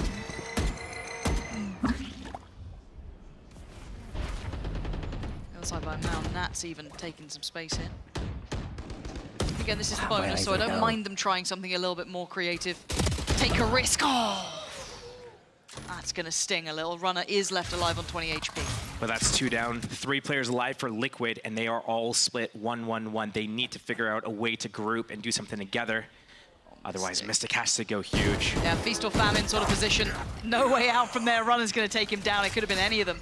But the site's now available. As you highlighted earlier, they were across the map, right? 1 towards B, 1 towards A, and it was Mystic on C. So Vitality for now kind of weathering the storm, navigating very well in those choppy waters where there could have been danger. They made their way through relatively unscathed. Yeah, Runner got a little bit of damage done, safe, yeah. But still, Enzo and Yampi, this is going to be tough for them to find some impact from. This is like the most optimal position that Vitality could be in right now. As they're looking to keep everyone alive in the last, at the end here, Trex peeking out. It's not really necessary. Like, they've got the round in the back secured. All they have to do is not give up more weapons. A flawless round would have been perfect for these guys, but they're not going to get that. Trex going down. It's not the end of the world, but like Vitality going into that round, getting the 5-on-2 clean. Clean round. If they're able to close that out with 5 alive, that's perfect for them. I loved what Team Liquid tried there at the start of the round. What they did was Mystic he did like a jump peek, but he was like teleporting in the middle of his peek. He's gonna get the info, Kiko's gonna be able to peek behind it. Unfortunately, like I would love to see his replay POV to see like what he saw, what he didn't see, because Kiko, it seemed like wasn't ready for that peek. Yeah, it's not to be that close by. Felt like it was a little bit out of like that, yeah. And again, from Safe's perspective, you see how it actually looked quite comfortable for him, and in the end didn't seem like he was challenged too far. But as it stands, a really good protocol list for Vitality, going through the motions there. We saw the Liquid trying to be a little bit tricky in how they're approaching it, trying to play them in on those weaker weapons, which I don't mind the idea of at all in a bonus. But now we get into the real thick of things. Now we look at what we've got. Kicks, very early ult to bring into play here potentially, and that could be a massive propellant forward. Let's see what the game plan is though. I wonder when Vitality is going to realize that Team Liquid doesn't really have the amount of abilities to really shut down that A pressure early, and a lot of their focus has been towards C so far at the start of the rounds here. Yampi going aggressive again at the mound. Teleporter is set up. That's a shoulder. He can hold this for a while. Stick around. Okay, this is getting a little bit more dangerous for Yampi here. Time to kind of get himself at least to get out of jail free card, which he's got there. Forced a little bit of utility on the clear through. And Vitality just testing the waters. Time burnt from the clock as well. That's going to be really helpful for Team Liquid here. Vitality full abilities though. They basically use nothing to get that space. It's like a late clear towards 8. Almost contact so far. Cleared through over by Rubble without any sort of threat. A little bit of a feint towards B, but there's the TP. Yep. Gonna have to call for some support here. Smoke's gonna go in, make it rather undesirable to try and filter through towards A, but the pivots towards B. The last two players that were left waiting was the likes of Safe, waiting to try and take this space away, and they've done that perfectly. So this is a beautiful play from Vitality, navigating the map just to perfection. Certainly for Liquid, really kind of behind the tempo on it. Vitality still have utility. Safe still sitting pretty Trex with his. We've got Mosh there to buy a little bit more time. Liquid looking to maybe address the back line. Trying to break him back through by the door. There's the late Thrash coming in as well. Gonna have to be dealt with, and I think it's a minimum got one. Yeah, there's the Dizzy on top. It's got both. You're absolutely right. Enzo looking dead to rights and Safe looking deadly as ever. There's a reason this guy strikes fear into people's hearts. A dangerous man given the role to play. And that's just has to save here. Josh, that round seemed very well controlled by Vitality. They had a plan in mind and it worked really quite perfectly. It was looking really good because they were really good with dealing with that aggression from Yumpy at C early on, and then they went up, moved early into the B lobby area. Once they had that, they walk out A. There's no ops on the board for Team Liquid because they basically like collapse on that round 3. So that Vitality know that, hey, the Omen TP comes, they see 3, oh, it's gonna be an A hit. Nope, they go through the door and they meet up with, I think it was Runner and Safe over at the front of B. They converge on the site, and right there I'm thinking, oh well, Liquid's gonna be like really ready to converge on it. But no, I mean that Thrash follow-up was great. Yeah, lovely investment of the ult there. Straight back to business and a gear shift almost, a pace change, very direct approach towards A thus far. Clearing through Rubble in an instant. We are going to have a check here. Runner going to be noted. Yampy looking to try and assert a little bit of presence, but still keep them very much in check. And this buy is far from ideal. Mystic trying to hold this down with just that Sheriff. Trying to stall out with the paranoia and just get out of dodge. But already Sight is under Vitality's banner. Plant's going to come in. A little bit of a late lurk too. Runner still lingering around towards B, so now the threat to the backline's in play. Vitality trying to dig their heels in. Yampy is going to take away Safe, but the damage is being done. Look at Enzo down low. Yampy's lost his life. And it's going from bad to worse, really. Struggling here for Liquid. Left the walking wounded, and now good to their grave. Just Nats left alive in a 1v4. The guy's good, but this is a lot to ask. All right. First found quickly. Not going to get the second. Sender. Safe pair of hands in the end. This is going to be an interesting half to see kind of how this develops from here. Vitality have realized, hey, A is like completely free for us right now. The only combo that Team Liquid has is a C's plus nade combo. And do they really want to invest that? At the start of the round, if it's like, if Vitality don't go there, that's the only pieces that they have for the retake in the late rounds. So right now, Vitality might be able to just keep going A and abuse that. And Team Liquid needs to have a response for that. This is, and this may be the timeout, right? This might be why, trying to theorize some options. Because Vitality have course corrected in the blink of an eye. The first 2 rounds, you're kind of thinking, okay, Liquid look quite good here. They're kind of doing what we wanted to see. A couple of those, you know, very refined plays, some nice creativity coming out as well. But it's all but stopped once the rifles came into play, and Vitality have got the real beat on this game. I'm a little bit worried seeing it this early on, especially seeing how confident Safe's looking, but that's no surprise in a role like this. I really think that the strength in Team Liquid's comp right now is on their attack side. And right now, they have the ultimate, the Dimensional Drift for Yampy, but they have nothing to really combo with it. You know, Cypher doesn't really have anything. Omen ulti doesn't do anything either. Normally, you'd have like a Breach that would be able to stun on top of it, and then you could combo something else, like Sova ultis, or or like you could do like an Omen Paranoia, I guess, and then come out of like the Dimensional Drift and go for a kill. But feels hopeful at that point. That's really the only thing that you really have to rely on there. So it looks like Team Liquid's really limited in their synergies and have to rely on their individual skill.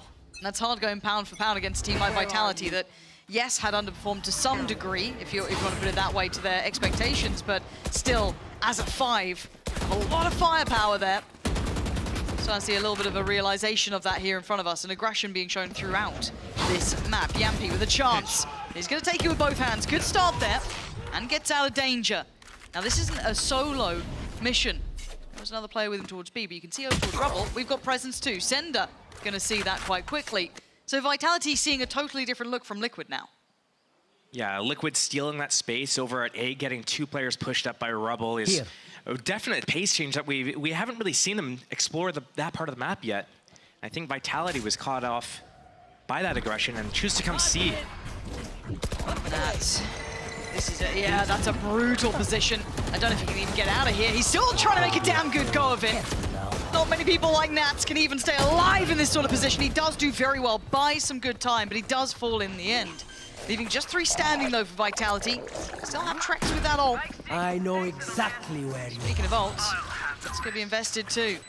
So information aplenty. Yampi going to go for the ult here. Leia, Trex's ult from the other side. So this is getting all rather dicey. Kick's going to try and slip ahead a little bit here, but Yampi trying to deal with this. Nothing to complement or supplement with it. It's just him on his own pretty much in the back lines, cornering them in, forcing them to the back wall. Runner, what more can one man do? Not enough. Trex on that reposition, trying to find value himself, and it's just overwhelmed. Liquid playing the retakes very well. 2 for 2 on the C retakes here. So I think Team Liquid's going to start shifting their focus away from C. They're doing a lot of aggression towards Mound. They're winning the retakes there. I wonder if Vitality is going to start deciding, hey, let's just go A quick again, or maybe they even try to use B, and Team Liquid is going to look to probably reinforce that area. Nat's doing a really good job there with those tripwires not taking care of. There's nothing to take them out, really. There were low trips for the feet. Yep. It's always scary when you see Nats in those positions, because everyone else, it just feels like they should be dead to rights, but he'll still get you some value somehow. There's always something to be had there. But 3 for 3, an answer back after the timeout. So Liquid going to be feeling a little bit better about that, and we were questioning that early investment, and this is part of it. I guess Kiko going to take all that space away. A quick TP from Sender. If anything, hurting them around the map. Can't find tangible value with the ult. Vitality trying to deal with Nats' utility as best they can. I'm out of here. You know, I respect the read, but that was a huge investment. They got nothing off of it. They only leave Kiko here, and here comes the retake from Vitality. Main re-peeking that. Still a minute to play with. Still a lot of utility as well. Vitality doing really well at being reserved in their utility investments, even when they're taking over towards Mound or, on these early attempts. Very frugal in their investment. It's working well for them. With 50 seconds now, though, they will have to start really committing towards this. 3 players here from Liquid as well. Have Kiko on towards site, Enzo, and Mystic. And a quick pivot, yeah. Looking like they want to go back towards B here. Dizzy's going to go through. Going to leave at least 1 player back to try and catch any of the rotations. And Yampi just caught in no man's land, really. Trying to do a bit of damage as best he could, but he was quickly found and dispatched of.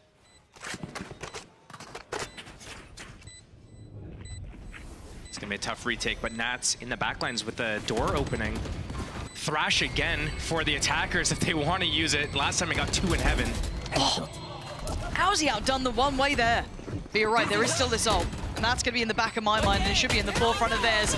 Safe Season's going to invest his. He can feel that pressure starting him out here. Enzo's taking him down. It's a 3v3. Time is ticking though, and Kicks still trying to find some sort of angle to play with. Mystic's taking away Trex. Kicks and Sender have to shut this down. Sender coming back through in a 1v2. Oh God, what the hell just happened to Enzo there? Halfway achieved. He should have the defuse. This time they've somehow make it around those hurdles, but God, that was down to the wire, Josh. That was really close, and I guess he's like playing that in his head. What if I just went for the kill on the player defending the diffuser instead of the diffuser? Would I have won the round? That's a question that's going to be bugging him, but oh man. 1 enemy remaining. Oh! Out of bullets, yeah, that's what it was. I was wondering what that little delay was. Cool, okay, so if we're looking at kind of the checklist here, we've had Liquid able to deal with that C take. They've had a really good retake there. First time they've shown that diligence towards B as well, and that aggression towards the A Rubble side. They're starting to really figure out this game, it feels like. Get a little bit of stability. Vitality still with a purchase though, Josh. They're really leaning into this double duelist aggressiveness now. They realized, hey, we can't let Vitality walk around and fake us out. We got to take the duels to them. We got the duelists. This is audacious though. And it looks like Vitality have some awareness Will they consider the second? Kiko is here. He's hurt so much and he gets cleared. That's heartbreaking. Both players going down so quickly. Vitality are grinning about that one. You're thinking, we're reading. You know what we're up to. Nice try, guys. Go again next round. But they've got the start they wanted. And once again, we're in a very similar predicament. We've seen these kind of individual players spread across the map. Incredibly difficult to hold. How's the old phrase go? GG no re? That's the one. That's the one. That's a classic. That it is. You're rolling back for years. Really back, yeah.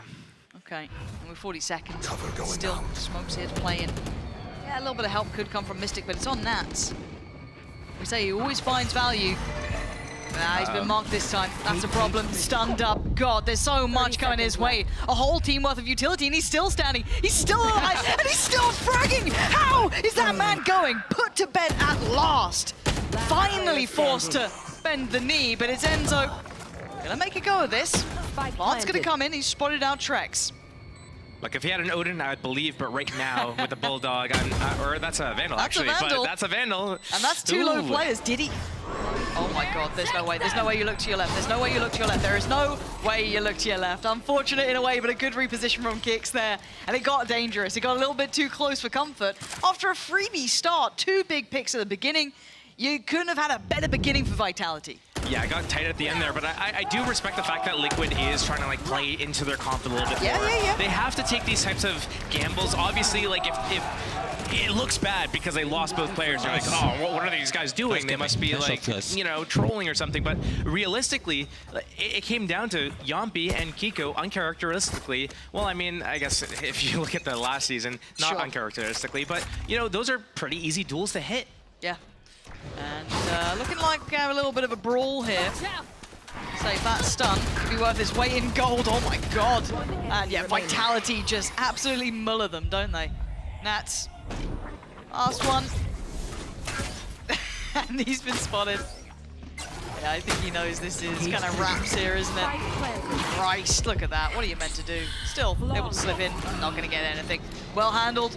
And Andalusia flawless. For Vitality, again, 5 standing, starting to get these ults really coming through. Trex not too far away from his again, starting to build into this matchup. You know, it's still a tight race, 4 to 5. There's 3 more rounds in this half alone. Team Liquid still has a chance to be able to close out here with like a decent footing in the half after, you know, that incredible retake on pistol round and then the round 2. The op finally out for Yampi. This is round 10, the first time we get to see an op. And Vitality has been walking around the map a lot. This could work into Yampi's favor. At least he's going to get the deep line on C here, even if not being able to get a kill. No, I like what it does. It frees up the additional player if you want to cheat one early over towards A potentially, or have that freedom to not feel so obligated to stick around late. Let's see. As it stands, Vitality making no subtleties nor secrets. Wonder if it's that quick pivot towards B potentially. Now though, testing over towards Tree. Mystic on the other side.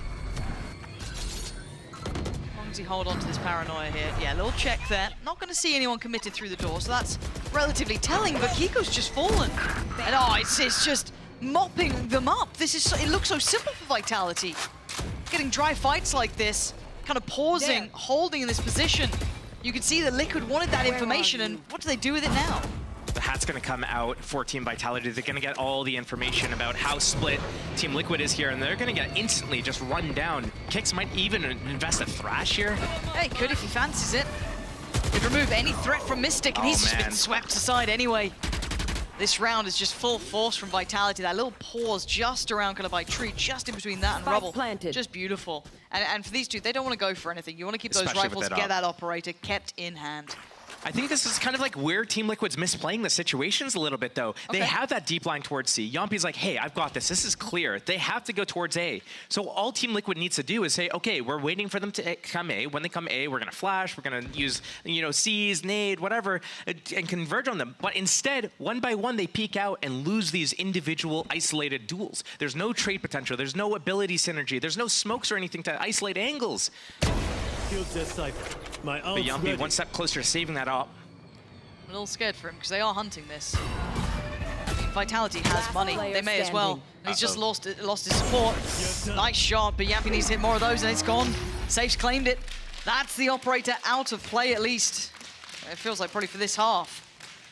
A bit worried seeing that. There's not much more that they can really bring into this round. They're going to be sat around, what, like 3K pretty much on average. Couple of ults here and there, but nothing they can bank on. Maybe Yampi's could get them some value here, but again, there's those fights that just fell so perfectly for Vitality. And I think it's easy sometimes to forget, individually, pound for pound, how good Vitality are. They're a team that kind of, I don't want to say went under the radar, they certainly didn't. They did do well enough, but they didn't do as well as some expected or wanted, because you see the potential, but you can't forget how good these players can be. I mean, Safe in himself is arguably still probably one of the better duelists there are out there, right? So it's like a quick reminder, you can't be taking these sort of fights. Well, I think both teams kind of miss expectations. And when you're talking about missing expectations, that means that you're supposed to do better, that people expect you to do better, and you're underperforming to what you're supposed to do or what people believe that you're capable of. So right now, like, we're talking about these teams, we're talking about how they should have been higher up than what they delivered. I mean, Trex was, that upcoming player, that name that people were a little bit worried about. Like, does he hit that form? Does he hit the ground running? How does this guy look in this roster? And again, it's maybe starting to see glimpses of that. Maybe in the hands of Gorilla, they're starting to find a bit more of that potential, really bringing that to the forefront. For now, it was Enzo with a Bulldog and the rest kind of trying to buy what they could safely. And as it stands, it's a very clear approach towards C, very clean on entry. Yampi has an angle, but that's a very hard shot to hit. There was a second to do so, and he has to relinquish any sort of viable angle. Safe already happy to get proactive. Paranoia posts as well, and Kicks. He was tempted to go a little further, but no, going to bring back the ult, and they take all the space off the back of that as well. So, quite telling here, Trex is going to hear a whole lot of steps. You're going to consider it, right? Apparently not. You can't forget about Trex. Just didn't consider it, hoping that no one was there, and well, their hopes fall short. The really sucky thing about this for Team Liquid is that Yampi still has his ultimate, but they didn't budget for an op. They don't have an op. They'd have had the op for one round this entire half.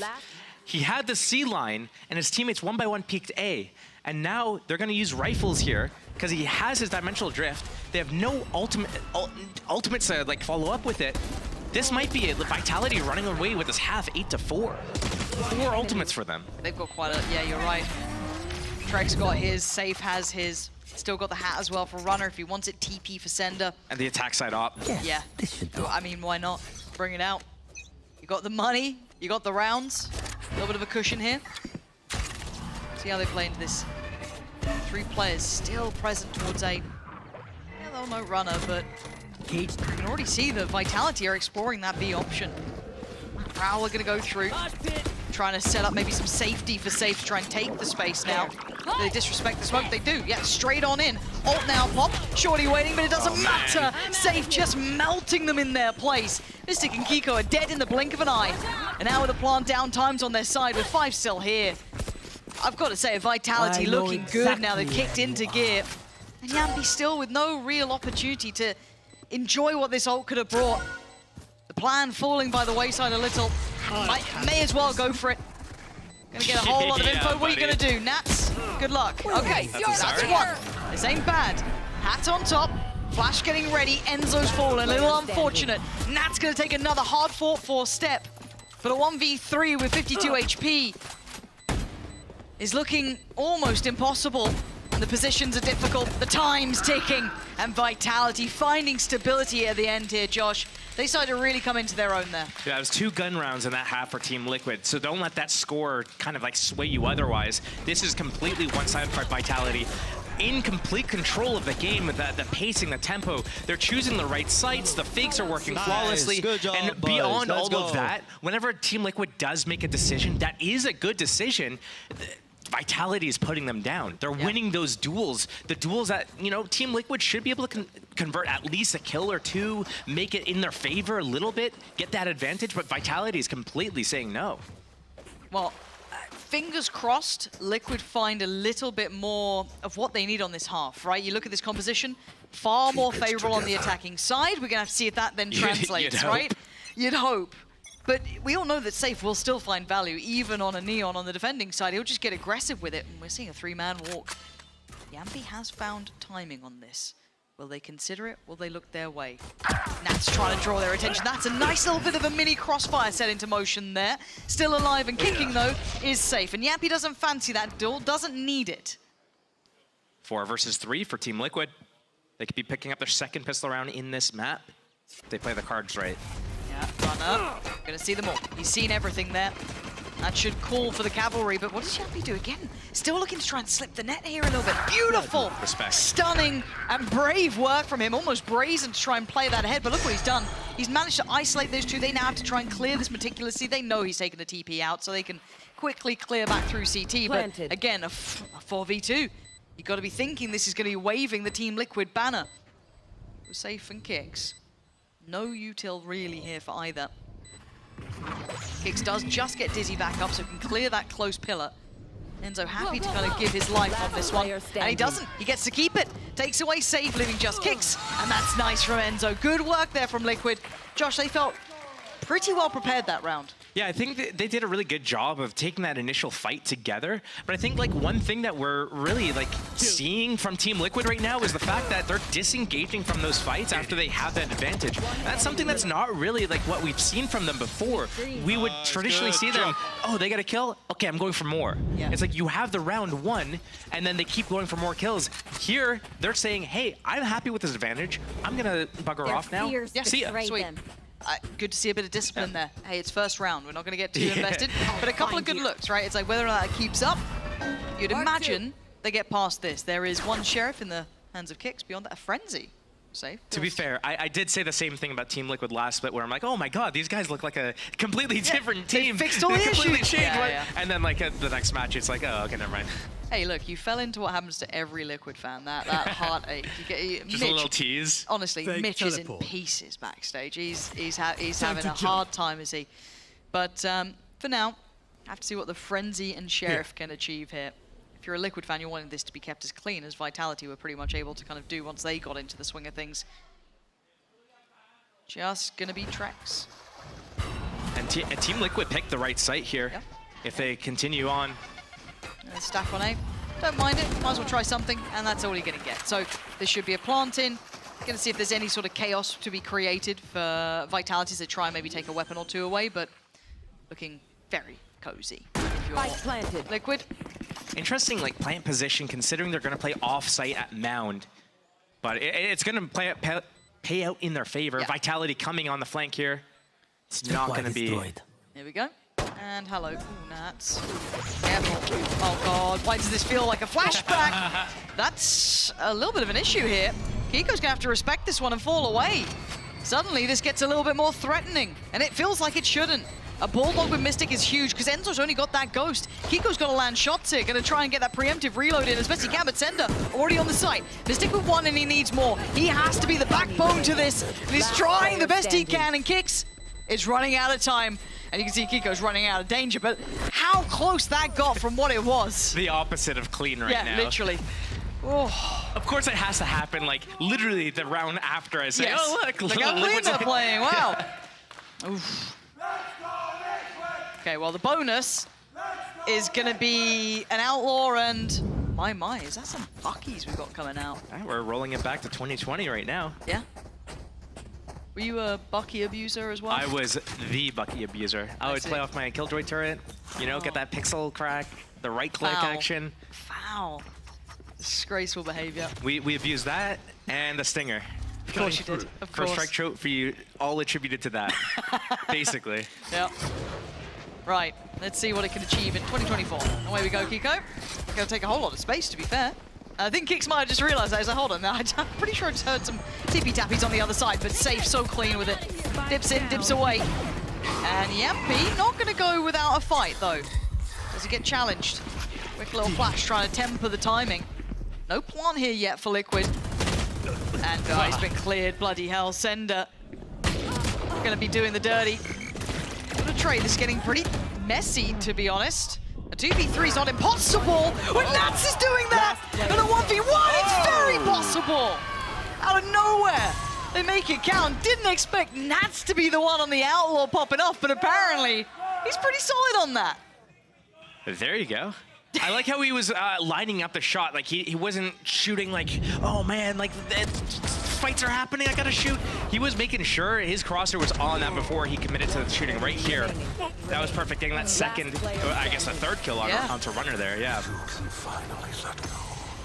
Big round one from Team Liquid there. Okay. Okay. I'm waiting for the penny to drop though. I've seen Liquid lose too many times, and the scoreline's getting close, and they've got a good purchase here, but they're walking in towards a stack. Oh, you know, no. again. Okay. Okay. Well, they found Sender for free, and you can see the damage they got on Safe as well. So losing a lot of potential threat in this stack that was over towards this side. And Liquid just kind of slowing the roll here, just going to pause for a second, which I think is the right idea. They also do have the hat on Nats, and he is moving over here. Safe going down as well means 5 versus 3 for Liquid. Exactly where you are. That confirmed info is going to let these guys know exactly where they need to go. Camera taken out. Liquid, no, they still have a 5 versus 2 on C here. They're just going to commit into this. Vitality have to hold with a Gecko and a Cypher with pistols. Tricky. Okay, I mean, they're making it uncomfy. Good timing on the Dizzy there. Ridiculously good timing to catch him on the way in, but can't convert it into a kill. And no, runner's fallen. So already going to force them further away. The Stinger going to find it a little bit difficult at that sort of range. And Liquid and Lucia flawless. 5 standing, didn't get any feathers out of place, kept cool. And we're tied up all even. But the first buy's coming in. We've got a couple of ults in place. Safe has his. I don't know how I'm feeling yet. I'm still nervous. I'm too nervous to commit. It's one of those games where you kind of have to get everything on the bingo card, right? So we're seeing like the flawless, we're seeing the pistol round winner, we're seeing the bonus convergence, we're seeing the clutches. So, you just have to, what have we not seen? That's what we're gonna see now. God only knows. Okay, let's look at what Vitality are up to here. So we're going to make a quick stand over towards Rubble. That's 3 players. And this ult gets used early. Yampi was sitting on the defending side for far too long, and you can tell it was just killing him inside. This time, going to invest it. And a very direct approach towards C. There's already 5 players here from Vitality, looking highly equipped to handle whatever's being thrown their way. The plant will go down. No denial of that here. Does Enzo get to keep himself alive? He does. So again, 4 still here. Enzo's ult could be actually highly valuable. Thrash gonna come in. There's the ult on the other side.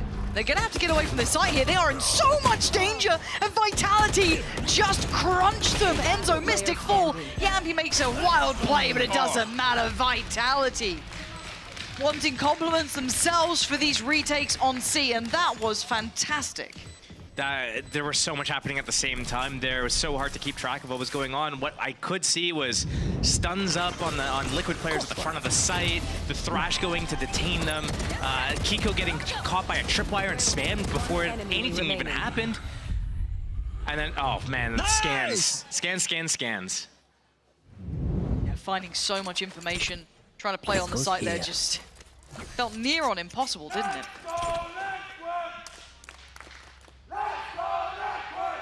Ratty setups coming out. Yeah, it is. We've seen some Cypher. We saw Nats trying to do this as well, just playing on the site with his cages. But when you get util dumped, it's hard to get any value. You're right. Vitality kind of conditioning this as well. This side of the map has been firmly under their control early round. Find that camera, not quite catching it yet. There we go, dealt with. And you use a satchel on the trapwires as well, because that was something that got Kiko killed last round, and that's something that Vitality couldn't really deal with when they were sending Neon in. They have nothing to break those low trips.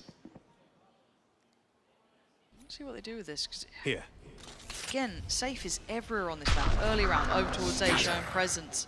TP. The fake TP pulls them all back to spawn. Yeah, you can see Kicks having to respect that and having to respond, and Sender. Paranoia an all-time high.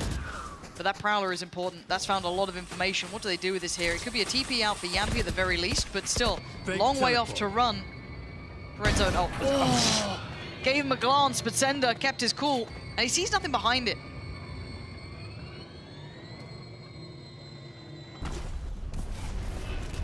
Here. Now, let's see how this little setup works out. Runner waiting patiently. You can see Kiko trying to carefully approach, and he gets caught. Oh, he gets past the first hurdle and gets caught by the second. Fatal in the end. The high Dizzy, and it looks like Vitality very aware. 10 seconds now on the board. Runners in the building. Safe is on site, and Enzo has nothing to do here. It's time to back away if he wants to try and keep that rifle if he can. Clean, short. Couldn't get all three. Vitality stabilizing, Josh. They found a rhythm that's working for them now. I think Vitality is staying a step ahead of Liquid there. Liquid had the right idea. They went back to A, they re-cleared it because they lost that space early on. They confirmed information. Okay, Neon's here, they're stunning. Fade's here, Omen's here. Okay, let's go and re-clear this, make sure that everything's clear. They use their Omen TP as a fake that pulls Vitality away from A. They use Euro to move they don't all know the what way up. They're doing. gonna open We're the really door, smart, fake guys. it. Don't move, don't overcompensate. That's the comp they're playing right now, and they think we don't have a read. Yep. Exactly that. Basically, Vitality knows, hey, we don't need to move. Everything you're doing right now is to make us move. We're going to hold our ground, and you're going to come back into our actual setup if we don't overcomplicate things. Yeah. Well, you saw it with Yampi's presence. You saw it with Enzo, right? Split over towards that A site. Yampi did lose out to Sender in the end, but it's good that they're not, as I said, instantly pulling players away, instantly rotating over. They're putting a lot of faith in the likes of Runner to be able to hold it down on his own, but he's doing incredibly well, finding value after value. Quick rotations coming in, they're never out of place. So actually glad we kind of caught the comms of that as well, because it kind of it solidifies what we're seeing a little here, and it's absolutely on the money. Now the problem becomes though that Vitality finding success at this point, they've got the ult starting to really hit here. You're 2 away from Trex's. You've already got Safes online, who's having a fantastic performance. 21-12, back in a role that we know he's incredibly solid at, and it's looking like he's going to really keep kicking into gear. Well, we just have to keep in mind that Vitality, yeah, it's 10-8, but they're in full control. Both pistols gone, then they lost also a bonus and another eco on top of that in the second half. That's 6 rounds off the bat of the 8 rounds that Team Liquid has. Vitality is crushing it when it comes to gun rounds. A little bit of a different start here. Vitality not going for that aggressive rubble control, which you've been seeing them lean towards early. Kind of putting 3 players to it and then rotating off. A little bit of a different beginning, maybe expecting a different approach coming out from Liquid as well after that timeout. As it stands, just kind of posting Nats over towards that side of the map. Showing a lot of bodies towards C so far. See if they can maybe get some of these traps dealt with, but nothing as it stands. But Nats' positioning towards A makes me think that it's going to be maybe like fake C, go B. Nats late lurks through the blue door, because hitting C here with 4 with Nats on that part of the map doesn't really make any sense to me. No, it doesn't, but I also look at Safe's positioning. He can cut them off right at the knees. Wondering how far he explores this, because they haven't really shown commitment towards C yet. They're still yet to fully show presence. And it feels almost readable when you're seeing just Yampi trying to pull these fakes and trying to pull these players. Safe's going to hear that. He knows it. It's another good read. But will they expect the earlier presence from Nats? No. He slipped ahead early. Sender, though, going to at least levy this out. This B playing safe? There it is. Beautiful. Catching the back line, outdoing Yampi, and now they're crushed. Liquid have to play forward. Sender doing really well, getting out of danger. Going to play in his teammate Trex. Beautiful crossfires set up on the fly. He does get cleared, but with 10 seconds, Liquid are running low on time. And these shots are coming through real on the money. I thought that was safe for a second, but it was Trex. But still, Vitality have the read here, and they are reading it perfectly. Still, it's just under so much control at the moment. It's so difficult to deal with if you're Team Liquid, because I feel like they're at this point where they're overcomplicating or overthinking things. If they boiled things down and kept things simple at the moment, they would do so much better. Right now, they're trying to be like, oh, we need to play like really smart. We need to play together. We have this A space. Oh, he's lurked up. Let's go back to A now. But I feel like getting a little bit more sloppy would be better for them with their double duelist comp. Yeah, bank on them a little more, play them in a little more. For now. Time to jump. What does Liquid attempt? So a similar setup for Nats over towards A, but he's not the one soloing out by Rubble. Liquid showing this C presence. Runner, so calm under pressure. The amount they're throwing at him, but he's just not budging. Still up. The nade did not connect with the trip. He can put stock behind that as well. Knows he's got a little bit of safety to lean into, and again, safe. Doesn't want to go over exploring. Keep in mind he did that last round, and now obviously Liquid will be aware of that. So he's going to have to play it a little bit different. Maybe temper the timing a touch. Wait, the fact that I did not scan anybody, and all 5 players from Team Liquid are gearing up towards C, and there's only 1 tripwire there, means we're going to see another huge retake round. Yeah. Do they get anything for this ult? Gotta be careful. Yeah, that's gonna be. Yeah, that's definitely a body found. And Kiko's still sticking around on this. I thought he might back away, but they're doubling down. Yampi's going in on this one, now gonna be seized. That's a problem. Slowed down for a second, but he'll be fine in this moment's time. Does he even get out of here? They're trying. They are trying to fight on the CT side, but Safe, again, slicing right through them. Vitality turning the screws. And Safe just gets the perfect position on them. They couldn't try and get that pressure towards CT fast enough. Safe can't be slowed down. It doesn't matter what you throw at this guy. He will find his kills. He will mark his man. And they've got their 12th here. Liquid being held as they were on 8. And Vitality thriving now. That was crazy that Vitality is able to come through and actually just get that connection from Waterfall as well. Team Liquid, it looked like they wanted to extend through spawn, but they got stalled out a little too long. And instead of instantly bailing right after they get this kill, once they got like seized and stopped, they should have instantly turned around and dealt with Waterfall or reset somehow with the rest of the team. And Vitality is so good on these retakes right now. Boys, nice save.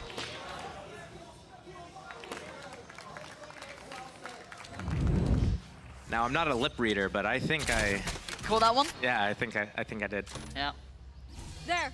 One off. I'm out of A here. good start. Especially on Liquid's map choice, too. Liquid going back to it, but this time they put bodies behind it. Safe. He can stick on this one. Yeah, he knows there's multiple targets. The paranoia didn't go his way, so he might have a new lease at life. Gonna catch a couple of strays towards him, but... He's still going. Yeah, he doesn't back down at all, and it's Kiko's nade to catch him in the end. He was thinking himself 4 chances. On the other side. Sender has been quite good, I've got to give him credit. He's not been the highlight here, but he has been steadfast in holding this site, always finding his value. Who's next? Yep, he does have ult. Going to be a clearing out by Tree, sees there's nothing there. Trex looking to play into this. That's stunning timing again. Vitality finding ways to slip the net constantly. Nat's doing the best he can, but it's a 1v2 now for Runner. Are they going to extend play? Put us up to 9. Spike planted. Does Runner stop all that fun? Words of Runner playing incredibly well throughout the scrims. Heard it earlier from Gorilla, the new coach coming in. There's the info. And there's the fight. Yampi good enough. Keeps it safe. Extends play a little further. 9-12 now. I don't mind that from Vitality. They realize, hey, we have map point right now. Let's get a little bit aggressive on these guys. Yeah. We've got some money in the bank. We're chilling. We can go and definitely take these aggressive fights. I thought here Safe probably wanted to back off, but going through the cage here for Trex was definitely like the play of, hey, we have the confidence to go for these now. Nice inside shot, Elias. Okay, Enzo's got his ult. We've got one off from the TP for Mystic, but not the ones I'm really writing home about. Yampi looking for a quick fight. Does a fair bit of damage towards Sender, but they both kind of walk away a little bit more bruised. The split here, 3-2 split across the map. I like this a little bit more, though. They're using Yampi to help Nats get into this position, because Yampi could just teleport back if he needs to. Portal closed. Looks like the rest of the team is looking to group up somehow. Looks like they're inching up for the B split. But I kind of like this because it feels like a double fake, right? Because they've conditioned them to think it's only going to be Yampi, maybe Nats at most, kind of playing towards A. Now they're putting the later part of the Liquid split behind it too. And they should have sight. Sender has to respect this. I don't think he can stick around any further. No, so they should have sight control. Now we can see what the retake looks like for Vitality over towards A. Yampi still with a flash to play in. You can already see the slip up as well there. That's getting much closer by. Vitality, first man forward, going to be safe played in off the back of the Prowler, going to get a 1-for-1 trade out. Follow-ups there. Liquid locking it down for now. Sender, last man standing on 6 HP. Looking like this one's wraps, and it is. Liquid much better. Putting bodies behind what was the initial fake. Putting players behind it further, and then even almost a double fake. Toying with that expectation very nicely. It almost looked like they were thinking about, hey, do we want to do this B split? No. We have A, just come A, keep it simple. Let's do this. And I do like what they did in the post plant there too. They had that high-low setup. Mystic was teleported on top of the tall wall. Yampi was positioning himself. At first, I'm like, why are you like positioned the first angle they're gonna really peek? But then I realized, oh wait, no, they have basically 3 people facing the same angle here. Okay, they've done enough. They've done enough to put Vitality in a position where they want to hit a pause. Now, if you're a new coach as well, and you're coming in with some changes in roles, you want to keep a tight grip on it. You don't want players to maybe lose a little bit of that control here. So just going to pump the brakes at this point.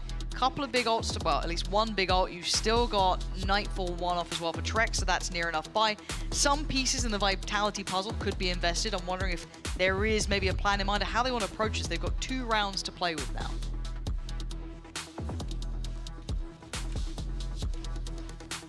Sometimes loosening up the grip is not a bad thing to do, but in this situation, Vitality need to maintain the control.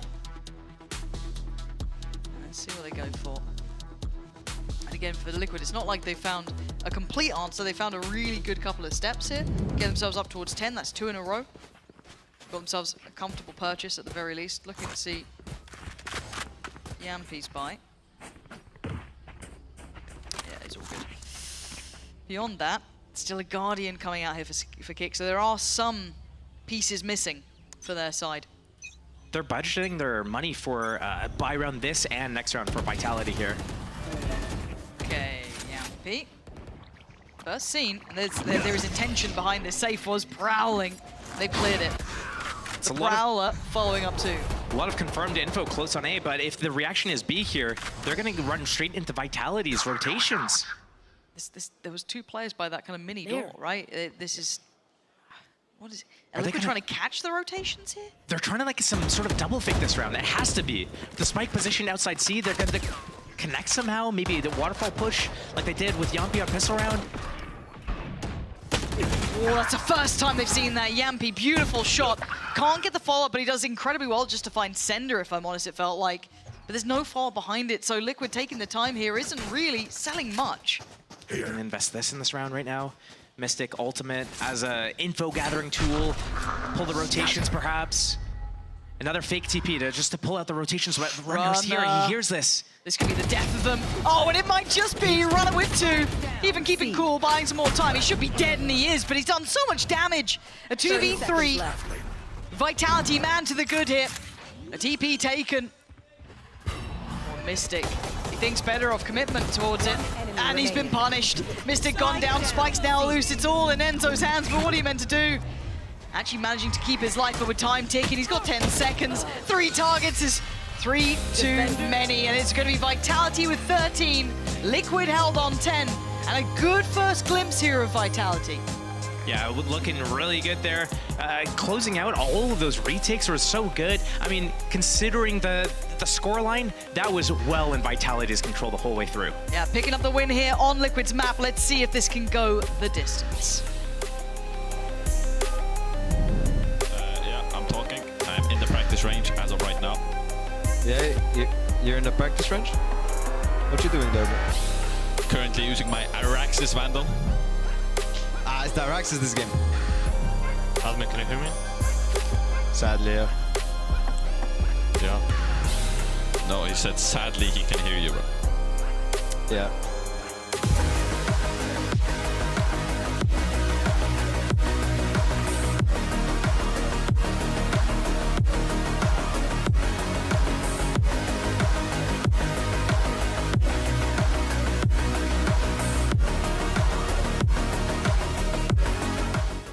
I know a place that will break you into 1,000 pieces. Stay away from them. Stay away from Lorca, Paco, and Picasso. Don't ask about Lola. Ay, Caballo Grande. Ay, Dolor de Nieve. But in spite of everything, it occurs to you to visit Andalusia. Don't say I didn't warn you. Be careful of the Andalusian crush.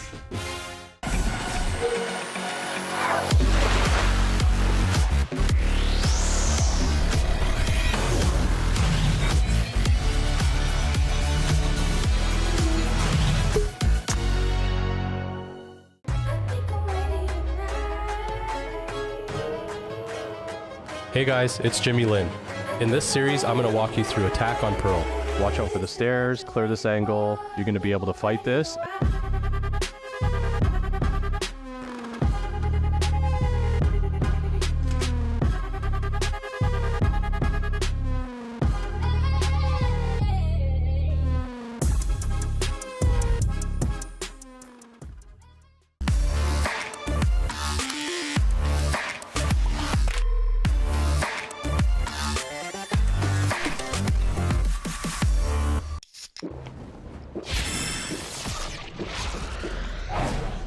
Red Bull gives you wings.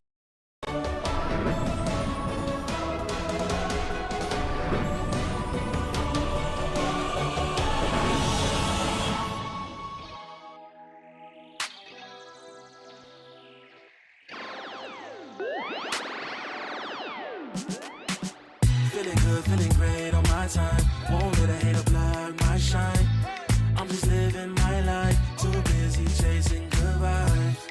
Chasing good vibes. Chasing good vibes. Chasing good vibes. Too busy chasing good vibes. I'm feeling good, feeling great now.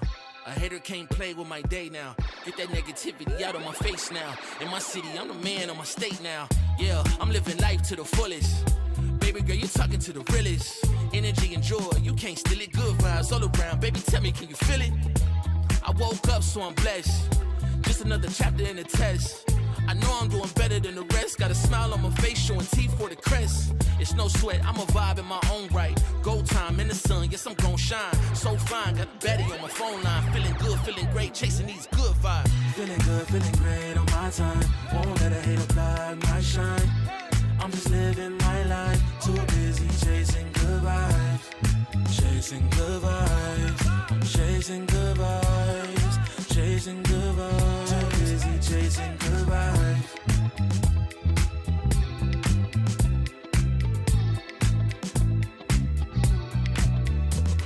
Put my soul on that beat, I'm ready to feast. Margaritas with some divas, I'm pouring the drinks. I'm living life to the fullest, the blessings in me. Don't really care what you say, whatever you think. Nah, unequivocal miracles with the lyrical. With the homies tryna pop like the cereal. Lucky Charms got a model on my arm. Go watch on my wrist, garlic parm. No alarm, fireworks, I can feel it in the sky. I got love in my eyes, but there's money on my mind. I see passion and pride that despise all the lies. I've been around the world, so I'm down for the ride. Good drinks, good people, and good times. Fast cars, pretty women on FaceTime. More money, more fun in my life. I'm just chasing my shots with good vibes. Feeling good, feeling great on my time. Won't let a hater block my shine. I'm just living my life. Too busy chasing good vibes. Chasing good vibes. Chasing good vibes. Chasing good vibes. Too busy chasing good vibes.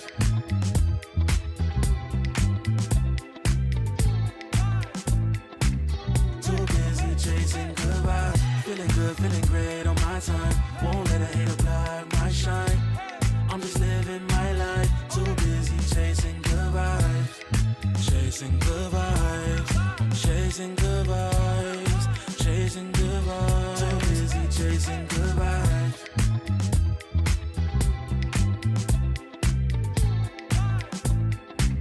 Too busy chasing good vibes. Feeling good, feeling great on my time. Won't let a hater block my shine. I'm just living my life. Too busy.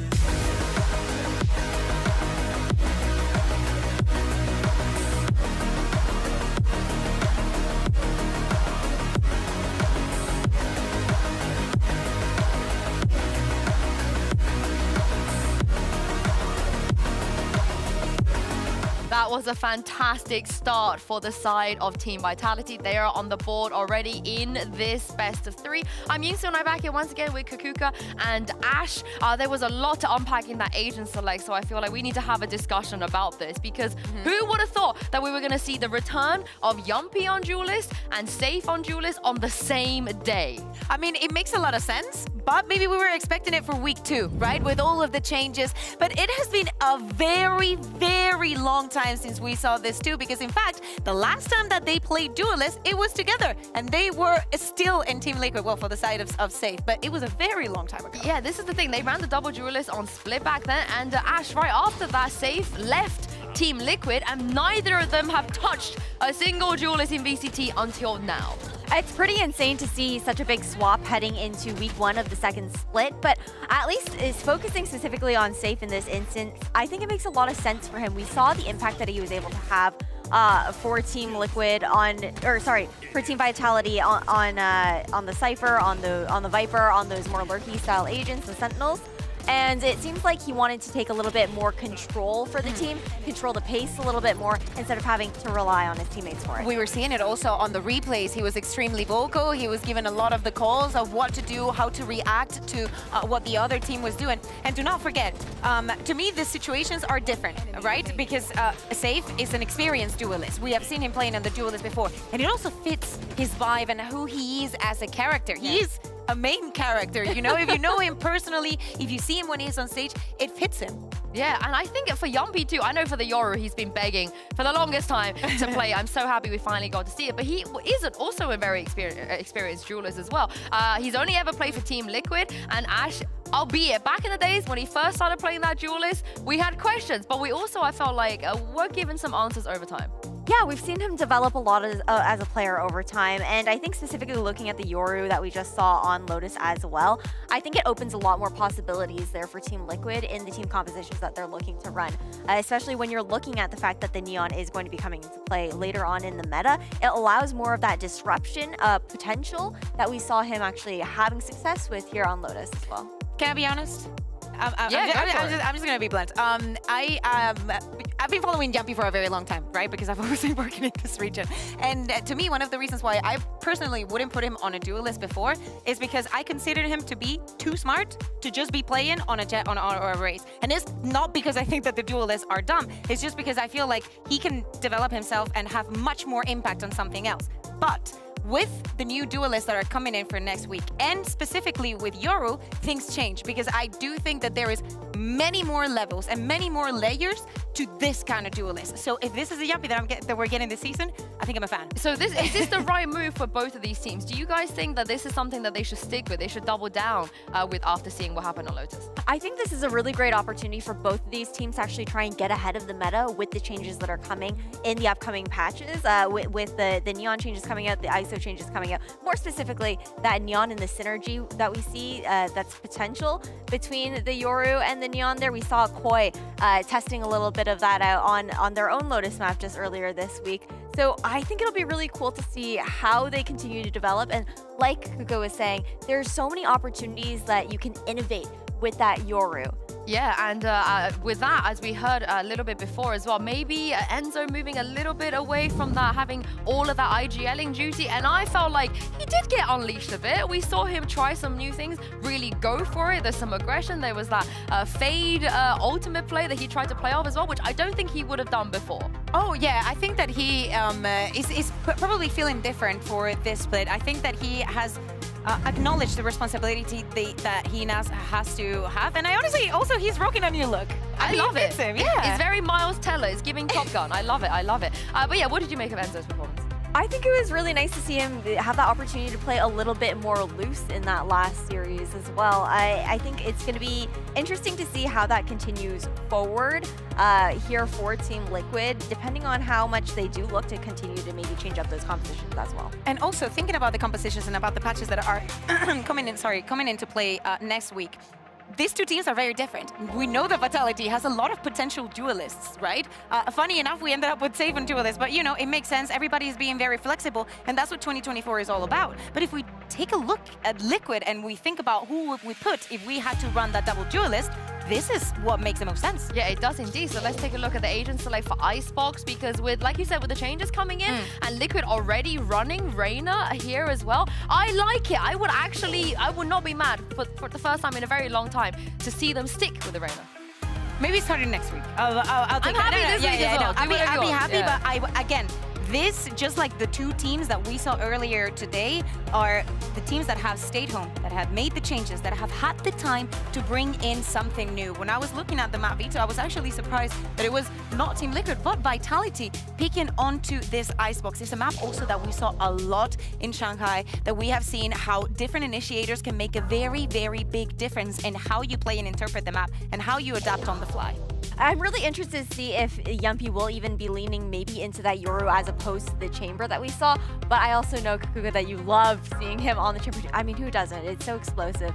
It'll be interesting to see how that does carry forward. But then for the side of Team Vitality, I think you're looking at their comp and it's been pretty standard. I would really like to see some changes actually there. I don't like the raise. I don't like the raise. Get rid of it.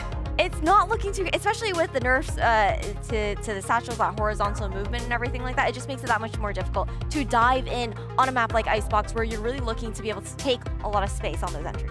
And also, again, remember, these two teams, middle of the board, anything can happen for them too. It's so important for them, knowing what opponent you are facing, how you're looking at each other also on that table, how important it is to get this win. Not only to send the message to all the other teams that are also watching and expecting you to lose, but, you know, to start getting those wins on the board, because these are the tough ones. Yeah, this could also be the difference maker as well at the end of this split. They might be looking back on this and thinking, had we just gotten a few more rounds or just a map win, maybe it would have made the difference to playoffs. I mean, Liquid have already experienced that miracle run. They were never supposed to make playoffs on split 1, and they managed They to will do it again. They will Yeah, do it they again. managed to do it. This is what I mean. Like, this kind of feels like an LCQ in a way for teams, and we know Giant X and Team Liquid always do well at LCQ. And Emil flexing out there. Damn, I didn't realize he What's could. with all those candles? Is it like a ritual? Are we sure that's I think we're not manifesting. Eric?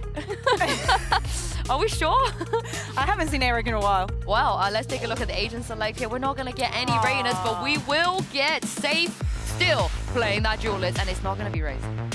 It's not. We're also going to be seeing a change in the composition on Icebox there for Vitality as well, with the Sova coming in instead of the KO that they had previously favored. So maybe just looking for a little bit more of that information heading into this map. We've seen a lot of the double spotter, as I was saying, when we were in Shanghai, and how the impact that it can have can be gorgeous. Also, Liquid managed to get those both of the pistols in the previous map. They didn't manage to close it. One of the reasons was Safe and the way that he was so well set up. If Kicks and Trex can keep up with that performance, this should be an easy walk in the park for Safe. Oh, I don't know if it's going to be easy. I don't know. We will see, because Kiko could also come alive here.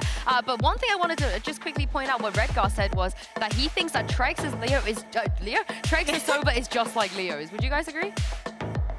Ooh, I mean, I can kind of understand where maybe Redgar is coming from in that situation, because you're looking at Trex being such an aggressive player as well, which Leo also pulls off. Yeah, well, I can't wait to see what we're going to get here. Even more changes coming in for Icebox. Over to you, Pansy and Steel.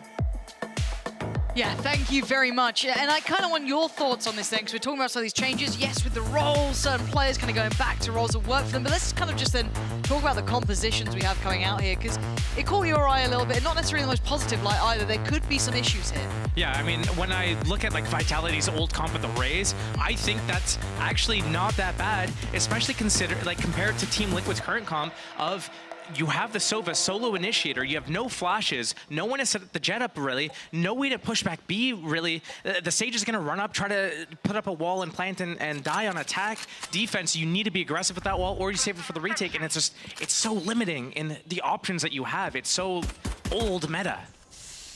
Let's see if that comes to maybe bite them a little here. For now, be Vitality on that attacking side, and Kiko with Liquid on the defense, and Kiko just trying to shoulder this. He's seen enough. Okay. Using himself as maybe the first turret. There is one behind him. Safe clearing through. Maybe a little bit cautious in case someone slipped up towards Nest, but no. Kiko on a slightly deeper line. Turret's going to be cleared. And they're quite close by the time they burst towards site. Again, the Dizzy goes up. Smoke goes in, and they take at least over towards Dice. They've kind of sliced the site in half. Certainly not comfortable yet, but safe. Okay, 1-for-1 trade out. Kiko going to lose his life in the end kicks, and that follow-up towards Enzo might be the nail in the coffin in this round. We'll see what Mystic and maybe Nats can do, but very hard to dissuade some of this back line. You've still got Trex with that shock dart back there, kind of sitting in a more passive position, and Vitality looking full control here, Josh. This version of Team Liquid trying to play their lives a little bit more. They look so uncomfortable. Nats in a 1 versus 4. This is something that he's used to, though, at least. That is very true. Nats has had his moments. But even this is difficult. Look at the post plant here. The stall run up by in the first couple of seconds. And there's some more time being bought. And there's his death. It is just layer upon layer here. Clean work from Vitality. And I'm going to be honest as well, excited to see Safe back on that jet. Some of his best work historically looked so good in that, just an absolute monster. But yeah, the composition is going to cause us a couple of worries, I think, going forward here. I want to see if there's a plan in mind. Again, This hasn't been a bad map historically for Liquid. They have had some decent wins here. Guys, They've had some collateral decent down, results calm here. down, let's go again. Okay. Calm down, let's go again. Yeah. I mean, the thing is, like, when you look at a team like, if you look at Kiko last season here, last split, he's not afraid. It's a stack. It's a gamble stack. They're on Nico. Is it gonna pay off? Oh, wow. Oh, there you go. Okay. Kiko's just got 2 out of nowhere. This is ridiculous. Center is now just baffled by what's going on, but they're clearing up house. This is just deathmatch, and there's death all over, and somehow it's Enzo and Yampi to come out on top. Runner left in a 1v2. The Vandal has been collected. This is just madness. If Runner gets even a second to work, how's this occurred then? How's this happened? I got the spike. How's he got Vandal. How's he got that? Surely. Yeah, it's fine. It's fine. It's fine. That was a weird round, Josh. Do you like that one? Yeah, because it completely cut me off from talking, so I'm sure everyone loved that one. Yeah, I mean, good gamble sack from Team Liquid there. Kiko getting huge 2-kill opening at the start of the round. That's basically what I was expecting him to do on pistol round, but again, it just comes back to like... Right now. Okay, not backwards, it's forwards. Not backwards. I mean, it's good, at least. Like a... Pendulum? Metronome. Don't know, not sure, but... You want to see Kiko taking these fights, and when he's backing up because he's trying to value his life a little too much, I think that's when you're taking him out of his element. Okay, early Outlaw to force him off the angle and highlight that Outlaw's in play. Just before we got into this, while we had that lovely replay, he was toying with the idea of an operator as well, opted for the armor, the Outlaw instead, looks like. It stands. Vitality paving the way towards this B site. Looking at what they're coming in with. Vandal for safe. Rex on the Phantom. So, got a fair bit to play with. Certainly not without threat. And a pause. Just going to post up. I think, who is that? Yeah, just send it. This box is definitely not the place you want to be behind if a random spam comes out from this Outlaw. Meticulously, do they check? Do they consider this kind of like... It feels like a fake, right? They're going to leave these players kind of safe over towards that B area. Show some presence. Yeah. Try and draw the additional body away. Maybe pull a third would be ideal. Obviously, we see how many are here. But do they fall for this? Because 30 seconds left. Team Liquid's playing the retake anyways. Like, getting into the site doesn't make sense at this point in the round. If Vitality go A, it's a retake no matter what for Team Liquid. They might as well just wait here. Quite like this, just so last minute. And that will cause movement. They have to respond to that. That's a Vandal shown in a round like this. They have to respond to the death. And suddenly, they're all over the site. Yampi got one, but Kick's got the trade and the plant's now in. Kiku's got to be careful. He is on his own. If he goes down, it's a tragedy. If he gets one, it's not too bad, but he's taken space and cleared thus far. Got to look at the post plant now. What do they have here? No wall. But they've got Kicks as well. That's huge for them. Kicks on 5 HP. Creeping closer. This is a big winning position for Vitality here. First tap doesn't even invest it. That reveal was perfect. They got so much info off that as well. Kicks can invest this happily. Keep control, keep an eye on. Spots out the player, and Trex even playing it off the back of it. This is beautiful. That was really well done there, Josh. That was a very well-rounded round. And yeah, Nats can do damage, but the round will be Vitality's. Well handled. I like that late fake that they pulled off there, putting Safe with so much value behind him. Yeah, that was basically, they had 2 weapons that they purchased up in that round. Safe, use it to get into A site, get that opening pick, and that caused this rotation here. Liquid abandoning the site, and Vitality basically saying, anything you can do, I can do better. Yeah. And just stealing that round away from Team Liquid there. And this is another limitation of Team Liquid's comp, is that the only way of getting active info is the Sova. It's the dart on that 40-second cooldown or the drone. Once both are out, you have to use your body, or you have to pray that your Killjoy is able to get info, but the Killjoy is usually tethered around middle. Again, big information off this. Trex is just leaving him lined in chalk at this point, and Safe working off the back. The Aldrone might slow him down a touch here, but they might just burst off the back with their own. Yeah, okay, Kiko's going to play ahead of the wall, try and do some damage maybe in that in-between time, but they've got the first pick and they can back away. There's still above a minute. Garage angle has held. Oh, big shot from Nats. Lovely adjustment. after trying to test the turret, which managed to keep their life, but Sender loses his. That's a bit of a gut punch right back in for Vitality. Turret still controlling middle for Team Liquid and Nats with the entire B line. The rest of its team can just chill on A for a little bit. Dart sees nothing. Vitality's inching up. Yeah, Trex says his kick still has his kit. And look how close they're getting. They are so close to this. They could either, yeah, okay, it's just a contact walk up. They take out Yampy. Mystic gets to kind of slip around a little bit, but how is he meant to do any more than that? Still great to find one, but they've got site control. Nat was still going to be a little bit later. He is over here now. Enzo and Nat's trying to navigate this incredible threat. Kick still has Dizzy, still has Mosh, so time to be bought there. Trex still has some utility, as does Runner. This makes it very, very tough. Nat's in the meantime trying to move up a little, clear some space. Mosh on top of it. More safety found. Nat's going down, leaving just Enzo alive in a 1v3. And Vitality are giving him no room, no chance to play in here. He knows it as well. This one looking like a done deal, and I think it is. Time to bow out of this, keep the rifle, but Vitality just kind of showing some of their options here. That walk up again, yeah, it's dangerous, but they've worked it so well. I think it's telling us these last two rounds that Vitality really understands the map and the economy situation. Those A walk-ups only work when you're not facing off against an op.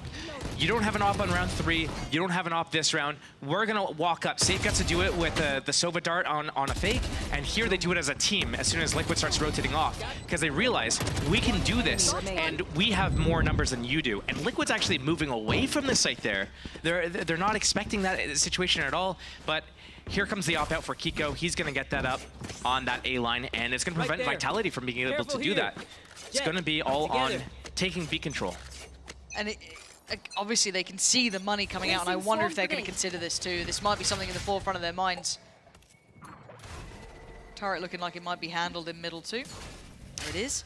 But there are players checking behind us. There's 2 players present in mid. Nats is already backed away, peeled away from this. A late wall towards middle to deny any lurk, or at least to keep a player, turning attention towards it. Sender's taken sight. Yampy has to try and navigate around himself to try and not get caught by the util, but a great trade out here. Enzo doubling down, that's perfect. Liquid controlling this time. Sender, what have you got for us now? Sender and Runner in a 2v4. This would be near on unforgivable to lose, but these 2 players are very, very talented. Still a little bit of utility on Runner, but they need some kills. It's not enough just to bank on the util anymore. Time's starting to tick here, and you can see that Liquid are getting closer. First opportunity, not going to be the shot that they wanted. Pressure now mounted. Yampy's the one to find Sender, leaving just Runner alive. Good shot on the first, and now he's going to be worried about the defuse itself. Overwhelmed in the end, as Liquid find their second, keeping 3 standing. A little unfortunate for Vitality there. I don't think they had the wrong idea there, but I mean, if Team Liquid's gonna be able to win rounds like that, where Kiko's on the other side of the map with the off, they lose all that information at middle, and they're still able to win that retake so handedly. That's good news for them, especially off the back of kind of like that weird Lotus half game entirely. 10 rounds with both pistols. Placing swarm grenade. Keep it cool. That's how you Thrash survive. still online for kicks. He's had that for a few rounds now. Placing swarm grenade. Much earlier investment of util. Very aware now of that operator out. What a stark contrast. Enzo getting scanned in the site there, and Kiko, I don't know if he was confirmed here or not. I don't think they were confirmed, but he's got a little gap. Yeah, there it is. Very heads-up work, though, and as I said, a big difference how much Vitality are investing this utility just to make sure he's pushed off that angle, pushed further away. But look how they just walk up once they realize where he is. I mean, you're right. At this point, though, do they commit to this? Nats is invested as all here. I'm looking at this like they're already off. They're running the hell away. Enzo's just going to be clearing this out. There's no one here. This is quite telling. There's not been a single tag coming out. Now, Yampy's seen enough. He should be calling for reinforcements. He does have his ult if he needs it to maybe lean in towards, but 45 seconds. That lurk has to be huge from Runner as well. Bomb grenade out. Initiated. That's a time buyer. There. Gotta respect this. And Kiko's now got that line of sight here. Got an angle to play with potentially. 30 seconds left. Runner not getting involved just yet either. Playing very calm, very late towards mid. think they have to use the Thrash here. Give the space for Runner to get the flank off. Here it is, Runner gonna lean straight in. Perfect work between the two. The plan's in motion until then. They've got site control though. Enzo can only do so much damage. A quick pickup of the operator, praying that he finds someone. Here. The turret will give away the game eventually. Mystic waiting for some help on this. But his position's been seen. And that barrel's not subtle, but safe on the bailout. Gonna keep Runner so safe in this situation. And Enzo can't do anything. Navigated in those last couple of seconds. Vitality, oh, that's rough for Enzo. I've got to give credit though. Vitality looks so composed in such a pressure situation. I really like how Vitality kind of layered their entire approach to the entire round, going towards A, using the dart, then the drone. They use the Gecko Flash as well. Find out, hey, Kiko's over here. He's backed up to screens. They get all the way close up. Wait, we just pulled everyone here, and Runner's up tube. Let's go back to B now. Runner's calling them back. Then they wait for the Viper Wall. They wait for the Thrash. Runner comes in for the flank. Everything looks so clinical from Vitality there that they're not making any mistakes the entire way through the round. Beautifully done. And enough's been seen into the 7th round that Liquid decide, okay, we need to make sure this doesn't run away because, again, map 1 went into Vitality's favor. Coach is going to be checking in here. There's maybe seeing some tendencies with Vitality that they could work on or just simply some answers because Liquid feel it's starting to slip away a little bit. Yeah, I mean, Kiko hasn't been able to get any value. He's going to have Bladestorm for this round, but, you know, he's 3 and 5, and it's not really a fault of him, you know, not being able to hit his shots. We saw that in round 2 when Liquid won their first round off the back of 2 Sheriff shots that Kiko gets. But every round has been Vitality avoiding his off or finding out where it is and pushing him off the line with initiator ability after initiator ability. And if Kiko's not able to get any op shots off, it's going to be Vitality running away with this half. So Team Liquid needs to figure out a plan to get him a little bit more involved. And that might involve a little bit more work down middle. And instead of going for the extremities, instead of going for like the aggressive lines, bait Vitality walk up a little bit more into his face, and then he's able to pick them off when they're kind of like, oh, he's on the other side of the map. Okay, let's see if that's something they maybe look towards. I've got to see what he can do in this. Again, the Blade Storm coming out. Well, he's got such an opportunity. Good shot in the end towards Kicks. Down A. Well done to find him. That actually could really cause a problem with that later clear towards the site if they do go for this. Save the one picking up the operator. Doesn't catch Mystic, but he does spot Kiko. Quick as lightning takes him away. They also know Sova and Sage are both there, so Vitality has more information. See Nats and Yampi very aware of middle. I think they caught at least a glimpse of one crossing. Not sure how much they saw, but enough that you see the Yampi is quickly turning his eye back towards that B walk-up. Viper is the only one unaccounted for Team Liquid. Vitality have the information. Spike drop. Get out 3 of my players way. and a couple of ultimates off the back of this. Bladestorm popped for safe. He's going to be entering with this. Yeah, but Yampi's position is so good off the back of that alarm bot. Spike down B. And he actually gets to keep himself standing not much longer. Safe. So sharp. And another spotted. You should run. 30 seconds left. Has he got another victim to claim? The lockdown going to come out late, going to force Liquid to respect it, but Nat's going to play a little ahead. He tries to dip away. Runner looking for the trade, but he's got a little bit of safety to try and get that plant. That's what he wants here. Safe! He's still popping off. Show me this guy on replay right now. In a 1v2, why do I feel it's so possible with him? 11 HP. Operator and the knives. He's got the time on his side. And both players trying to close in. Another safe on. Oh, of course he gets it! This guy is so damn good. That's why you want him in these sort of roles. That's where he's been missed, and that's the level of impact someone like him can have. He's been missed, but he didn't miss that entire round. I think he hit every single shot that he sent. Maybe like one knife, but every shot he shot connected. That is an X-Factor play right there, keeping the team alive. Hello, hello, hello, hello, hello. How could you not have him on anything other than the duelist? You know what I mean? You see that, you think you gotta just leave him in these sort of roles. He's getting pumped up too now as well. Confidence aplenty. Liquid gonna be suffering off the back of that too. feeling the pinch in the pockets with their money down a little low. Sheriffs and odds and ends.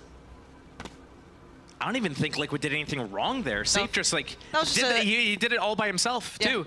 It's one of those rounds that occasionally you'll get players like this will give you, right? Yeah. It's just it happens. We've seen it in a couple of different teams. They'll have that duelist that, hey, once again they'll probably get you a round or two, and he's still hunting, chomping at the bit here, wants to get involved, and he just by a second missed out on that. But they're not going to be committing towards his A hit, seeing enough of the stack there. They're willing to walk away. Bot coming back. Where do they go now? 45 seconds. They've got to make a choice. Shrek still has his Hunter's Fury. It makes me think that they want to still go A here. Off the back of a dart. Wingman go for the plant. Runner listening for the rotations. He hears this. He's in a position that he can get a kill here. Disrupt Team Liquid. Yeah, okay. But this is going to be a late hit. Safe's clear, Jampy. Okay. It's looking like it's pretty... I don't want to say safe. Mystics managed to slip through a little bit here. Does get found in the end. And Vitality, even with the seconds being quite late in the day, they're fine. Cool and composed. And that scoreline's starting to get a little scary. It's starting to really be torn away from Liquid. Got to see something now. This is the round that I want to see it in. Yeah, and Kiko's going to be able to get this op back up, and I wonder if this is what Vitality were waiting for. I think this is a great idea. If they go A and they combo all their abilities with the initiators, they use the dart, then they use the dizzy, then they use the drone, then they use the Sovalti, they could really disrupt Kiko's ability to position himself well here, as it looks like he's positioning himself towards A again. I mean, you also have Runner on the op as well now, rather than Safe. Standing ahead.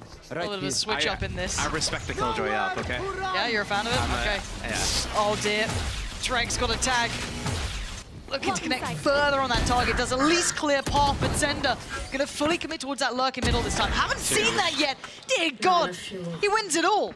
He's basically opened them up a complete and utter safe path towards that B site if they want to take it. He's got his ultimate to confirm this round as well if he needs it. Okay, Rez gonna come in. Got a good idea of what's going on, and there's the ult. You were mentioning it, it's coming in. So getting close by though. Be careful. Plant is in. Couldn't Not a stop lot of it. places to play from this ultimate. I don't like the positioning of it. He's gonna get spammed out possibly. Do they let it drop? Do they let it go? What do they want to do with this? Do they try and play through it? Do they have anything off the back? They've got a dizzy with kicks. Wonder if they're going to try and maybe make a play happen through it, but for now they seem somewhat steadfast in their approach here. Kick's going to find Kiko, and now it's all going... Oh, it's all gone Pete Tong, hasn't it? Trak's going to find Enzo, and well, what's Nats and Mystic meant to do? Nats back from the dead, but not able to find much of an impact. Kicks may get caught, but that's about it, really. It's time ticking.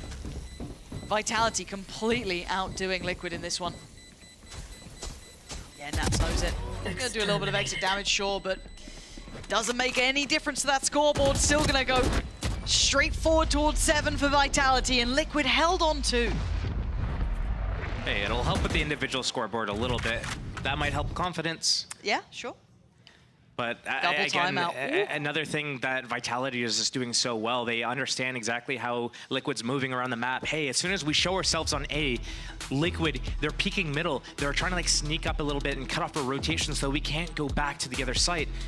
And 2 different rounds here. One round it's Runner, this round it's Sender. Just being able to open that rotation back up, deal with Team Liquid in middle, be the thorn in their sides, and it completely collapses Team Liquid's entire setup. They have no response to this. I'm a little worried. They're starting to lose steam here. Need something from the bag of tricks. It's going to be it's so hard going into the second half as well. If you're Team Liquid and you're going attack, and Safe is having this kind of game, as soon as he gets an op up, how are you going to find out where that is without face checking him? Which is the last thing you want to be doing, you're right. Yeah, he's 10-5, but keep in mind that was an ace in there as well. We've got them around. Like, this guy has been having impact and a half, and he's confident. All right, Liquid. Any solutions? Any ideas? Now's the time to bring them out, because as it stands, you're not getting what you want. You are not having the impact you want here. Hey, you remember round 2? Can we do that again? Please? Just, yeah, sure. Do something weird. It comes down to the limitations of the composition as well, though. Yeah. Like, it's so hard to go aggressive, but it's so hard to play passive at the same time. Doesn't thrive in either sort of shifts. Kicks this time. Maybe aware that they might go for something weird, but does check, clear close. Brings back the ult, so he can pick that one up, but he sends the rest of Vitality further forward. So giving them the pathing, but this is the first time we're seeing them clear a little bit deeper. At least Kiko doing this without his ult, but it looks like Runner seems... Oh my god, he's hitting. Yeah, Safe also got Nats on the other side, so they've had, you know, a win either side of this map. Yampi, the next challenger. Safe. Forced to be revealed, but the rest of Vitality waiting. They're so prepared for this. Liquid not having anything. They're getting nothing. And the A site's completely open, Josh. Yeah, this is tough. I do wonder why Kiko has the Guardian there instead of one of the teammates' Vandals. If he's going to go for this aggressive push, this sounds to me like this is a plan from the start of the round. Set that guy up, give him the weapon. If he has a Vandal, maybe he gets a second bullet off, maybe he's able to get that kill on that opening. Give one of the B anchors the Guardian. Yeah. They're just going to sit at Snowman sniping anyways. Sounds far too logical. Enemy remaining. My bad. Yep. She's still gunning for you. There's the ult. No, Mystic. Let the Thrash bite him, then you can all swarm together. 5 people with the knives. Get the Andalusia flawless. Cruelty. You just want cruelty, do you? Is Why that not? it? It's not cruelty. It's fun. It's entertaining. Okay. Says a lot about you, you know? It's not cruelty, it's fun. But no, I mean, Vitality just seem like they can't stop winning. Runner here just kind of fading away after that. But you're right, man. Maybe set up a little bit more with some success there. You're giving that Vandal. Type team. My bad, my bad. Yeah, they wanted to go for see? You're a terrible person. You've encouraged them. I No, can't believe you're influencing them to be I have not toxic. influenced them at all. This is them. This is every Valorant player out there. Make a Reddit thread about him. Shocking, toxic behavior, once again. This is every Josh. Valorant player. Get the detain, swarm with the knife, count to like 8, and then go for it. All right, fair enough. I mean, they are up 8-2, and it looks like the train ain't stopping right now. And you can see the purchase, weary, weathered for Liquid. Vitality taking their time. They still have the ult here with Natch. You can see him kind of considering when to invest. Aldrone not going to find anything. But they have no idea. These kind of fakes, these you know, late plays up middle. It's hard to believe in anything you hear. Trex is going to commit this. That does give a little bit of a gap for Kiko, but he is going to be spotted. So forced to drift away. They're just playing this so well right now. They have all the perfect reads. They know where Nat's plays from. Yep. You can see it already. Safe trying to spam him out there quickly, but didn't get what he wanted, and the pawn gets denied. Okay, that's a good adjustment. With 23 seconds, this does get a little bit trickier now. And Safe, okay, apparently not. Apparently I've lied to you, and I'm so sorry. I shouldn't lie to you. Oh, stop it, Safe! Stop it! How the hell is he getting away with daylight robbery like that? Apparently it doesn't get any more difficult. Another Andalusia flawless. Why not? That's back-to-back Neron. Yeah, looking a little dejected now. Team Liquid left on 2. Here comes the highlight reel. It's just so tough. It's just, what do you do when like someone's just doing this, just dancing around the site? Nice! Sit the... True.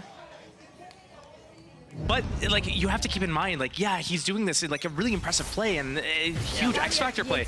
But everything Vitality did that to set him up into that situation, like the fake with the Sova on the other side of the map and everything. They walk up, they know that the op's not there. Like everything about what they're doing makes sense. No, you're absolutely right. I'm glad we get Safe Cam. He deserves it. MVP Cam. Back on board. The Observer's like, screw it, we're just going to commit to it now. Mystic did try and use that wall to maybe temper some of this, but again, the guy is hitting today. Safe takes away Mystic, the wall's down, and now the floodgates open. And it feels like Liquid can only just respond. Everything is being set in motion by Vitality. There is no determining this back. It's just whatever Vitality wants, they get. Now, there are players here from Liquid on this side of the map. It won't be easy, say that. Safe makes it look all too easy. And there he goes again. Oh my word, he just can't stop landing these shots. Even when Yampi takes down one, it's instantly traded. Yeah, Nats gets played in, denies the easy plant, but there's still this man. Does do good damage. Nats there making this nearly feasible, but it's all on Kiko in a 1v2. Plant gonna come in with plenty of time here. Spike planted. Kiko now gets to step a little further forward. Trex has a good amount of utility too. Still got the darts, still got the shock darts too. How does Kiko want to play this? Nats is telling him, Thanos is dead. Don't worry, you can go for it now. I've got us some. First steps taken, but the time's starting to tick here. Runner right, Trex left. You can already see it. Dart being held. Kiko forced forward. Great shot on the first. Runner just has to keep his cool here. Yeah, toying with him now. Didn't even get it halfway. Yeah, perfectly done. Runner, composed, cool, calm, and collected, and Vitality making it to double digits in a very, very diligent manner. I've got to say that's one of the best halves I've seen from them in a long time. It's been looking really good. I mean, even their Lotus looked really good. Yeah, it did. 8-4 without pistol. Everything they're doing right now, the calls are flawless. The reads, everything that they're doing, like they're doing it in like steps. They're not getting ahead of themselves. On top of all of like this, in terms of the macro, they're also nailing the micro. Yeah, I do feel a little bit for Liquid, don't get me wrong, because when you're watching someone who's playing so perfectly, it feels like there is no answers. Yeah. But when they've come in with this comp, they're looking in this sort of way, it feels like they didn't give themselves maybe the keys to succeed even leading into this matchup. Now this half is going to be very difficult. Well, you can see as well, it's not just the comp, it's that they're falling back. Oh, okay, it's aggressive. Fine. I thought they were going to actually push further. Here's the mid lurk though. Team Liquid slipped the gap, got past that turret, but the spike alone. Enzo's in trouble. If Enzo dies, it's all but done. Enzo lives. Revealing area. Just about making away, but he's got the spike and he's getting converged on. Enzo? Okay, plot armor? Yeah, apparently so. Apparently, Enzo just makes it to 2 fights that it felt like he should never have been able to live through. Could give them a third. Yampi trying to defend. Oh, clean from Sender. Okay, back to a 3v3. Let's kind of take stock of what we got here. Plant is in. Trex's position could be huge, and it's starting to come into effect. Kiko gets cleared. Suddenly things get a little bit scarier. Not like this, Liquid. Mystic. Forced off the first, and now there's a couple of issues here. Enzo's kept back, he's waiting. Trying to find the timing to strike, and he get okay! They looked surprised themselves. Yeah, right? They looked surprised themselves, but they've done what they need to. First step in the second half. That's all they need. That's 3 out of 4 pistols too. Yeah. When I look at Liquid playing right now, it looks like they're falling back upon like their old habits. Like they spent this entire like month off season. Hey, let's focus on playing together. Let's make sure that we're trading. Let's make sure that we're not like going forward, getting a kill and losing our advantage. Let's keep the advantage. They're doing all these things to play like proper, like fundamentally sound gameplay. But now they're just falling back into the old Liquid style that we saw last split. It's going to be a 2-play up towards B. I mean, Vitality can get very proactive. They can be over-aggressive near on here because they've got so many rounds to play with. They're already sitting on 10. Yampi clean with that. Nice. Oh, perfect follow-up too. No threats, at least on that side. Yep. Mopping up in middle. Rex does do a little bit of damage. You'd kind of want to see 5 standing. If you're going to be critical about it, you want to see them keep it the best chances possible. Not going to come in. Sender getting no play this round, and Trex was already chunked down very early. So looking like 4 for Liquid now.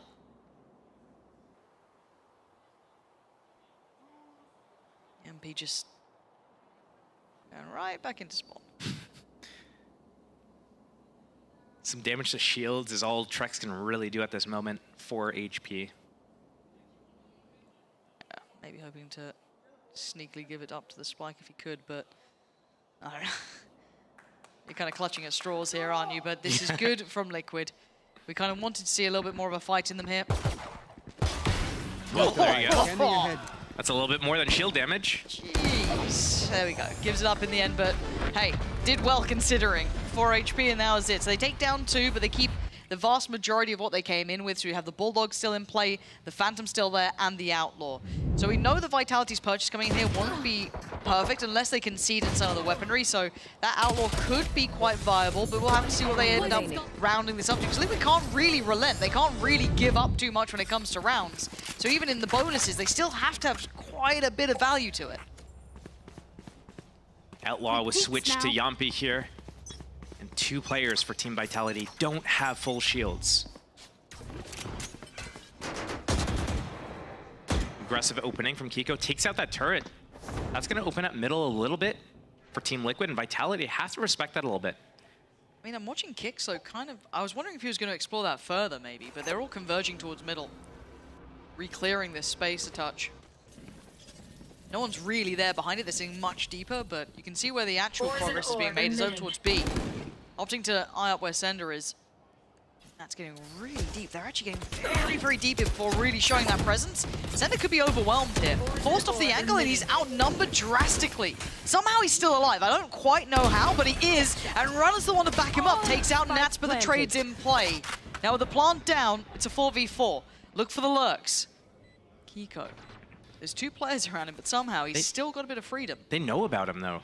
Yeah, it feels like they're looking for him. But he's still got the Doesn't shot. Nicely handled by Kiko. Takes out safe. Kicks too late to really come through and clear this in a time-efficient manner. One enemy remaining. Oh, man. Kiko, beautiful. Maybe starting to see him heat up a little bit here. That's what you'd want. Okay, Liquid, looking lively. Trying to hunt down these final players, or player, in the form of Trex. Get that gun away. Make it cost. Gone. At this point, you're now down to the bigger guns. Stability found. Liquid, much better there. That looked way better, and Kiko's starting to hit a couple of those shots. We're starting to see the game plan behind Liquid's attack here as well. Using middle, they don't really have the options with the single initiator Sova to go on the extremities that much. They have to leverage middle. They have that Sage Wall as well to help reinforce certain angles, using it there to block off kind of like snowman area this round, using it on pistol round to be able to flank A through kitchen. So that's something that we're probably going to come to expect to see. Maybe there's a little bit of like jabbing towards the extremities early on, but a lot of usage towards middle from Liquid, I would imagine. Go, quick collection there. Got a couple of sheriffs out. The Liquid seem very conscious of that fact. Here. Here. Shouldn't be too many surprises. As long as Liquid doesn't leave it too late. Walk in blind. 1 dart is all they have for information this round. No flashes on this composition. They do have heal. Okay. I do get scared when you put it in context like that. There it is. There's that one bit of kit cleared out. They know there's at least someone backside. How much they know? We'll find out. We're all going to go up and quickly taken down. Nats is the one to find safe, but they don't know about Sender just yet. He had a chance. Not going to get it, though. Runner and Trex now. Last 2 alive, and a plant going to come in. Planted. Last player standing. Very diligent from Liquid here, considering limited in utility. Keeping this robust. Keeping it flawless here. And the Andalusia flawless coming through for them. So Liquid, some very good steps here. 6-10 now. Much better scoreline. These are the rounds, the way, the fashion that Liquid wants to win these rounds as well. Clean, clinical, step by step. One enemy. Obviously a little bit easier against an eco round. It's going to be way bigger of a task as soon as an op is out in the hands of safe, but it's not going to be yet. I think he has the economy for it, so he's choosing not to use an op on this round. Standing ahead.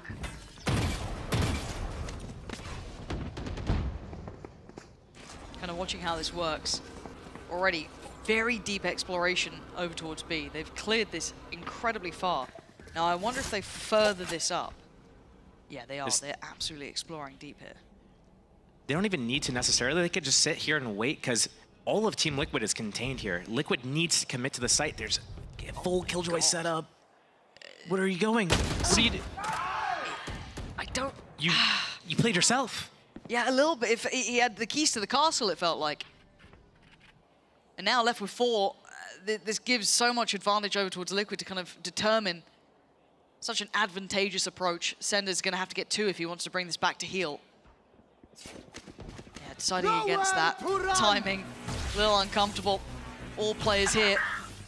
Enzo even going to find kicks, and Yampi closing in now. Vitality have no idea, and it's Nats to strike. Trex goes down, the trade comes out, but Yampi still breathing, still alive.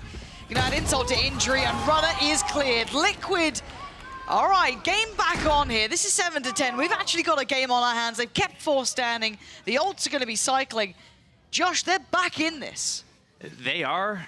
It's very close. There's another buy round for Team Vitality, though, and the thing that scares me still, though, is that Team Vitality has been making such good reads all throughout the series so far, and even in this last round, they had a good understanding, a good read. I wonder where that kind of like communication breakdown happened, where they thought that they had to keep going forward, split off, go up middle, back to A, just got caught out of position. Because if Safe sits in like one of those corners by the boxes under the boat, like he would just dominates Team Liquid if Team Liquid does anything but go A. So they played themselves a little bit, and the Vitality, with this lead and with how they've been playing, all they have to do is just keep business as usual, and they can close this out super easily. It's probably why there is that pause. Looks like Safe leading a lot of those discussions too. Maybe going through the options here of how he sees this half playing out. Again, such a vocal member of the team and having high levels of impact. It'd be a miss to not mention Nats quietly having a decent game himself, of course, but beyond that, kind of hoping to see a little bit more from Kiko as well, see if he can continue to heat up. He's starting to look a little bit warmer as the game goes on, but now coming out of the pause, does Liquid kind of approach this in a more of a traditional sense, or do they go off the script a little bit after the back of that timeout, keep things up in the air for Vitality? The option's theirs. We dive back through, Kiko straight away, right up middle. Almost had a challenge there from Safe. Still does in some ways, and even one on the other side from Runner. Job done. A dash and an updraft for a turret. And that turret's deadly. Poison's off. Do a whole lot. Well, it keeps Vitality honest. They reinforce middle with that alarm bot so that they could get out of there after they re-cleared it. Let this fight. No chance. God, Enzo. You're a lucky boy. That felt like Safe had that every day of the week, but he absolutely does not. And now the site's under their banner. Vitality going to be trying to work this one back in. Mosh, I don't think denying much here. No, Mystic's still just fine, going to get up above it all. Actually gets to keep his life. And they get into the post plant. Man to the good. Still some utility, but Kiko continuing to strike here. Takes down Kicks, going to look for a little bit more. Vitality on the ropes in this round. Sender and Trex, the last 2 standing, and they might be backing away already. Whatever happened to Liquid in this half, it is working. They are back in business, and Vitality are going to be kicking themselves here.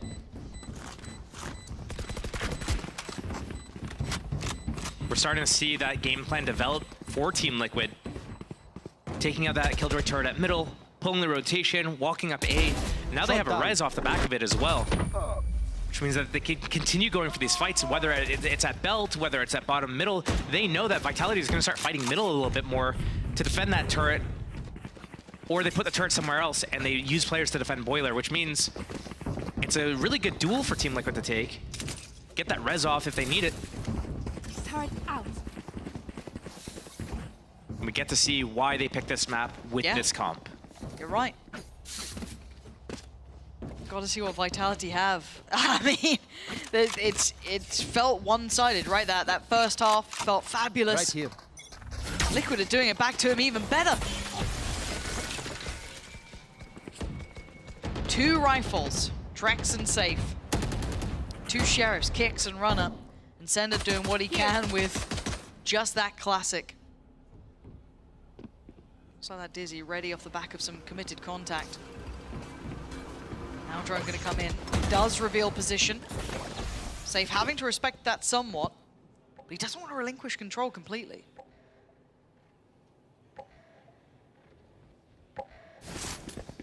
Team Liquid backs off. Leaves Kiko in an aggressive position here. So on the other side of the map, it is a far more favorable side. Yeah, Sender's got So much trouble his way. Just that classic. What are you meant to do? Don't with this? fight this. You have 2 teammates with Vandals. Or rifles, at least. Yeah. Placing swarm grenade. It's going to be the plant now for Liquid, who managed to kind of slip through well, avoid all the threats, avoid the rifles. Drex had one of them, and he's gone. So already, you couldn't ask for more. Kiko is on a very late position that could find some incredible value, but they're not losing on the side. Last player standing. Safe, the remaining threat going down means it's looking like 9, and it is. 5 alive, tick in the box, all looking great for Liquid here. Closing that gap. This felt like an impossible half.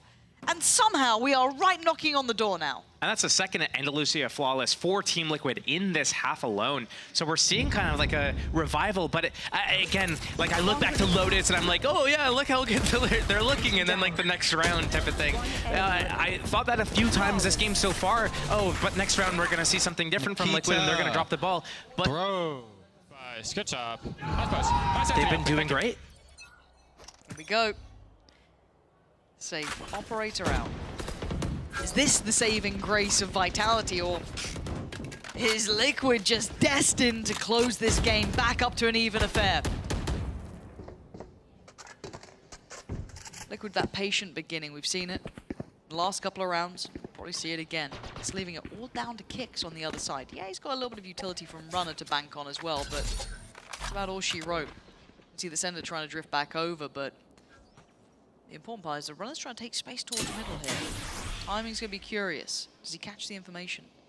Does he even hear the steps? I don't think he wants to go for it because he knows even if he gets a kill, the res is right there anyways. It's not worth it. Safe. Did he see? He's seen it. He's absolutely seen one of them. That's Nats. Spotted. The spike, however, is still in the hands of Mystic. So they can keep Safe present here a little bit longer. And that's just a feint. They're just trying to sell him this lie. This is a fake through and through, but they haven't pulled all the players here. You've still got Center. You've still got Kicks near enough by with that. Oh, Runner's found Nats. Hold on. Is it going to start to go wrong now? Liquid needs to really hunker down here. No plant in sight just yet. 25 seconds, and Kiko getting proactive. Looking above, and takes the shot as well. Good trade out from Safe to find Mystic, but still, the plant looking so viable here. 15 seconds, still no plant to be found. They're being stalled out here. Liquid finally going to go back for it in the hands of Yampy. Has to get this one down. Gets stalled on the way back out, but he finds safety. Oh, the lockdown. Gonna get that in. They're starting to step towards the side, but they have to respect this. Yampy's gonna put his life on the line. I mean, maybe he wants to keep some space for them, keep that time ticking, but now the lockdown's been cleared. But it tees up Kiko to find 2. The shock dart as well out of nowhere, leaving just Trex with a mountain to climb. A few steps to be taken. Liquid, they are back in the game. 10-10, we are tied up all even.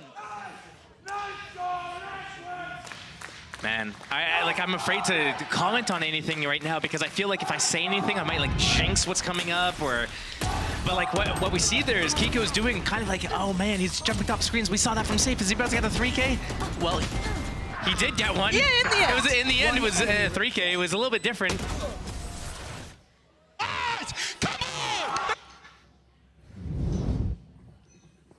They're getting pumped up, and I don't blame them. 10-10. I wouldn't have blamed you at the half if you thought this was a different game, if we were, you know, maybe in a replay of a previous season, because there's no way this was going to come back to this scenario. They're clutching at straws here. Safe was on an absolute heater. But somehow, Liquid dig deep. But is it all a fake comeback? Is it real? Here. You got to think 11, surely. Surely. But I feel like, I wonder if my curse is stronger. I'm not sure. We'll see. Near enough bite, and Liquid pausing. They've been good with this tempo as well. Not too pacey, not too aggressive, but there's a lot of players here.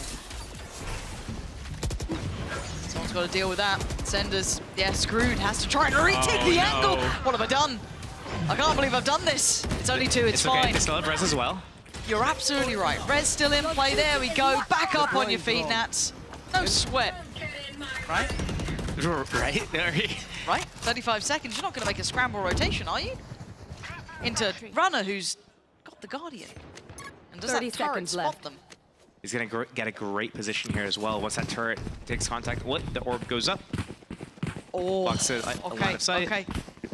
But you can already see the temptation, right? You can already see that Trex was considering rotate. Yeah, they definitely are now.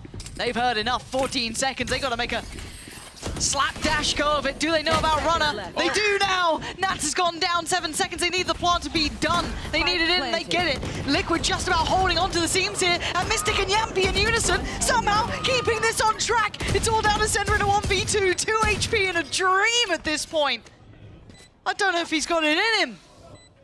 Mystic sitting pretty. Yampy in a good position as well.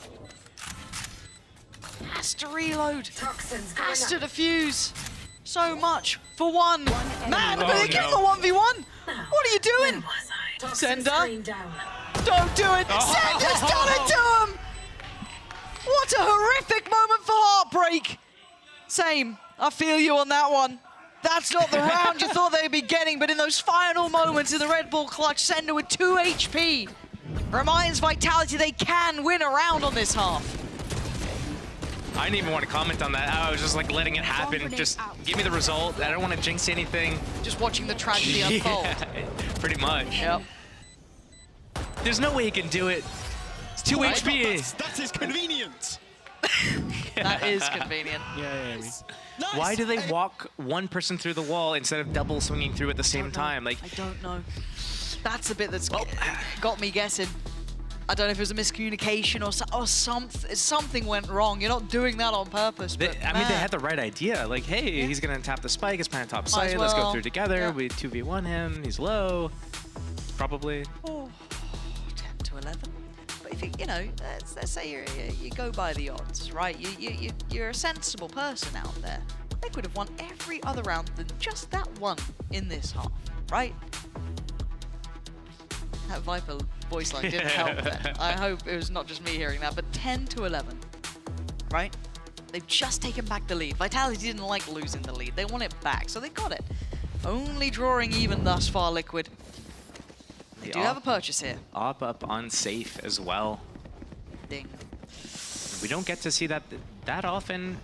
This half, he's opted for the rifle when he's had op money. I think he's only had it that what, 1 or 2 times. Eyes up. Deep breaths, folks. I'm so sorry, Liquid fans. I feel like it's my fault, but I promise you it's not. No, it's not. I hear you. Oh, Nats. The timing. Yes. So well timed. And the forward. I mean, Trex is now sweating.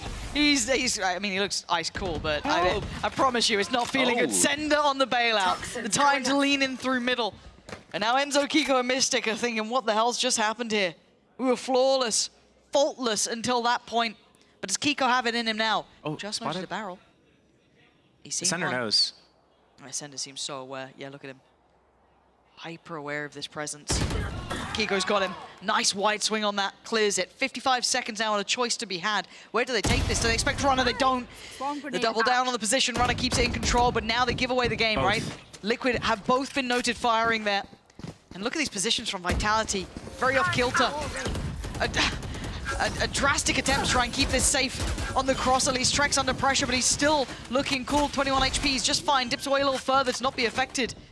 Enzo still with that shock dart to play as well, and they've got the plant. This time, can they make up from that madness before? Mystic with what felt like a fumble there in that 2v1 against Sender with Yampy.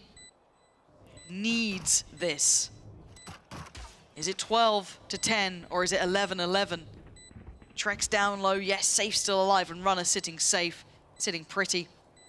2 versus 3, and it's planted for Belt. Dart's back up in 5 as well. Got a shock dart. Here's it ticking closer. Time to get involved. Time to make sure. Spots the first, he knows they're not on it. Doesn't need to overdo anything. He can depend a little on Mystic here. Yes, he absolutely can, but Enzo now needs to stand tall. Keep his composure, keep his cool. He knows what he's got to do, and he's done enough here. He's secured the round for Liquid, tying this up all even at 11-11. It ain't over yet. Liquid, after a very rocky start in that round, bring this one right back up. The rounds are messy, but that is Team Liquid style. Getting those trades, getting spotted at 2, going back into ace so late into the round. Enemy. You can feel the tension in all of this. Yeah. It's knife's edge stuff. Oh my god, Enzo! These are the moments where you need to remind yourself to breathe. Just don't hold your breath, like just like sitting there watching, you're just like... Sender has just invested heavily in Safe. He's gone Safe, go have a round, go do us some damage. And he's done that. Mystic's fallen almost instantly. Liquid have the buy still behind them, but that one operator is enough to strike fear in the hearts now. And he's mobile. He's around the map. He's not happy just staying towards A. He's trying to meet these rotations. They're gonna surely hear this. They can't beat him to the punch. They might be able to get a plant though. Let's see. His stall here. Yeah, a little bit of delay. But time. Oh my word, on the drop of the wall. And Nat swing away. Beautiful from Kiko. The Outlaw up to the task, and Nat's there to join in as well. Looking like they want that 12th, and they're gonna get it. Do they take that lead? Yes, they do. Finally taking the lead here, Liquid. 12-11. Vitality now put in a similar position. They have to fight back under the odds when it matters the most. Really come down to the wire here. Team Vitality need to make something work. Big opening pick here. First safe in that round. But that 5 versus 4, they weren't able to converge it. They didn't get a single kill after that opening pick. And if Team Vitality want this series, their best opportunity is to take it to OT right here and close it out on map 2. Because going map 3 is going to be a huge, just like, endurance race. It would be so taxing after some really one-sided halves as well. The highs and lows of it all. This really takes guts to get to this point and hold your nerve.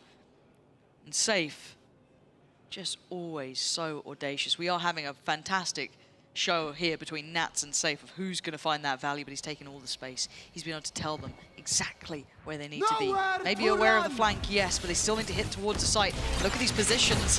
Liquid are up against it, but Kiko's still going to find one. They're going to find another Kiko, cracking this one open. And with Vitality, even the right place is on Sender to do some serious damage. They're trying to hold on, and maybe they are. A 1v2, but look who's alive. If there's one man, you are on the job, it's him. And the two absolute behemoths go head-to-head. And it comes out in Nats' favor. Where's the spike? Sender wants to just smother it, secure it. A Guardian and the Pit, the Dream, and Nats going head first for Halos into it. It's OT now. 12-12 between the two. Sender saving them in that round. The gamble stack from Vitality to play that many players towards B. Sender hiding behind Yellow with the Guardian. Nothing clears him out. The Sova's occupied using his ulti. The Kiko's going in with the knives. One enemy remains. Safe pushed up A, gets an Omega flank through middle. Comboed with Sender in the back lines from back behind Yellow. Vitality want to close it in 2. They don't want to go to a third map here. I don't blame them. After we've seen Liquid showing this signs of life, you'd be nervous. But for now...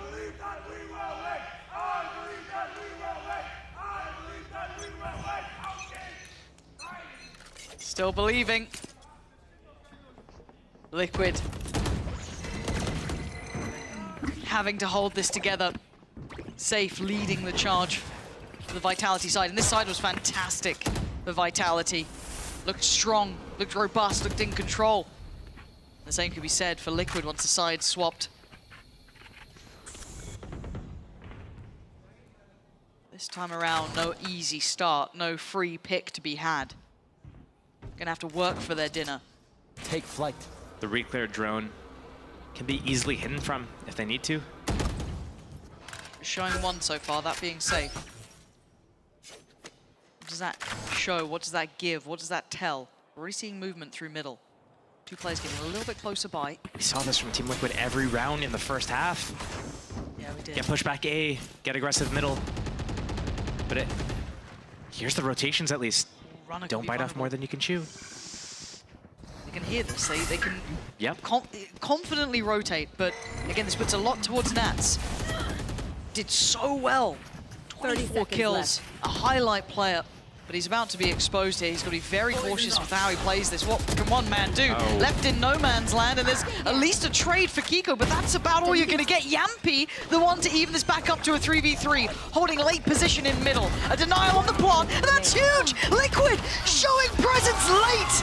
Finally finally taking the lead here on this side. Taking back some control as Vitality left trailing behind now. That was really well played from Yampi there. We didn't get to see the impact of it too much. He got one kill, yes, but hearing all the rotations and then waiting for that late rotation from Runner to come for the late flank through middle, that was a nail in the coffin. Vitality had no options after that happened. 13 to 12. Map 3, we go again. This is really heating up here. Liquid now on the attack, though. Is anyone gonna hit 30 frags this game? A couple close. That's going to slip through. Yeah, he's gonna actually commit behind this too. This is a dangerous play, but it's Yampi to find safe. Now Runner's in a whole lot of trouble. Yeah, stalled out a little, but he read the play very well. Knowing what Kiko wanted to achieve, but Kicks catching the rotating towards middle, catching the trailing players behind them. Sender holding steadfast. Vitality still not letting it slip. It's Mystic and Yampi, the two that struggled in that 2v1. Now need to come together. Find something here of value. Mystic's position has been noted. It's been read. Hard to find impact now. And Yampi on that slow approach. They got time. They need a couple of kills. Yampi, man who can deliver them. Need a little bit of that magic now. Spots a player. Might lessen the pressure on Mystic, but he needs Mystic involved, and that was an individual effort. There was no help there. There was nothing that could be done, and it's a firing squad. And it's 13-13, we go again. I think the deeper this game goes, it's going to be harder and harder for Liquid to be able to kind of do anything, because their game plan is going to be read at some point.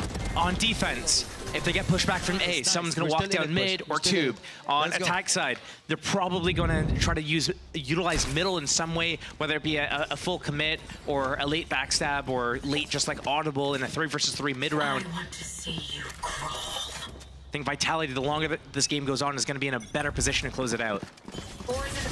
It looks pacey from Vitality, yeah, a really bold approach from Safe. Straight challenge towards middle, but look at Kiko on the other side as well. Operator is out. And he's gonna have some challenges. Do they expect it? Do they use utility to clear it? Enzo kind of playing him in a little bit off of the pipes, and yeah, he does find his victim, he does find his target. That's a dangerous exit route. He goes right in front of Belt and he loses his life. Maybe could have fallen away safer, but now it's opened up a chance for Vitality to take towards the site. They still have 2 players here on the other side. Mystic is around and so is Enzo. This is scary times now. Knife's edge stuff, and Safe normally starts getting involved at this point. Treks the one to lean a little further forward to secure the plant, but he connects the shot. It's Yampi on the trade out here, and it's all getting messy, going back and forward to a 2v2. 50 seconds down, Plant is not down, they're looking for the players. They might just find them. Enzo reads it, and he finds it. Takes away Runner, leaving just Safe alive in 58 HP. He's not gonna get it. 14 rounds, Liquid once again taking back the lead.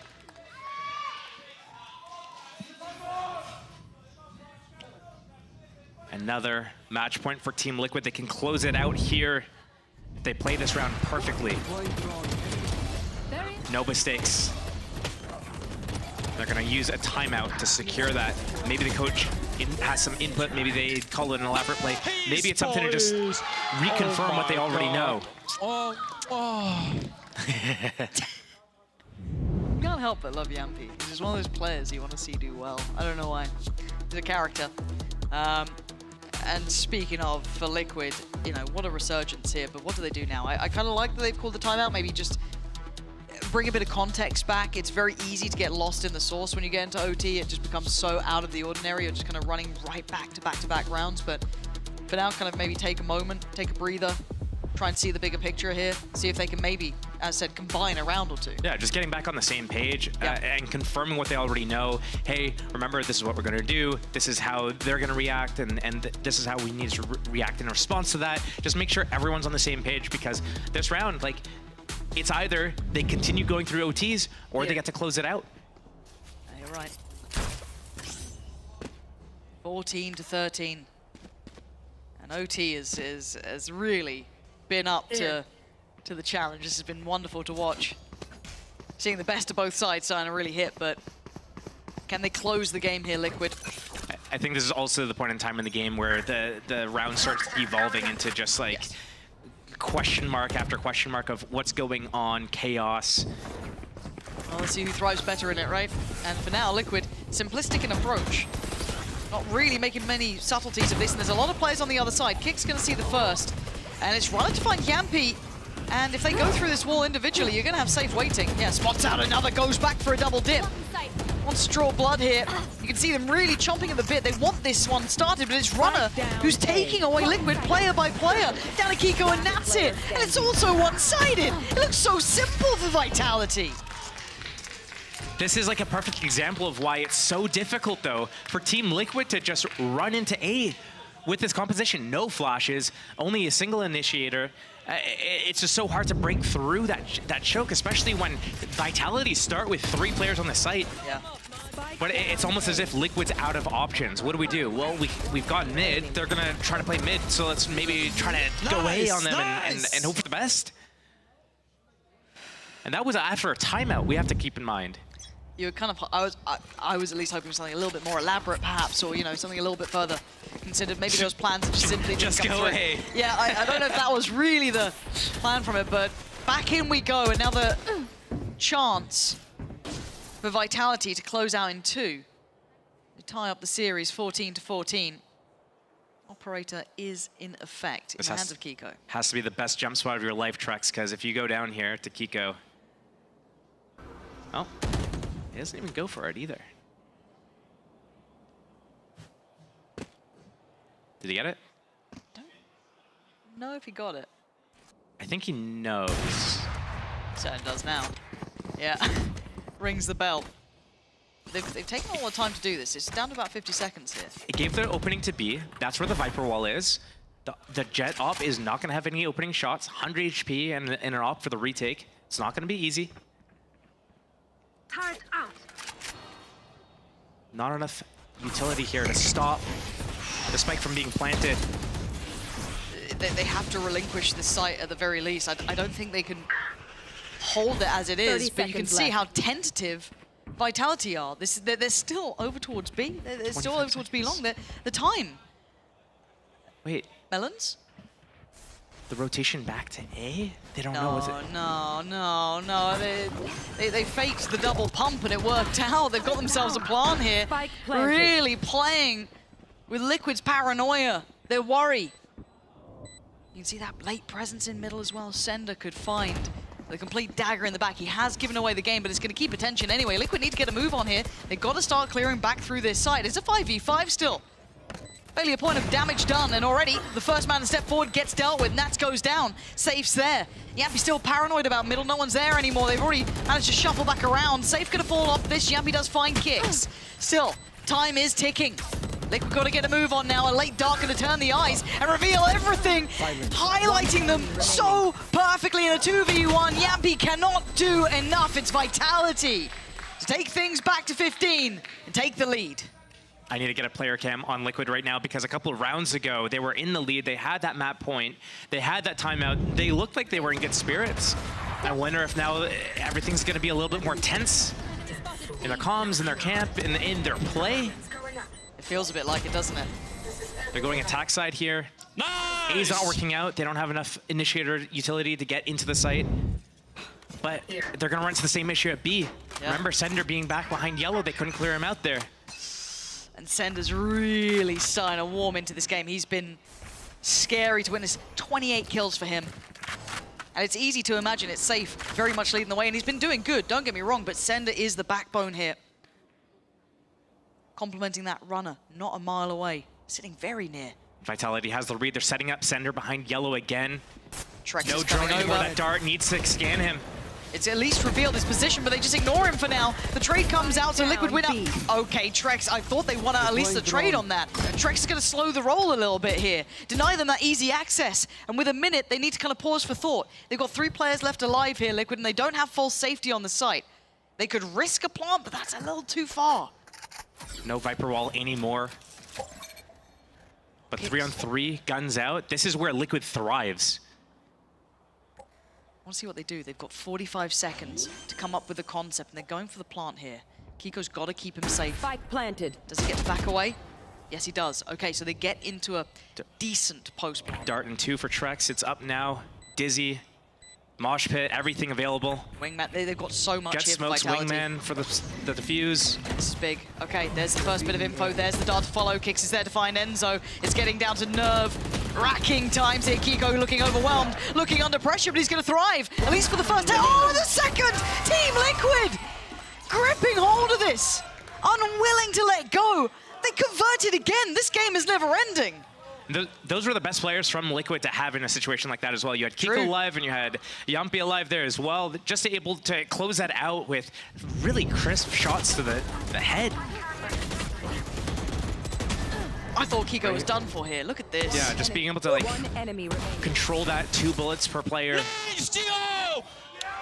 Once they got into that 3 versus 3, I knew it was like, oh, okay, like this is the situation that Liquid, if they could control the game to get into those types of situations every round, they would do well. But it's getting into those situations that is so difficult for them.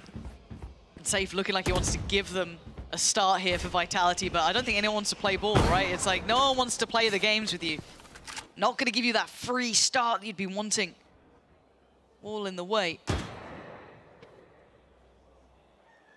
15 more seconds for that wall to break on its own. Kiko, how long do you stay around here? It's because it's only you. Look at the mini map. No one else. Here we go. 3. He's got a pocket. 2, 1. He's got a little pocket to play in. This could be so dirty, but he's running out of time. Oh dear, does he get out? No, he doesn't. Okay, floodgates are open. I doubt Vitality know the level of success they've had, and if they overthink this, they're going to be heard. Look at the position from Yampi. He's got to hear this. Again. Oh my god, they are going to be so annoyed when they run into 3 players. They're going to be fuming. I would be. There's one more. There's one more mid. And Yampi's caught safe. This is outrageous from Liquid. Love what they're doing here. Is he going to go in? But still, there's Vitality on the side, Mystic on the trade. Mystic looking for a farm, but he's got it beautifully done. Well positioned in this, but a 2v2 is not out of the realms of reality, but 14 seconds is a problem.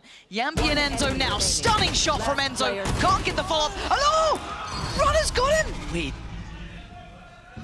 How have you done this, Liquid? What? You had everything that you needed. You had Yampi getting all the info confirmed. They're going back to A. He's getting the kill on Safe coming back late.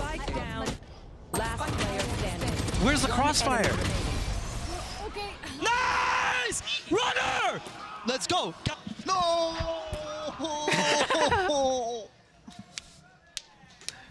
Not even on first name basis. Runner? Placing swarm grenade. Yeah, a lot of my friends call me Pansy, and they always freak me out a little bit. But regardless, 16 to 15, Vitality in the lead, and that is a gut punch for Liquid. That is the one that they're going to be kicking themselves about. But it's not over yet. It's not done, but they need to pick themselves back up here. Because if you're Vitality, you've just been given a second lease at life.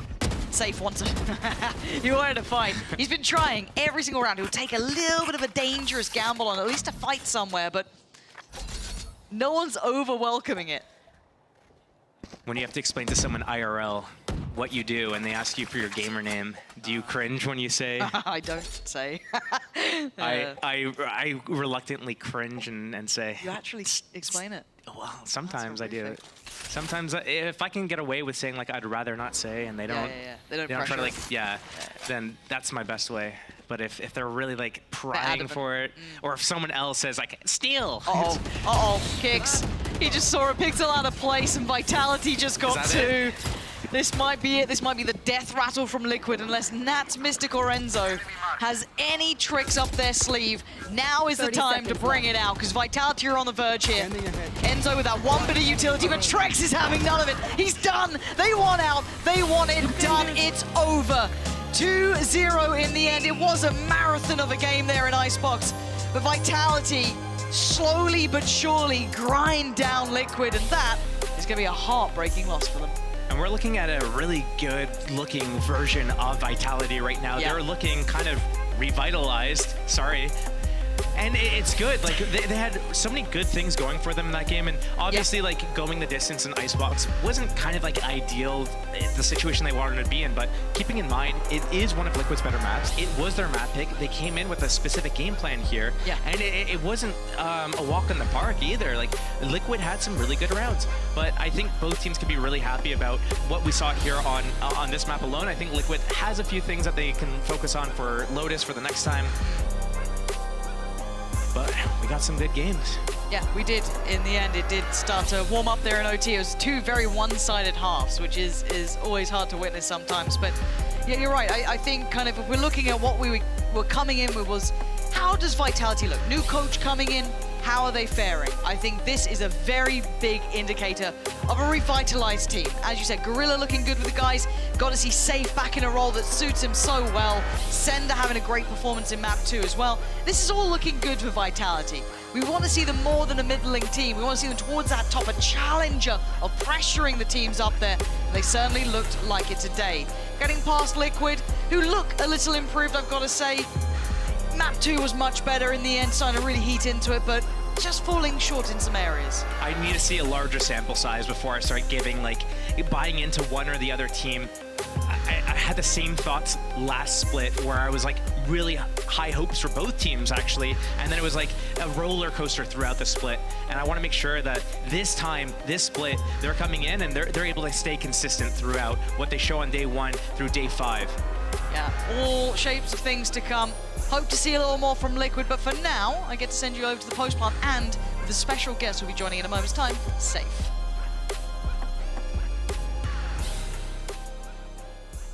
The water. Oh, it's actually going to be Kakuka, not Safe, but Safe will be joining us in just a moment. Congratulations, obviously, to Vitality. It was a really difficult map for them to clutch it out on OT, but my heart is broken for Yumpy. This is the second time that's happened to him on Icebox, where he was 10-2 down. He brings it to OT, and then he loses Kakuga. I can't do this for him. This is so heartbreaking. I know. We knew that it was going to be complicated, right? I think that many things have changed on the side of Vitality, and they should be praised for that. I think that we saw a lot of improvement, and even though they changed some of the roles, they look pretty crisp, and the ideas were definitely there. But as you're saying, Team Liquid, after having that wonderful comeback, it's really heartbreaking not to see them even get to Ascent, because I was really excited. I was wondering, like, what are they going to do with the composition? Are they going to run the Euro? I was also very surprised by the performance that we were seeing from Nats. I think that he was transferring his lurks to everybody else, and the movement that we were seeing was like lurks but with trades. It was such an interesting map, and in the last rounds you could feel the tension. I mean, both teams played very well, but like I think the tension is a very good word, because it just felt like everything went out the window, right? You know how it is when it gets to OT, when it's 11:30 p.m. here in the studio as well. Maybe the plans that you have in your head just don't translate onto the server, which especially is why... with a map like Icebox. Oh, you know, it gets very repetitive. It feels like you've gone A for 3,000 times. I say that after round 30, it's just the same. After round 24, it just becomes the same. That's like Pipson's comfort zone when you have to go A like 40 times. Yeah. He has a timeout. He won't use it. But the thing is, you have to give it up for Vitality, though. The fact that they stayed mentally resilient, the fact that they actually managed to not fall apart, not crumble under the pressure, and they wanted to. They told us they have a new identity. Safe is here in the studio with us right now. I'm going to bring him here to talk about that new identity of Team Vitality. First of all, you okay? You good? Yep. It was a long series, right? Given that it was only 2-0, but it felt like forever. Yep. Oh, come on, Sue. Yeah. It's nice to see you. It's Yeah. been a while. Yeah. Yeah, how have things been? Great, honestly. I've been great, yeah. It's been weird times, I guess. Weird times. Our coach is gone. Well, I mean, we have a new head coach.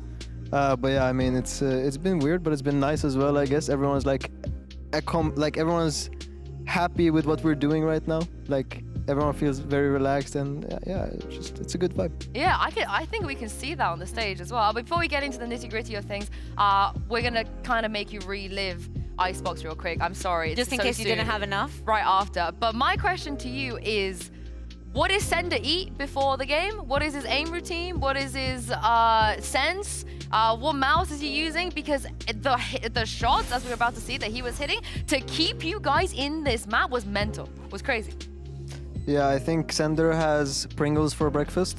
Okay. And I'm writing this down. Yeah. and he does not sponsored, by the way. And also I think he does no aim routine. I think he plays some deathmatch. He plays deathmatch with me, guys. Listen, if you want to get aim like Sender, guys, you play deathmatch with me. And Did you expect him to do things like this? bro, I expect him always to do anything. Like, Sender is always a guy I can rely on. It doesn't matter when or what. Like, I know that guy is 100% gonna be talking about relevant things and doing super important calls, and also he's always gonna be shooting or doing something that of value for the team. So you're saying that everybody's happy in Vitality with the situation. Everybody's doing what they want to do. You're back on the Duel list. How are you feeling about that? I mean, I didn't say it. Listen, the thing is... Go for it. The thing is that you have to understand that it comes from a place of, like, we're trying to understand what works best in the time frame we want to work on. Like, this team still has ambitions. This team still does want to do some things. Like, it's not saying that I'm playing Duelist everywhere. There are some interesting things cooking up, and especially for the second week, I think is going to be some very nasty things incoming. No, yeah, there's things to be excited about, and yeah, that's all. I do want to talk about this duelist real quick. I know you're saying that you're not full-time duelist on every single map right now. Yeah, but I've heard lies in this couch before. But the last time you did play duelist, do you remember when the last time you played duelist was? It was actually on Liquid against Loud. It was a double duelist. You and Yumpy, you both made your return to duelist on the very same day against each other, which I think is kind of poetic. But it just feels like you were so comfortable, though. You were kind of completely off the leash. Yeah, I mean, I have resentment towards that team. I feel like they kind of trashed me as a player, and I feel like they said I left, but I did not leave. I was fired, and I don't know, like, I felt bad that everyone was pointing fingers at me all the time, saying that I'm toxic and all this, like, crap that's so unbased, and, like, there's nothing to it. And for me, it just feels good to absolutely fuck them. I mean, this is what it's about, right? Being able to get your revenge, being able to stay in this league, and being able to keep winning. So is that something that you feel like you're going to focus on after, like you said, the hard times you went through? How do you bounce back from that? I have no clue. I can't think right now. I mean, how to bounce back from what, the hard times? Yeah. You know, just rely on my homies. My homies in my team, bro, they make my day, and they make everything easier, you know? And when things are rough, I know that if I look to my left and to my right, I have good boys around me, bro. They're good people. I mean, Safe, there's a reason why you've been here the longest. We've had this chat before where you've played the most matches out of everybody at VCT EMEA. You know, you've managed to come out the other side through these hard times. But it is really nice to see you comfortable. Do you think that's fair to say that you're feeling really comfortable right now? Yeah, I feel pretty good right now. Do you think it's more of an agent thing, or, as you said, a team effort thing? I think it's team. Everything is about team. It doesn't matter, like, you as a person. It matters where you are, like, the environment you're in, you know? That's the only thing that matters. Look at the numbers that you have here today. It was very, like, unreal to see you. I love that you mentioned your team, because in so many instances we saw the support in and out when you guys are celebrating, but even inside of the game, how everything's been set up, it looks very, very good. You're talking about next week. What do you think, like, after the games that we've had and everything, what has been your first impression of, after this break, how this split 2 is feeling? First impression, how this split 2 is feeling? Feeling rejuvenated. That's how it's feeling. I love that word. I like that word. Revitalized. Yes, yeah. Revitalized. I like that a lot. And I also just wanted to quickly kind of give you an opportunity, because I feel like you said, in this scene, sometimes people are going to say things about you, other people are going to have opinions about you. I think it'd be nice to give you this opportunity to just talk about, you know, how you feel about everything, and what is it that people got wrong, and how things really are. It felt like people thought we were fighting all the time, or like in Liquid, we were just me and Redgar arguing all the time. This is not the truth. I like every single person on that team, and I think Redgar likes me as well. I see him every day. I see him at the Giants office. We share offices. Like, it's nothing weird. I think what happened was just 2 vocal people vocalizing very real things that happen on a daily in every team you play in. And the difference is that for some reason it was like projected as if this is the issue. These 2 are the issue of Team Liquid. And me and him sat there like, hold up, like what's going on, dog? And then we realized, oh yeah, we're basically the ones that are gonna get pinned down for like the prime issue, and that's not the truth. There was no fighting. There was no. Sure, there was like argument. Guys, you have arguments in a team, guys. You should argue. If you're not arguing, then are you Something's just? wrong. Yeah, there's something wrong if you don't talk about things. And I think people have like a very deluded image of how it works in a team, because you have to remember, like everyone has opinions. Everyone has things on their heart. Everyone feels a certain way and has to live up to a certain expectation. And so this is gonna cause conversations, and that's exactly what happened in Liquid. We had conversations about a lot of things. It's just that me and him got in the spotlight because, oh, leadership stuff. And it's like, bro, we worked well together. Mind you, we did win a tournament and we qualified to every event that year. That says something, at least. Honestly, we appreciate your honesty and safe, and also the opportunity for you to speak candidly about these sort of things. We can really see how much this win, means to you, being able to beat your old team. But let's look ahead. As Kakuka said, you still have a lot of games left as well. If we take a look at the standing right now, things are looking better and better, because right now, as we take a look, the teams on the left are the ones that will be making playoffs, and the teams on the right will be the teams, unfortunately, won't be reaching Your stonks went up. playoffs. Your stonks definitely went up, but the problem is there are a lot of teams on 4 wins. This league feels so difficult right now. Do you feel that way as well? It's just everything is very hard. Yeah, I think when everyone got 3-3, like last split, it was like super confusing what's gonna happen, and like every game. This is why every game matters, right? Like it's so confusing. I think it's gonna be a roller coaster this split, and I don't think it's gonna be easy at all. I think you have to fight for your life every game. You pretended them. I'm gonna call you out, Kakuka. You had an opportunity. I had to. Yeah. I have to stay on my line of calling you pretenders until you prove me wrong. But that's it's to give you motivation. That's fair. But here's here's fair. how the communication is working. We're arguing, and then he will be right and I will be wrong, and I'll be okay with that. I feel like I'm such a simp. I'm just okay with like, that yeah, every team's the best. Like, yes. But you know how this works, Safe. Every time we have somebody on the sofa, you get to and tomorrow you'll be asking a question to the winner of Na'Vi or Foot.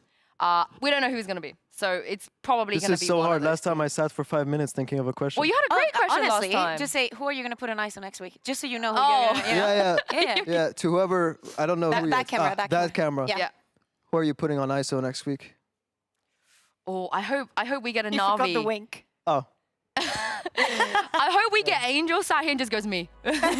Because he's not lying.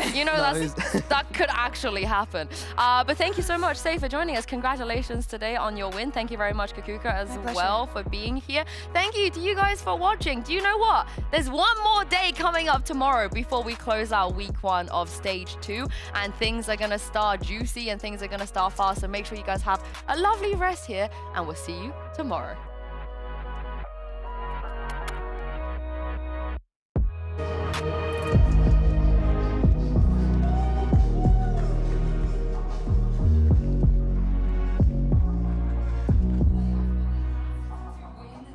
¡Vamos!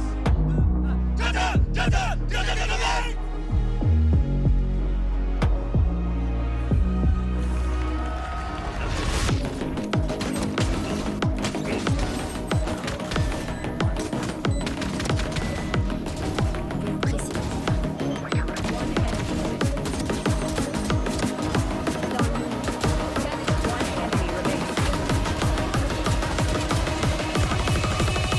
I'm a being born.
Listen, bro. Show him who's Baba.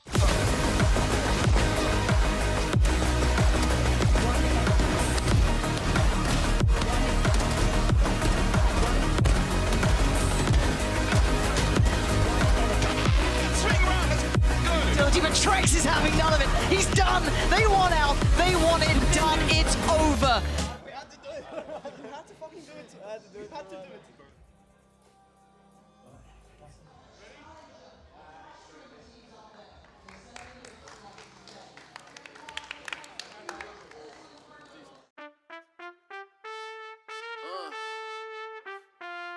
Too easy. Don't stand too close, it might get hot and start dripping on you. Yeah, it's a whole lot of ice on me. Don't stand too close, cause you don't if you say that you might know me. No, you lying, you don't know me, dog. Yeah, it's a whole lot of ice on me. Don't stand too close, cause you don't if you say that you might know me. You know you don't know me, dog. Spent a bag on the whip, parked in valet. Just took another trip, skipped a drive, called my pilot, then jet down to LA. Yeah, tell me, who you know like this? Let the beat bang, turned off the light switch. I was in the VIP and met a spicy mamacita. Took her ass straight to Costa Rica. Yeah. It's a whole lot of ice on me. Don't stand too close, cause you don't if you say that you might know me.